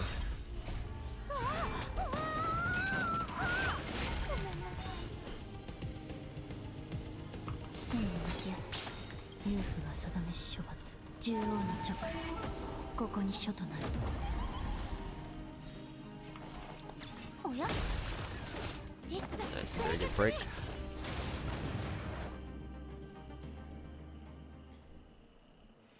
Good luck on your job, Hunters too. Yeah, thanks, man. And yeah, I'm hoping I can land this job that I'm applying for that I'm interviewing for right now. So hopefully next week they'll be able to give me an answer. No job is better. A job is better than no job. This is the only stream you've watched from start to the end, and you're not going anywhere until it ends. Hey, thanks, man. Appreciate it. Means a lot, especially because I don't know, man. As much as I would love to give like a fun and proper stream experience, like I want to be able to do what, say, for example, like Mr. Tectone does, where I'm sure he's very entertaining for people to watch, even if a lot of his content is pretty, polarizing to say the least. But yeah, I don't feel like I'm quite on the same level as he is, or a lot of other streamers are, in terms of like just sheer entertainment value. チャンスだよ。 but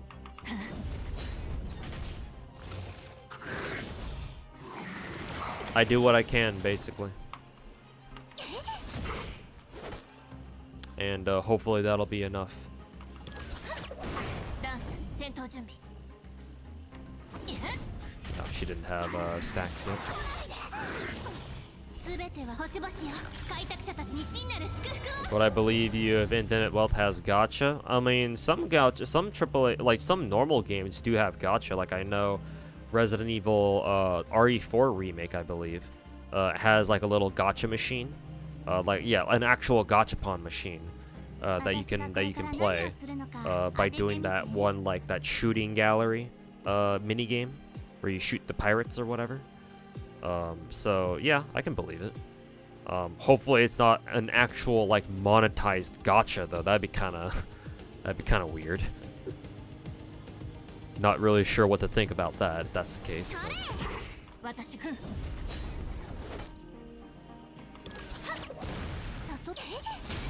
チャンスだよ。槍先に火を炎の槍を断ち切れ。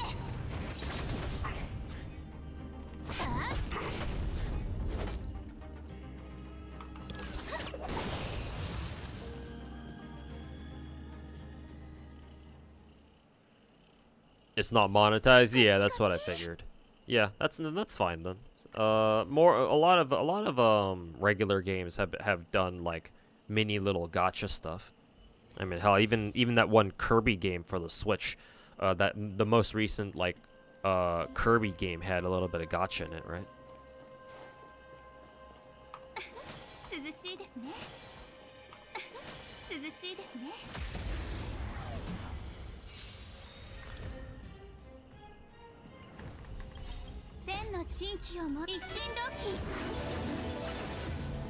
Don't worry, man. Just do you. Yeah, I'm trying. I'm trying.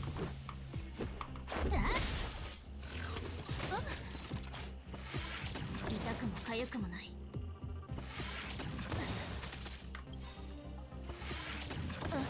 ルールは破るためにある。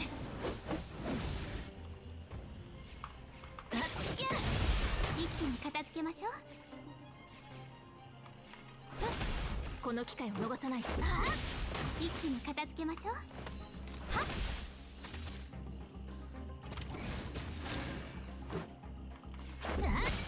一気に片付けましょう。 It does parody everything else that like actual gachas do. Yeah. Makes sense. Yeah.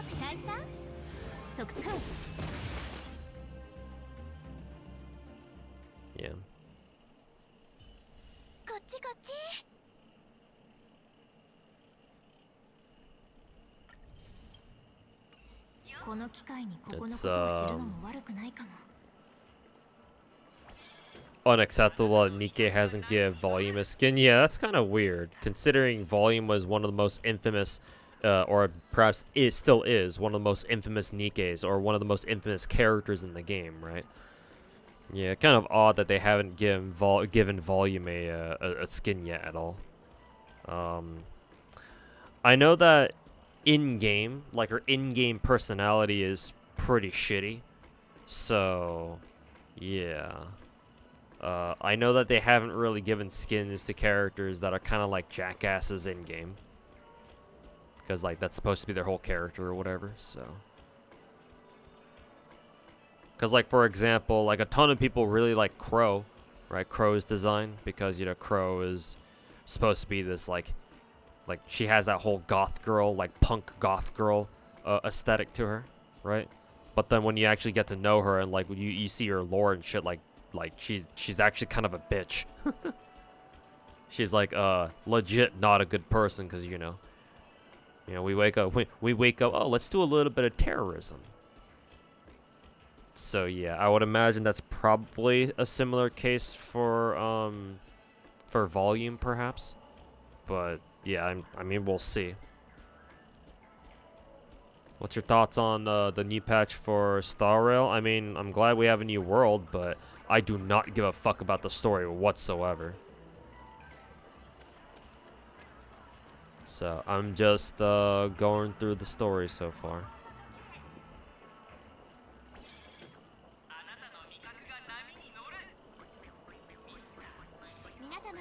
お気をつけて。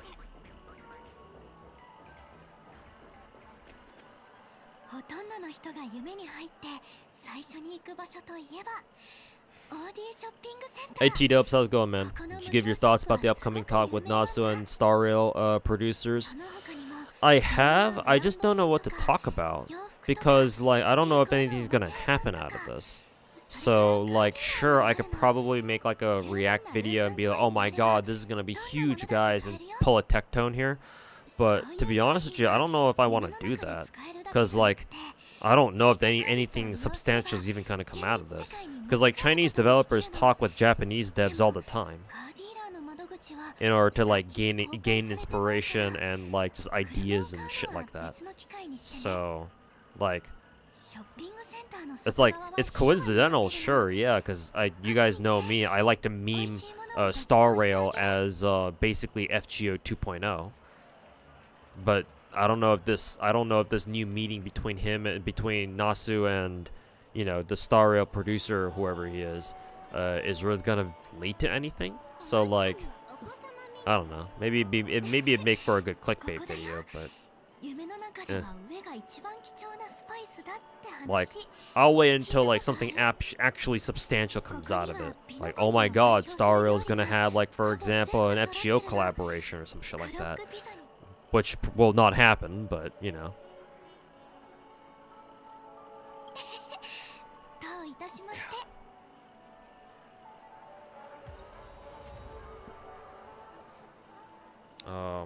Unless that already happened, that talk show was wild. I don't know which talk show you're talking about, actually.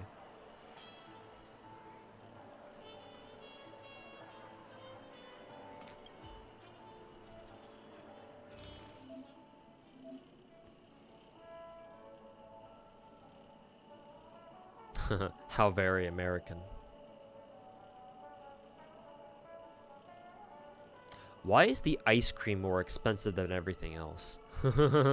These are not the prices that I'm used to.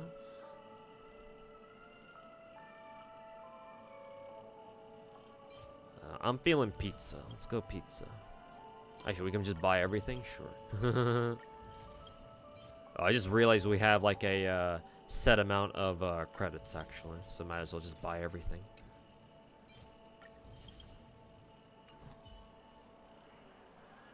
I wonder if we were supposed to buy everything. Oops. Were we not supposed to spend it all?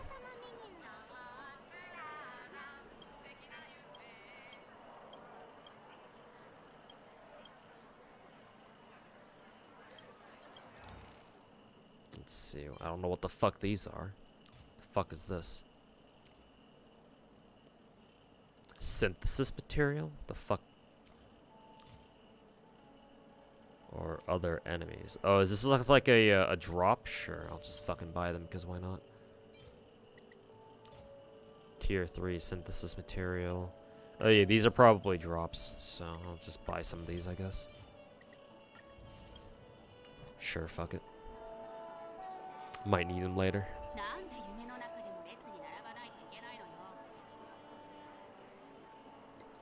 It's 4-star flavor, that's why.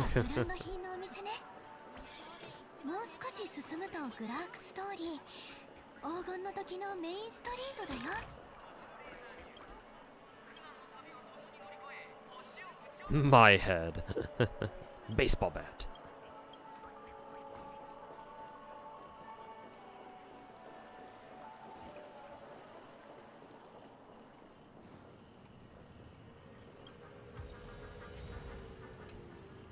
New sticker. Oh, goody.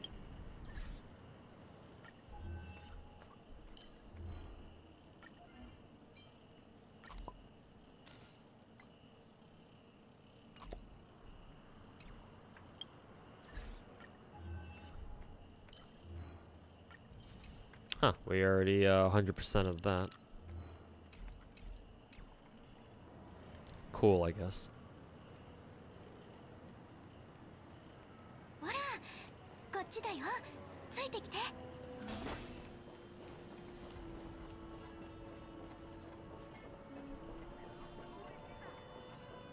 こっちこっち。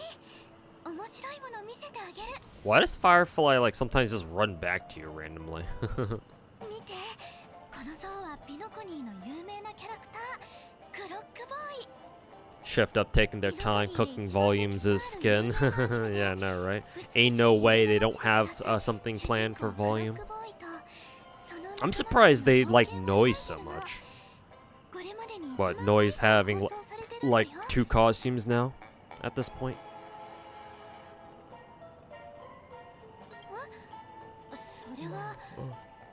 As a fellow antisocial person who hates talking to any and everyone and feels nice to vent out like this and watch chill stuff, yeah. Introverts always need place outlets of their own too. We just, you know, don't need to talk as much. I mean, for me, I don't need to talk at all. 知らないの？時計屋はピノコニーの歴史上の伝説的な人物で、無境世界の創始者、夢を現実に変えた人 They're なんだ hoping よ。 Delta gets an alter skin. Well, now that Nika had got an S rank or an SSR version, then yeah, the door is open for all the other regular SR characters to get an upgraded version. 誰も彼の素性を知らないけど、誰もが彼の成功を再現して次の時計屋になりたいと思ってるんだ。彼の自責は銀河に伝わり、夢を抱いた人たちが次々と押し寄せてきて、次から次へと宴会を開き、今の宴の星を作り上げた。だからピノコニーでその名前を知らない人はいない。アニメのクロックボーイはおっちょこちょいで自慢話が多いけど、私ね、時計屋は七死人だって説を信じてるの。だって夢を開墾するってすごく開拓っぽいもん。あ、今ふと思ったんだけど、もし時計屋が本当に七死人だったら、彼は君の大先輩ってことになるよね。ねえ、彼と記念写真撮りたいと思わない？撮りたいなら私が手伝ってあげる。 I'm allergic to camera lenses. How does that work anyway? うん。じゃあスマホ貸して。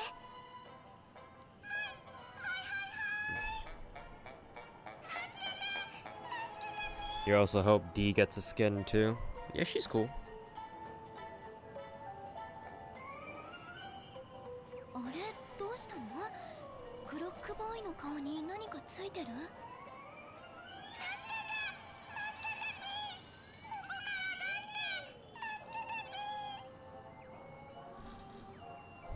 It works by being ugly. Well, at that point, it's the camera lens that are allergic to ugly people, not the other way around.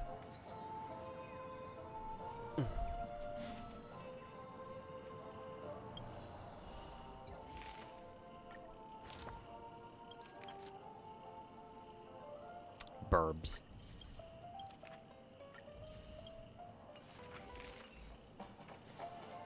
Am I still broke as fuck? Yes, I am.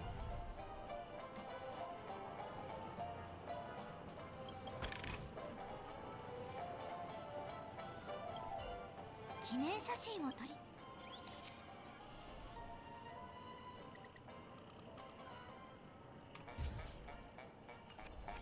うん、いい感じ。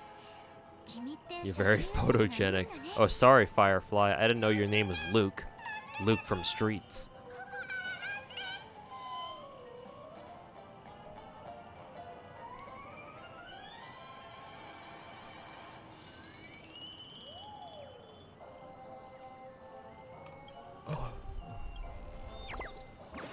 Ah, it's one of the burbs.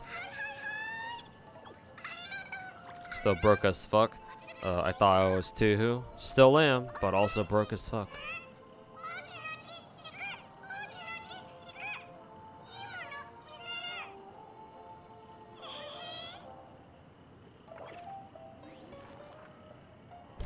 And it just pieces out. クロックボーイの像が。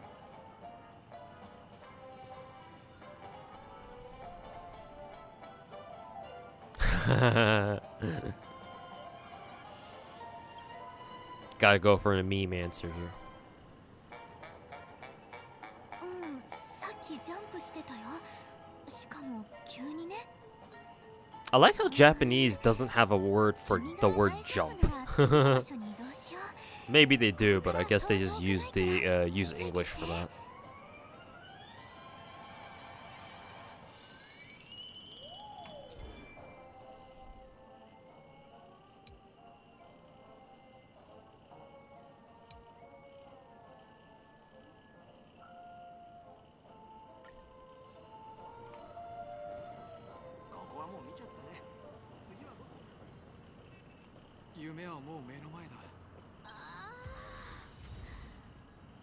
Another sticker.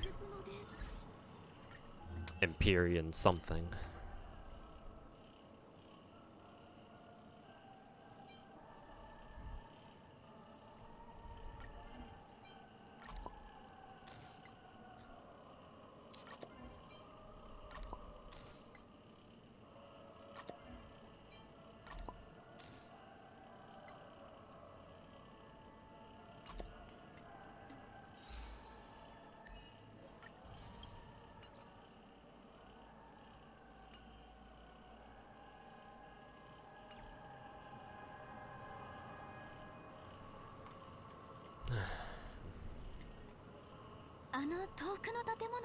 There is a word for jump, but Japanese people like to mix up English for no reason. Well, they're called loan words. And Japanese is far from the only language that has loan words. Remember that English is full of fucking foreign loan words as well. We borrow a lot of German words in particular. 今みたいな光り輝くピノコニー大劇場になったんだ。建てられた時から大劇場は夢の世界のために。Is it easier to learn Japanese if you already know Korean? If you grew up learning Korean and then you learn Japanese, it can be easier, yes, because Japanese and Korean use grammatically speaking, they're basically the same. A big reason why, for example, Westerners can have trouble with learning Japanese sometimes is because Korean and Japanese grammar is quite different from, like, for example, standard English. Yeah, I think the big thing with Korean and Japanese is that we have the verb at the end of our sentences, I think, typically, a lot of the time. Whereas in English, you usually have the verb up closer to the start of your sentence. Because in English, you have your noun, your verb, and then you've got whatever else that comes after. But in Japanese and Korean, they both have a similar grammatical structure where you have your noun, and you have the shit that you normally have after the verb in English, but it gets pulled up before the verb, so the verb's at the end. And that can be a little confusing for Westerners who have only known English or maybe other, like, you know, other Western languages. Obviously, there are some languages out there, Western languages out there that can be grammatically similar to, you know, Japanese or Korean or whatever. But in that narrow sense, yes, I'm sure there's an advantage. And I suppose you have your phonetics as well, because Japanese and Korean share a lot of the phonetics.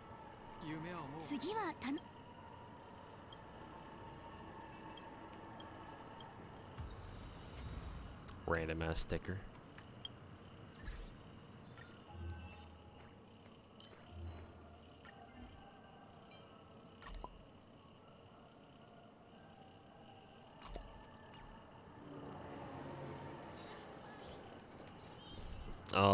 But you still gotta, if you want to learn Japanese fully, I mean, you still gotta learn how to read and write Japanese, and that is way harder than learning how to read and write Korean, because Korean is a very modular language, because it was invented by a dude who was it was invented by one of our kings back in the day, who was like, yeah, no, like, Chinese is actually kind of fucking whack.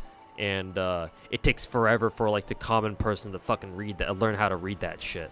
And so he designed Korean to be easily, like, to be easily learnable, if that's even a word, if that makes any sense. So it's very easy compared to like Japanese or something to like learn how to read and write Korean, because again, it's a very modular language. It's actually a lot like English in the sense that you just basically put shapes together and they become words. It's not like set words or characters like Chinese characters or, you know, by extension Japanese characters are. I mean, they're basically the same anyway, but yeah, it's certainly a lot easier to read and write Korean.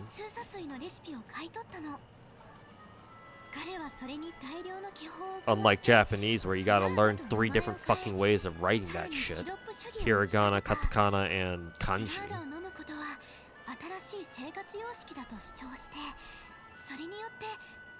Is it easier to learn Japanese if you know Mexican and Spanish? A lot of Spanish speakers do know how to speak Japanese, I think. Yeah. Like, there's quite a few I've seen. I don't know too much about the Spanish-speaking side of the Vtuber community, but like every other Spanish Vtuber whose channel that I just randomly come across, they seem to know how to speak Japanese. I think Japanese is actually quite similar to Spanish in a lot of ways, I think. Phonetically, it's probably very similar too. Like I know Reimu from Niji Sanji knows how to speak Japanese. So honestly, yeah, picking up Japanese as like a Spanish speaker might not be too bad. From what I can tell, from seeing other people work with it. I don't know though, I can't say for sure.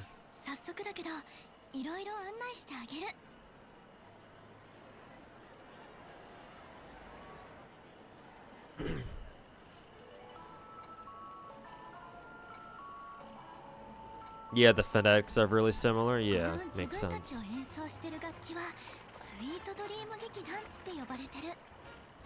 It's not only phonetically? Okay. Because, yeah, Japanese doesn't have gendered words like Spanish does. So, I mean, technically speaking, that'd be simpler though. Is it? I don't know. I don't speak Spanish. I used to study a little bit of Spanish back in the day, but not enough to remember shit.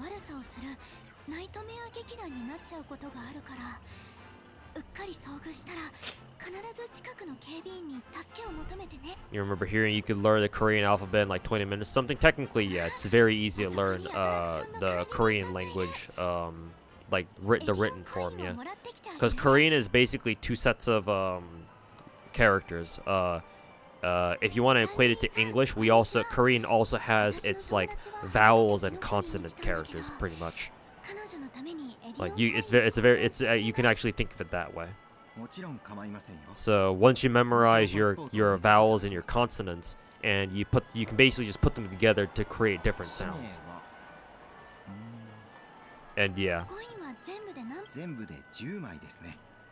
that's how it works. Also, Pocket, hey, how's it going? Good morning to you.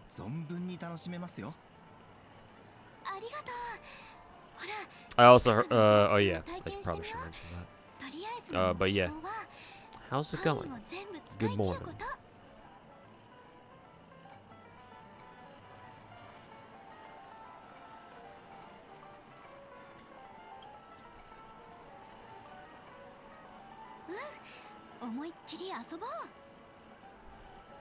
But grammatically it's very different. Okay, then that makes sense then, yeah.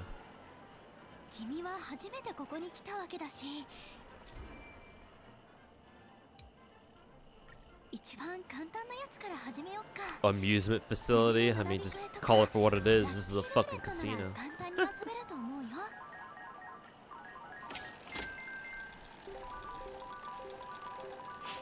Story's too much of an acid trip for you.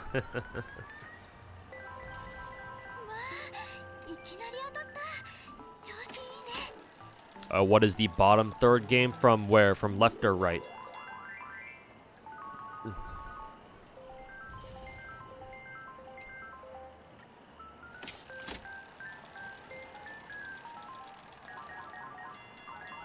Still good to hear though, helping you learn some Japanese before you graduate high school because you got plans to go with friends to Japan. Yeah, Japan is very cheap to travel to right now, so highly recommend you try to put in a trip with the next couple of years for sure.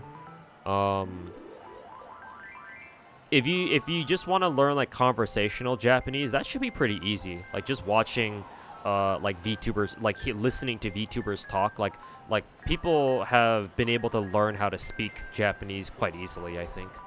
As long as you're paying attention and you listen for what to hear and blah blah blah, whatever. It's just the written part of Japanese that's gonna be a bitch, because again, hiragana, katakana, kanji, and all that shit. But yeah, like just learning like basic phrases, like basic syntax and stuff like that. Like you can, I think if you put in a couple hours every, well, a couple hours every day, but like, you know, put in some practice, consistently before you go, you should be able to get by.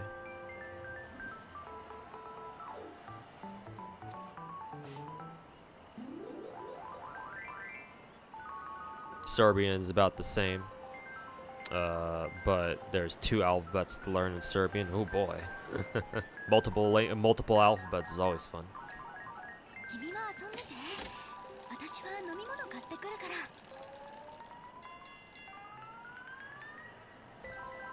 Gamba.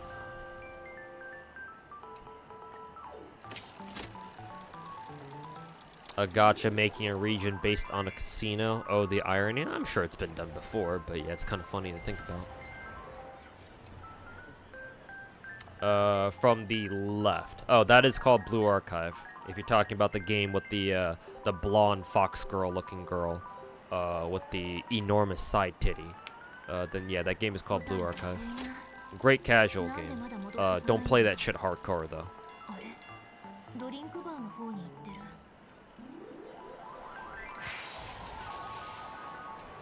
Grand prize, and all we got out of that was a fucking tier 2 experience book. Nice.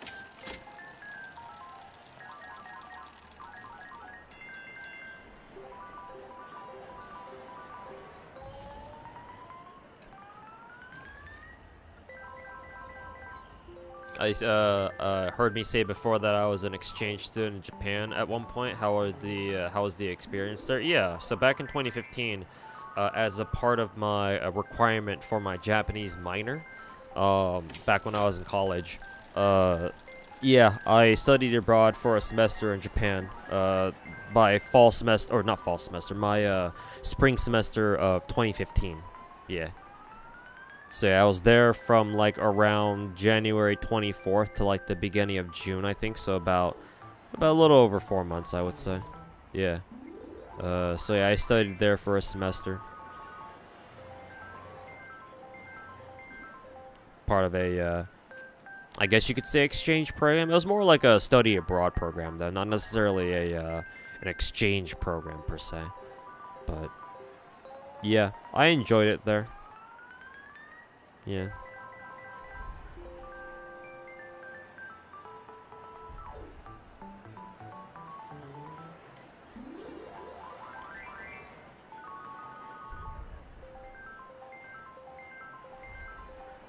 Trying to think of what else to talk about there, though.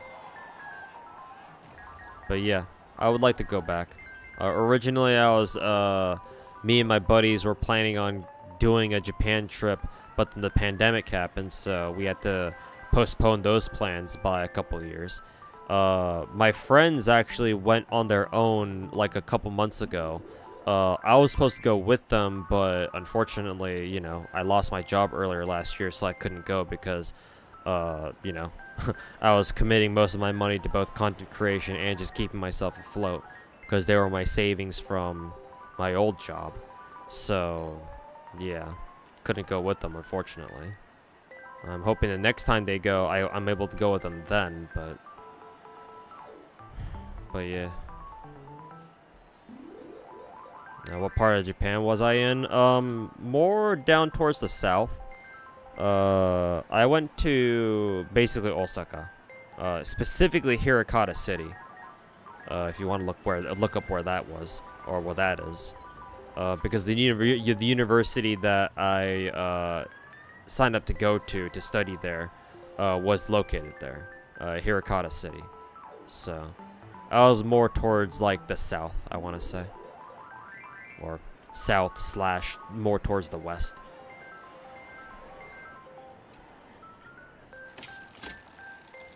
But yeah, I did take the bullet train up to Tokyo to go visit Akihabara, because I wanted to do that at least once while I was there. ポイントは全部使 So, い切ったし and I did. ホタルを探しに行こう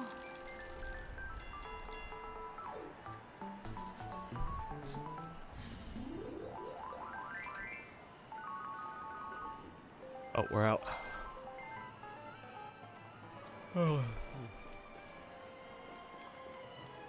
Is this motherfucker actually fucking puking rainbows? Yeah, he is.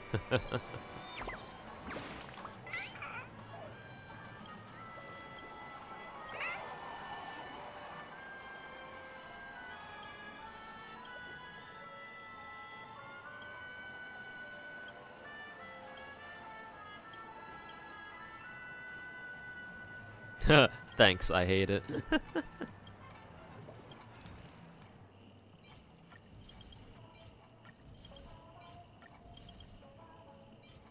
Sure. I will buy your Gamba tokens. Gamba.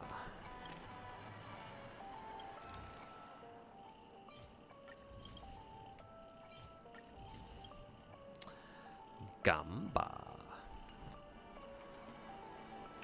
アミューズメントマシンを叩かないようお願いします。 Anyways, where's Firefly? Here. 楽しんでる You did a year of university in Japan too. Hey, that's cool. 黄金の時って Yeah. すごいと思わない Yeah, I enjoyed my time over there. And yeah, I wish I could go again.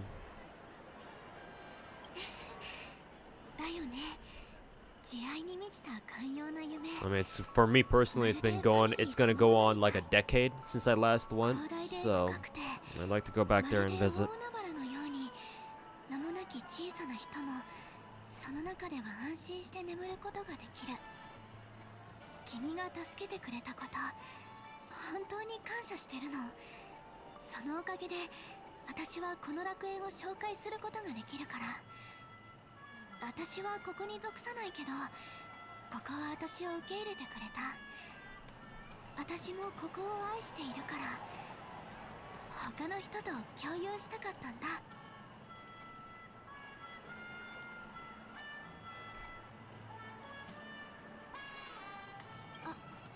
私には合法的な身分がある You finally got the chance to go back last summer? Lucky you.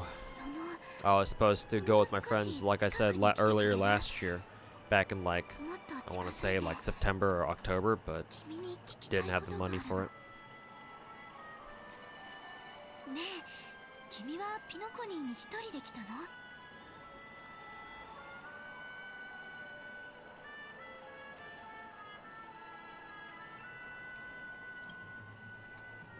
あ、そうだったんだ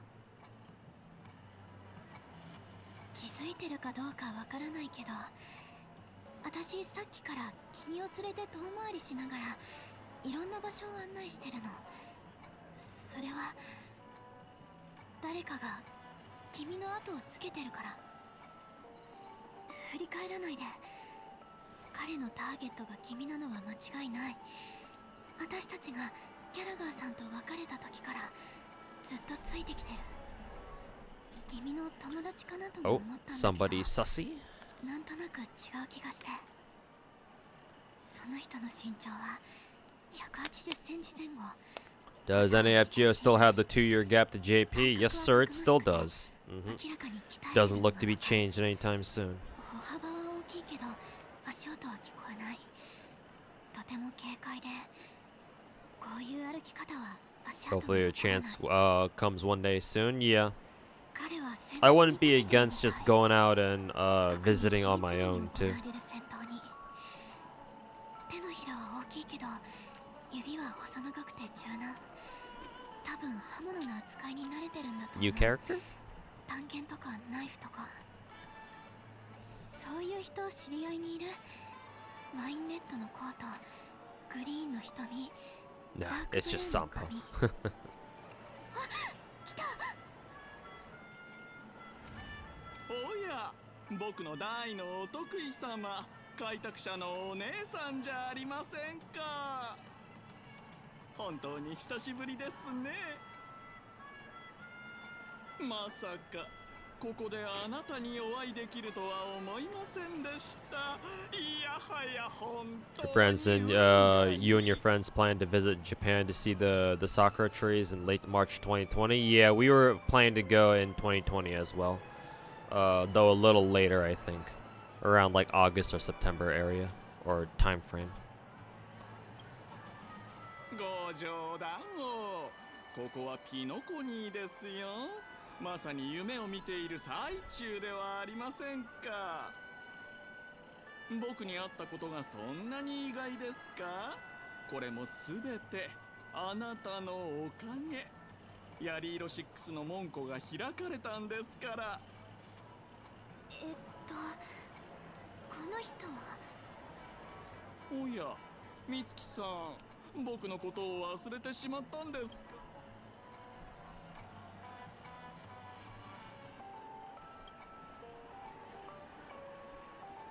私はホタル、アイリス家の役者だよ。ああ、そうでしたか。やっぱり。それほど時間が経ってないのに、こんなに大きく顔が変わるわけありませんもんね。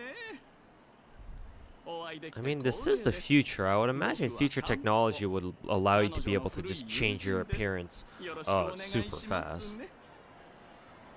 The future. Let's go. 僕たちはますます波長が合ってきたようだ。サンポさんはピノコニーで何をしてるの？何をしているかって？お嬢さん、面白いことを聞きますね。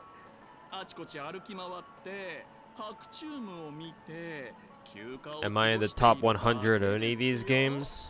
ピノコニーで I don't really 他に care で to きる get こと on なんて leaderboards or ないで rankings し or ょ。 whatever.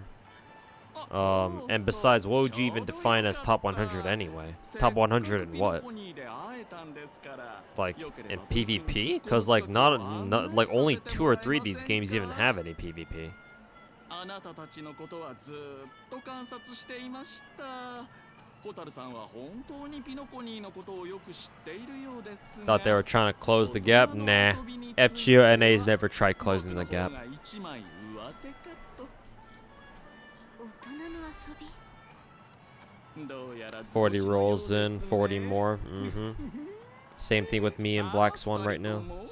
この散歩が大人の世界を体験させてあげましょう。サンポさん。A taste of the adult ホタル world? さん、 Yes. 何を心配しているんで Because す of か？ course Sampa would let us know. 安心してください。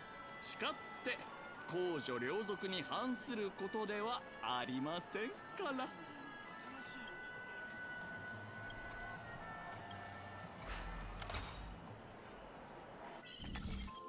Oh, it's one of these things. Okay.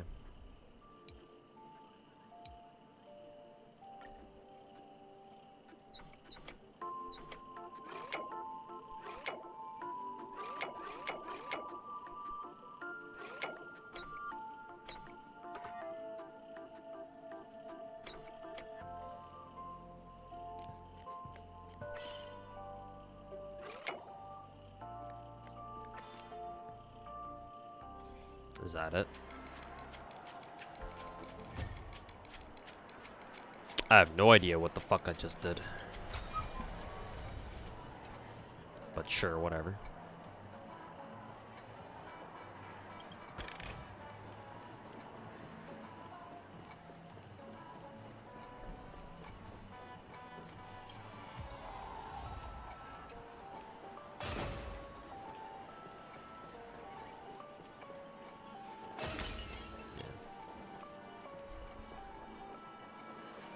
Have fun streaming. Gonna go to sleep later. Sleep now. Go. So see ya. Hey, Kokun, thanks for hanging out, man. And yeah, have a good one. Good night.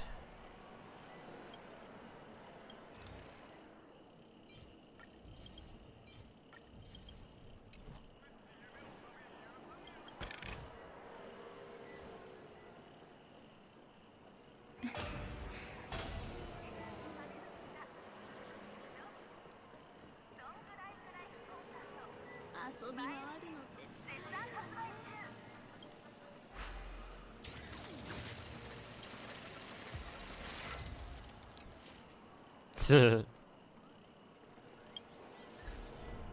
Money, money, money.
You can actually get hit by the cars? Oh god. Ugh.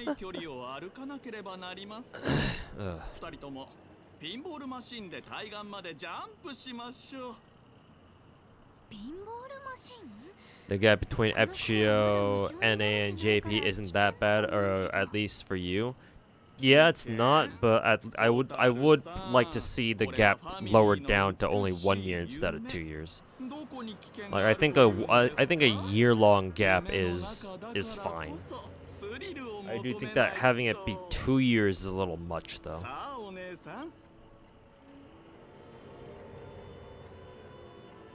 As a new player who only has Dehya as a 5-star, do you think it's worth it to shoot for the active banner on Genshin? Yeah, absolutely.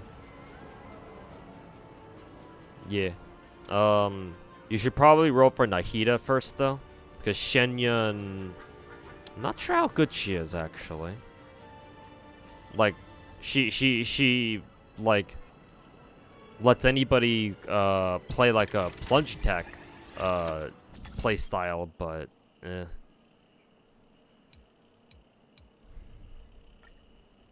But, like, that's more, more of a specialized playstyle, I would say.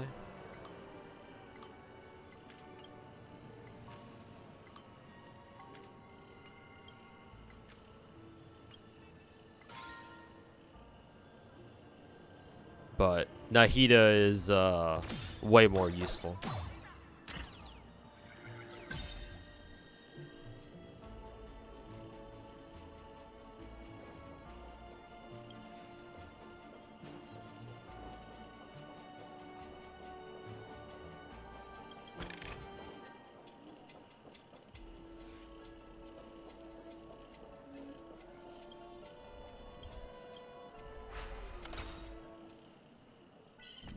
Did a single pull and you got gaming? Lucky you. I've done 13 multi so far and I haven't gotten gaming at all.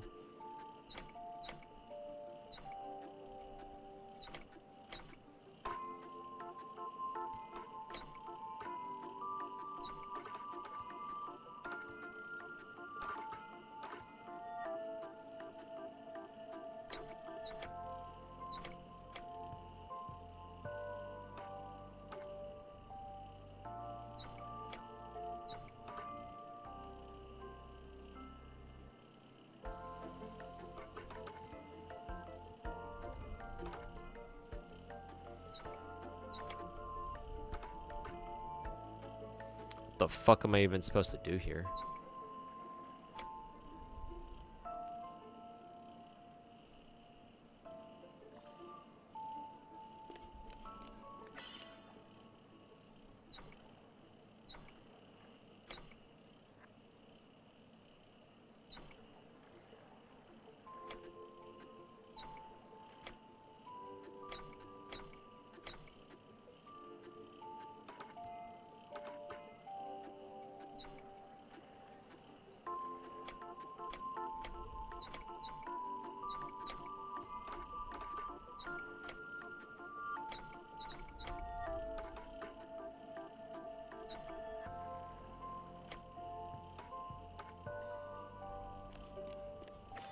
I like that. Okay.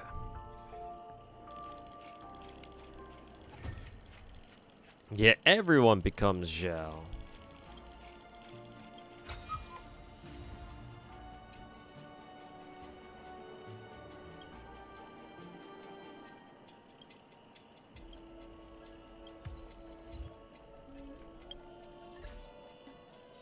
Deja vu.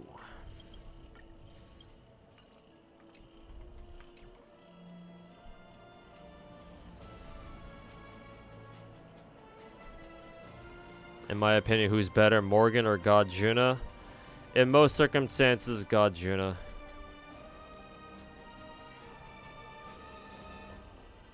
But Morgan's really good too, but if we're talking about like raw DPS output, then it's probably God Juna because he has his what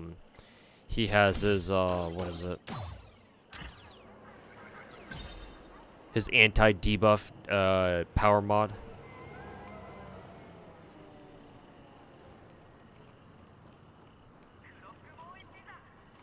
But Morgan can also be really good too. She just usually requires more investment, I would say.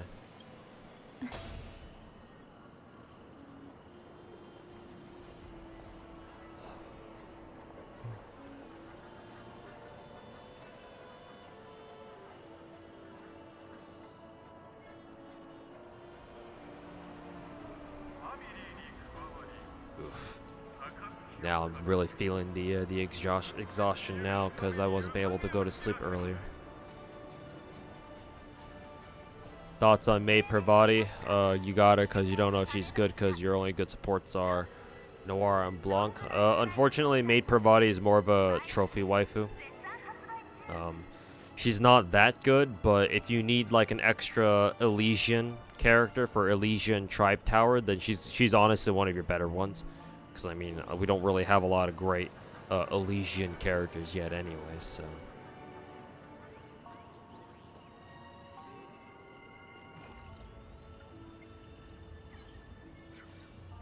But yeah, I still want to roll for Maid Pravati anyway, because Pravati's one of my... I like Pravati, OG Pravati. She's one of my favorite characters in the game.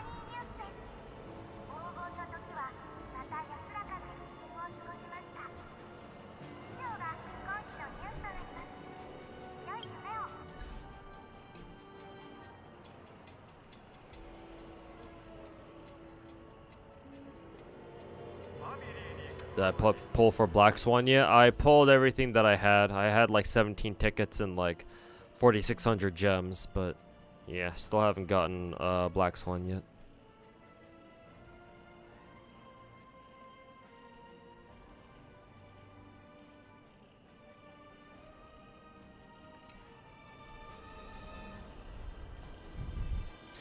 You always feel weird because your AR-40 had never been able to complete Abyss.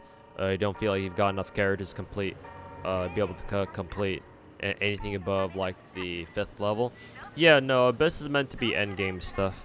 Gacha games, whenever you have endgame stuff like Abyss and Genshin or like Memories of Chaos and Star Rail, you're not intended to clear those anytime soon.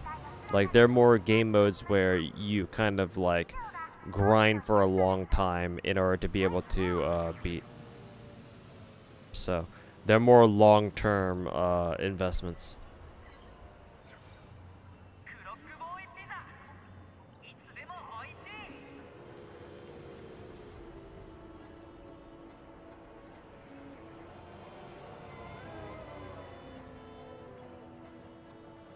Yeah. Like, take your time with it.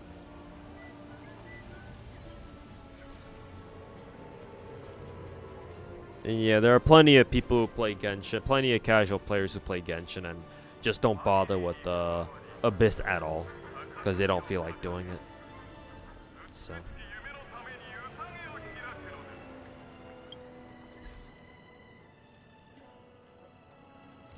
In any case, let me end the stream by doing some Maid Pravati pulls here. And I think I'll call it a stream here because I'm getting kind of tired now because I haven't been able to sleep today. So pull it up here. Pull my screen over. Settings. Audio. Oops.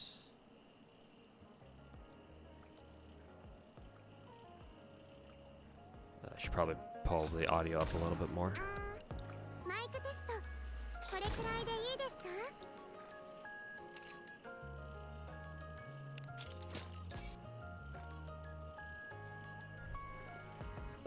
Alright, let's try to pull for Maid Pravati here.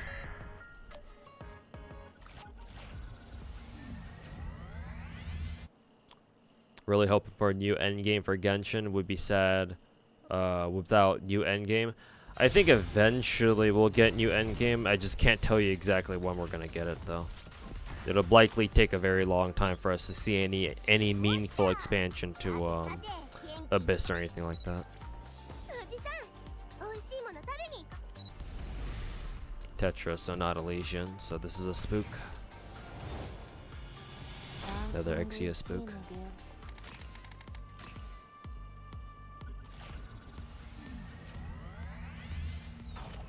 Thanks for streaming. Stream was the highlight of your day.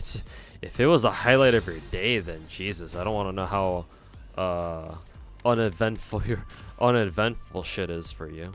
I don't say that in a mean way. It's just wow. But I'm glad that my stream could provide that for you, I guess. Hey Kaisuke, how's it going, man? 5-star character, or SSR at the very beginning. Another Tetra though, so that's a spook. More noise copies, cool.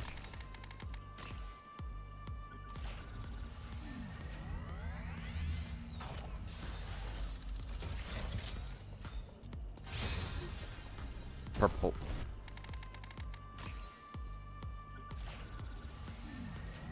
Rolling for Maid Pravati, yeah.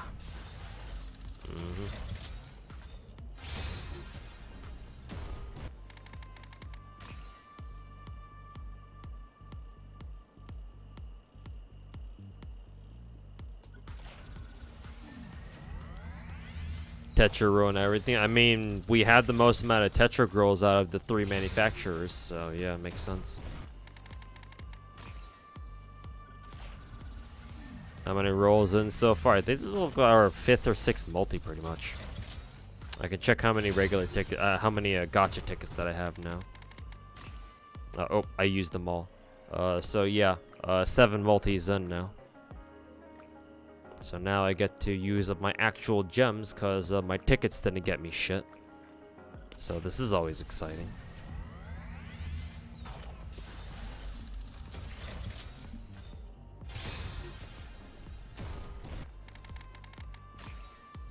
So that's 8 multis. This is our 9th one.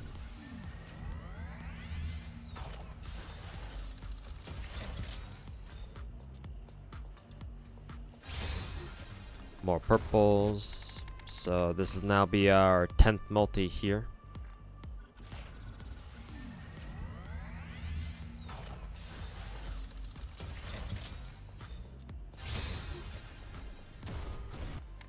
More purples. Wonder if I'm gonna bust my gem bank right open for Maid Pravati. Kind of feels like it. See, I've got 150 tickets here.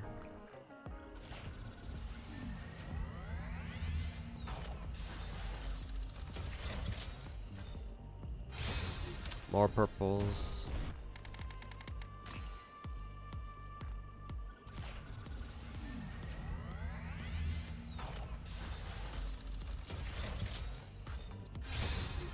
Even more purples.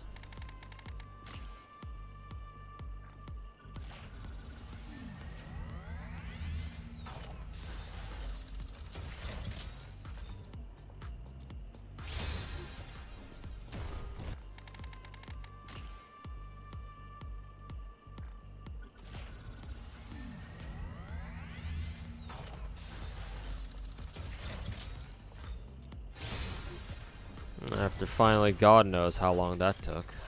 Another SSR. Wow, no purples at all. Just a single fucking SSR. And guess what? It'll probably be another Tetra spook. Because why wouldn't it be?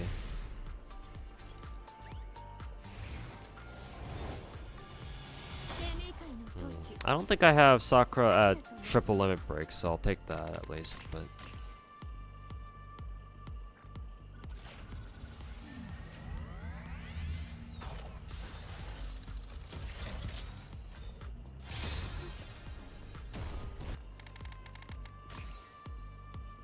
let's see. Now I have 200 gold tickets for to pity who is it? Maid Pravati right away. Ideally, I'd like to save that for like a future character, so I'll do the stupid thing and I'll just keep rolling instead.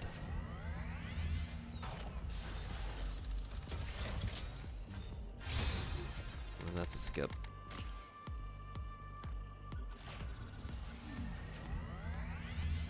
Oh no, yeah, this is gonna be exactly as bad as you think it's gonna be. More purples, more skips.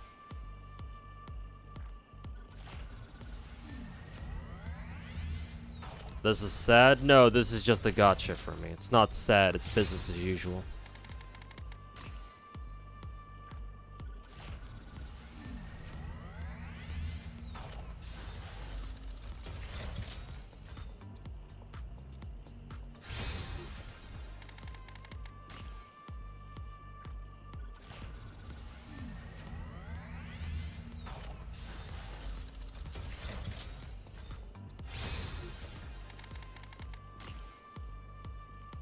More and more purples. The funny part is Maid Pravati isn't even a limited character, I think, right? So it's absolutely hilarious that I'm getting this kind of luck on a non-limited character of all things. Like you'd expect this sort of luck out of like a Black Scarlet banner instead of whatever the fuck this shit is, but. Hey, Gacha hates me. More news at 11. How many gems do I even have? I should be running out soon. Yeah, basically, I only have 3 more multis, so yeah. It could only end one way, and that's horribly. Bro's immune to Gacha. Not immune. The word you're looking for is desensitized.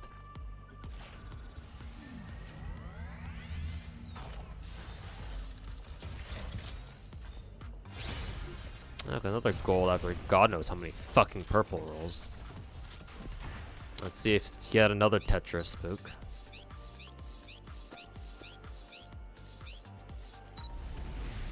No, it's a random ass pilgrim instead. Huh.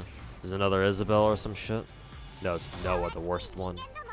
Well, she's not bad, but if I was gonna get a pilgrim spook, I would at least like it to be like somebody like Red Hood or Black Scarlet at least, but whatever.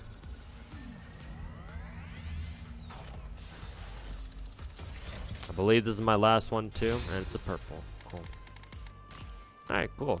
So about a month or two's worth of saving. Was it like 2 months? How long have I been saving gems for? I think about like 2 or 3 months, I want to say.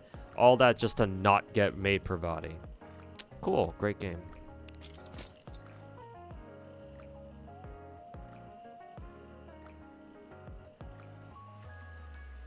Whatever. I'll wait to do more multis on Maid Pravati later. And if she still doesn't show up, then I guess I'm gonna have to spend my my gold mileage tickets then. Yeah. All right.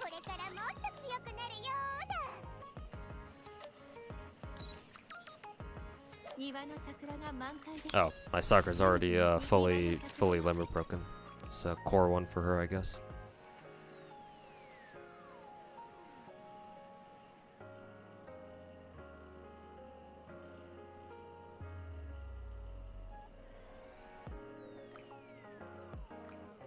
Who needs a oh, noise, I forgot.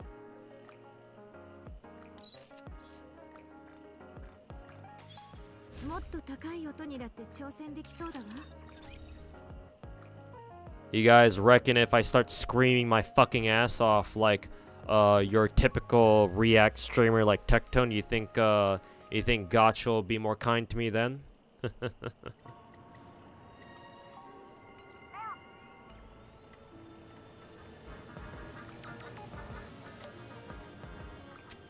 Not sure if that's even worth asking that question, though.